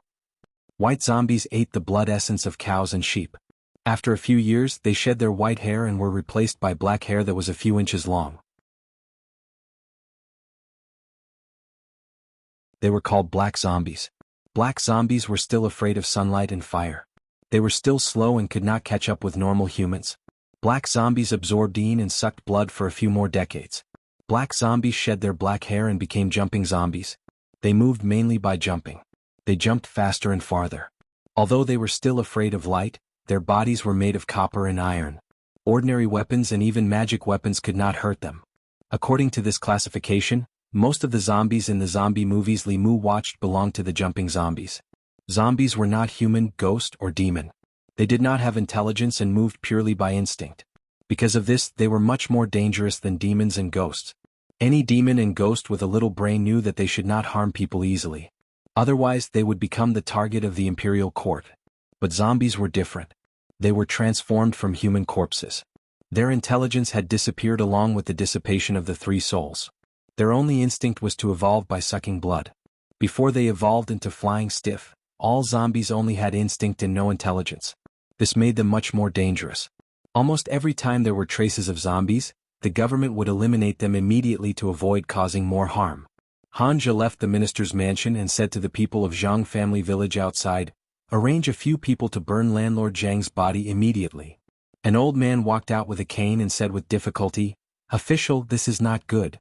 A dead person needs to be buried for peace." Hanja looked at him and asked, "You are?" The old man said, "I am the uncle of the deceased Zhang Dafu. It's up to you whether you want to burn it or not." Hanja smiled coldly and said, "But let me tell you, he was bitten to death by zombies. He will become a living corpse tonight. Even if you bury him, he will climb out of the ground. Living corpses can sense people with similar blood. When the time comes, the first one they will bite will be you. Burn it immediately." The old man's face became serious. He stabbed his cane on the ground and said to the two strong men, "Zhang De, Zhang Er, go find firewood immediately and burn the body. Why don't you listen to the official's words?" After the old man finished speaking, he seemed to think of something and said in horror, "Half a month ago my brother Zhang Dafu's father, his grave was dug up. His body went nowhere. Could it be?" Hanja frowned and asked, "How long has your brother been dead?" The old man said, "Less than a month ago." "Impossible." Hanja shook his head and said, "If you want to become a living corpse, you need at least 20 years of cultivation. Who in your Zhang family has been dead for more than 20 years?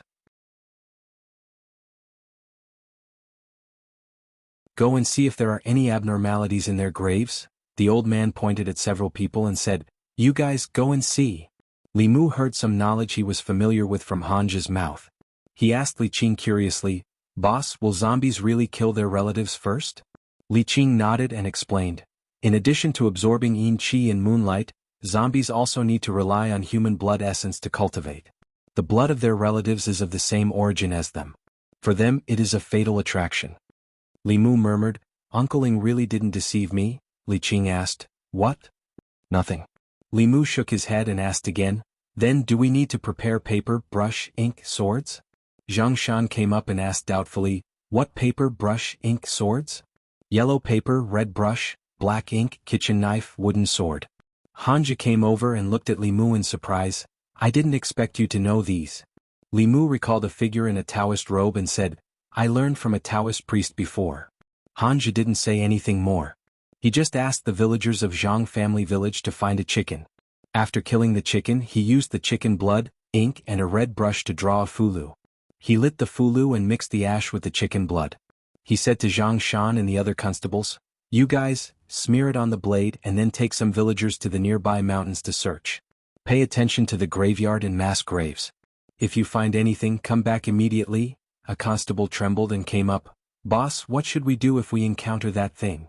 Hanja glanced at him and said, don't worry, that thing is afraid of sunlight, so it won't appear during the day. But you must come back before the sun sets. If you encounter an accident, set off fireworks to call for help. Li Mu's Bai sword was originally a magic weapon, so it didn't need to be smeared with chicken blood. He was about to go out with Zhang Shan and the others to search for traces of the zombie when Li Qing suddenly said, Li Mu, stay here. Under Hanja's strange gaze, Li Mu came back and asked, Boss, do you need me to do anything? Li Qing, you stay here and watch over landlord Zhang's direct relatives. Don't let them run around. If the zombie is an ancestor of the Zhang family, then it will definitely come back. Got it? Li Mu nodded and asked, do you want to prepare some glutinous rice? Li Qing asked, what do you need glutinous rice for? Li Mu was confused. Isn't glutinous rice able to restrain zombies? Hanja snorted and said, don't think that any Jianghu magician knows the real Taoist magic.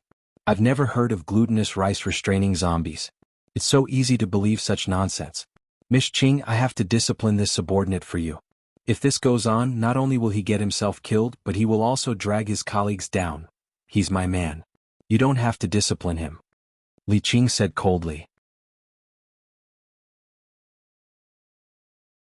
Then she looked at Li Mu and said, there's no record of glutinous rice restraining zombies in books. Where did you hear it from? A Taoist priest. Li Mu smiled and said, his surname is Lin and he's a Taoist master. His Taoist magic is specialized in restraining zombies and demons. People call him Zombie Taoist Priest or Taoist Ime. I learned a lot about zombies from him. He said that glutinous rice can restrain zombies. When encountering zombies, as long as you hold your breath, you won't be discovered. Li Qing's expression changed slightly. She said, zombies are dead things. They can't see or hear, but they can sense people's location by their breath. That Taoist priest should not be lying since he has such knowledge. There are countless Taoist magic and no one knows all of it. Maybe this is his secret magic. As for whether it works or not, we'll know after trying it.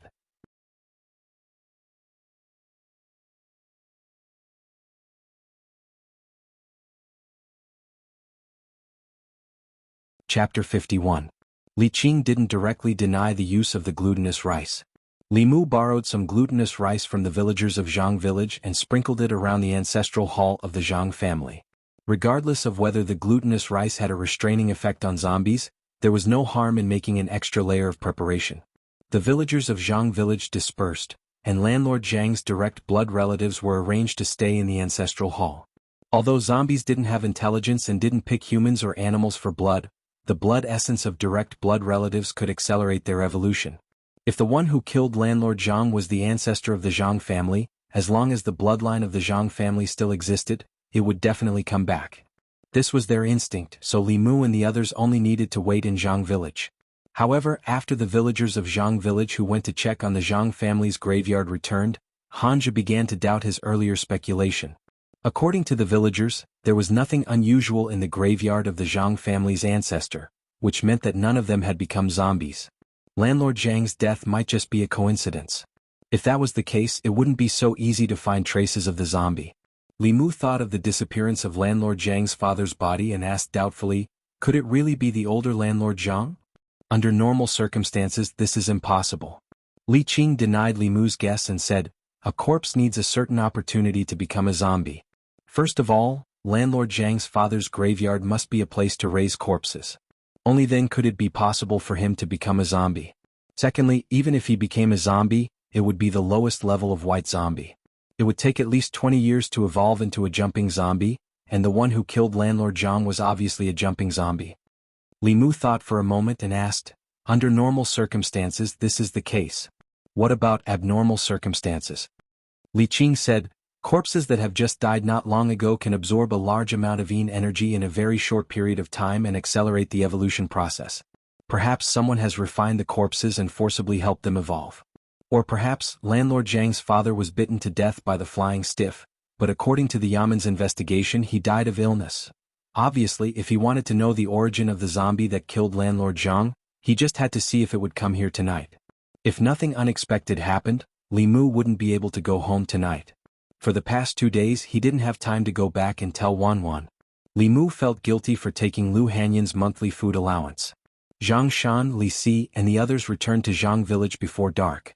They searched the cemeteries and mass graves near Zhang village, but they didn't find anything. Hanja's face was filled with doubt as he muttered, that's strange. That zombie couldn't have flown over. That's impossible.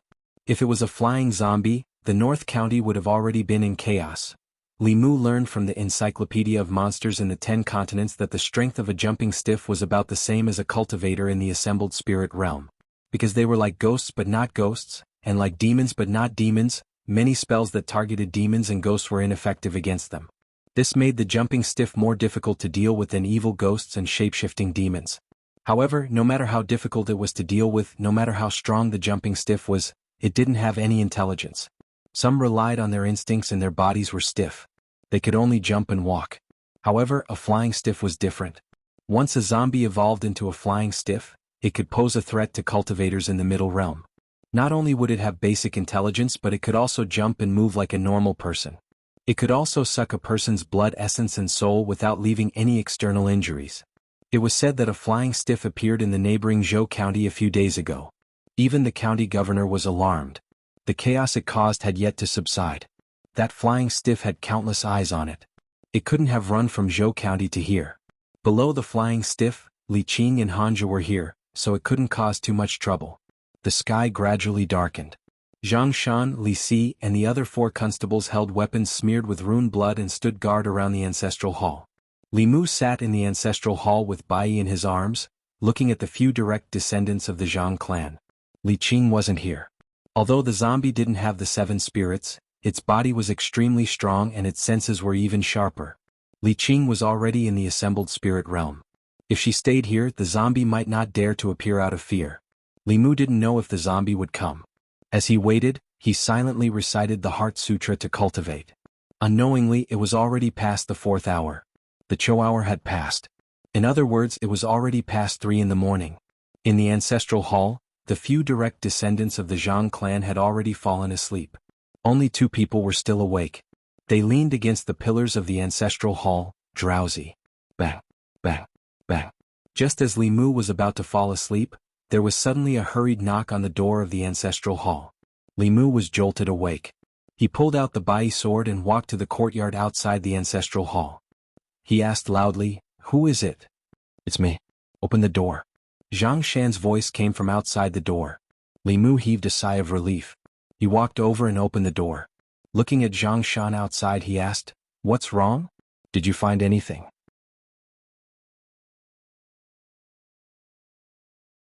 "I've been waiting for half the night, but I didn't find anything." Zhang Shan covered his buttocks and said anxiously, "I think I ate something bad today. Where's the outhouse? I can't hold it in any longer." Li Mu pointed to a corner in the courtyard. Zhang Shan covered his buttocks and immediately ran over. Li Mu closed the door. Before he reached the ancestral hall, there was another knock on the door. Bang, bang, bang. This time the knocking was even more hurried than the previous one. Li Mu was about to walk over when the 2 sturdy wooden doors collapsed with 2 muffled thuds. A tall, dark figure appeared at the door. The moonlight shone on the figure, revealing a pale face without a trace of blood. The face was full of wrinkles and the eyes were sunken deep into their sockets. 2 fangs protruded from the corners of his mouth. He stood at the door and a gust of yin qi came from afar. "It's here." Li Mu was shocked. He immediately took out a bamboo tube from his bosom and lit it without hesitation. A flame shot out from the bamboo tube and exploded in the night sky. Roar! The zombie made a muffled sound from its throat and pounced at Li Mu. His knees did not bend, but it was extremely fast. It almost left an afterimage. The inch-long nails on its 10 fingers emitted a faint cold light as it stabbed at Li Mu's neck. So fast. Li Mu was shocked. He knew that although jumping zombies were not agile, their speed was much faster than ordinary people.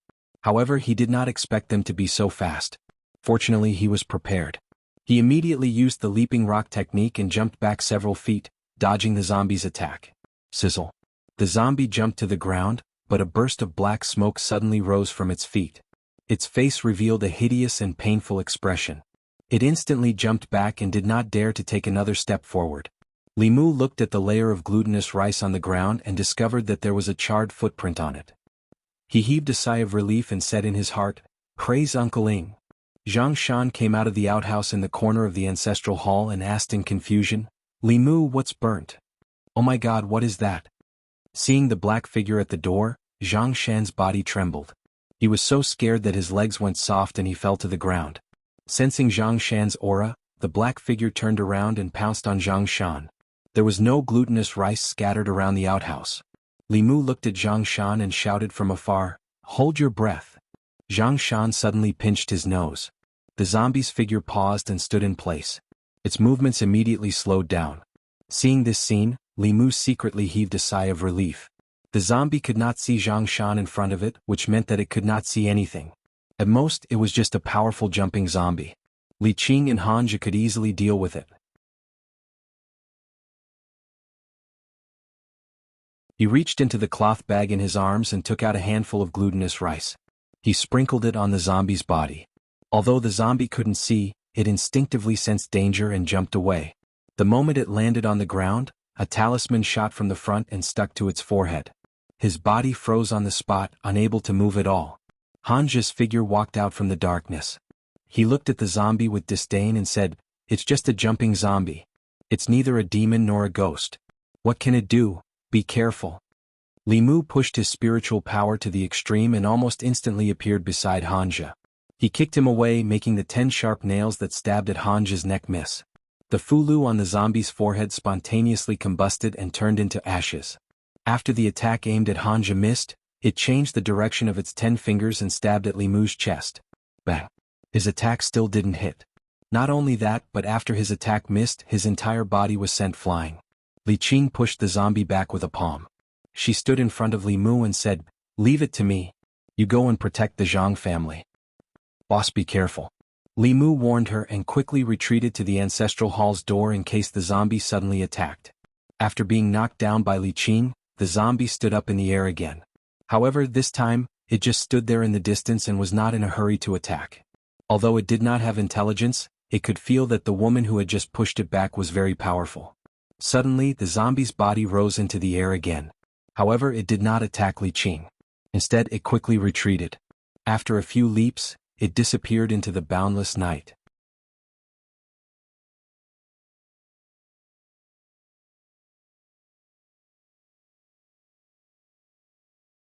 Chapter 52. It ran away? Li Mu didn't expect the zombie to be so cowardly. After being repelled by Li Qing, it decisively retreated and disappeared in the blink of an eye. "Hanja, you stay here. I'll go after it." If the zombie was allowed to escape, it would definitely harm people again. Li Qing warned Hanja and chased in the direction the zombie disappeared.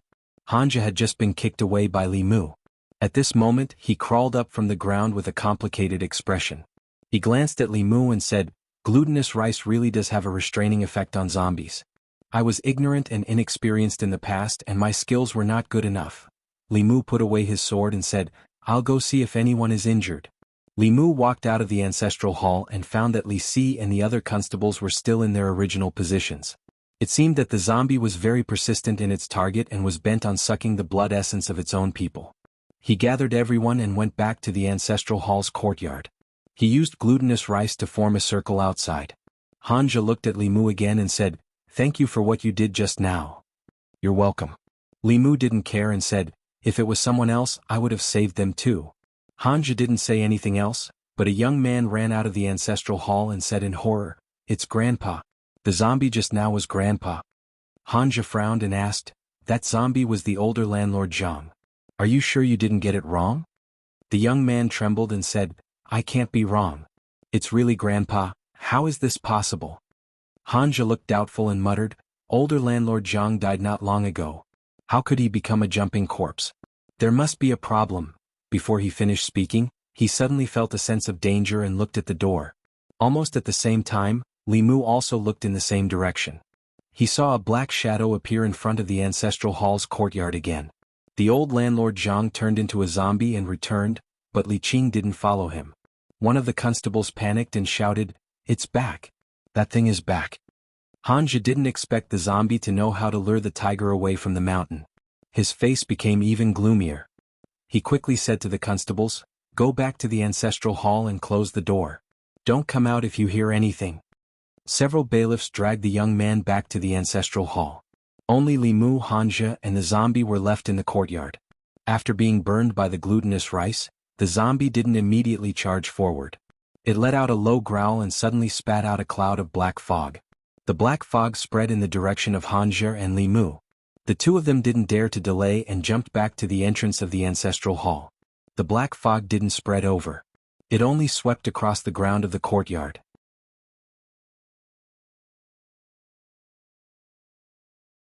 When the glutinous rice on the ground came into contact with the black fog, it instantly turned black.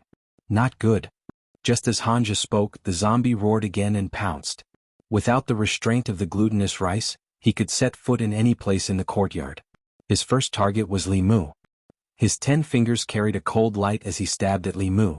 His sharp nails were his weapon. As long as Li Mu was pierced by him, there would be 10 more bloody holes on his body. With Hanja around, Li Mu couldn't use his lightning technique.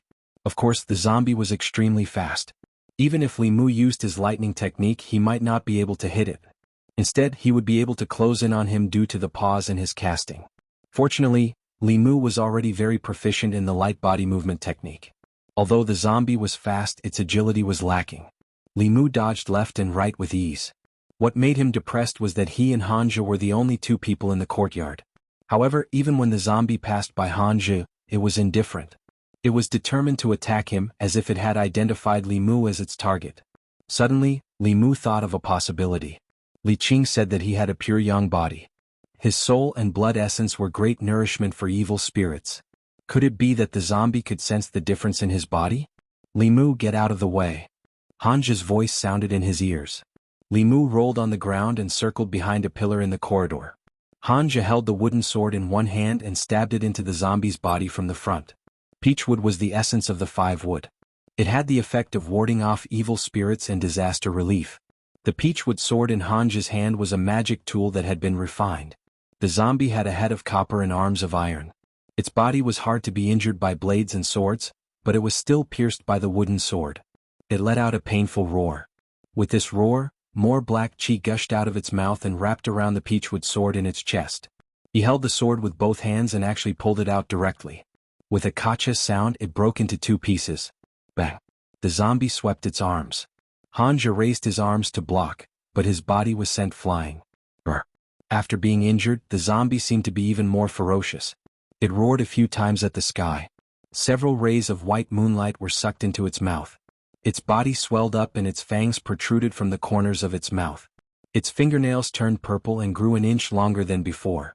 After this series of changes happened to his body, at a certain moment, his body disappeared from where he stood.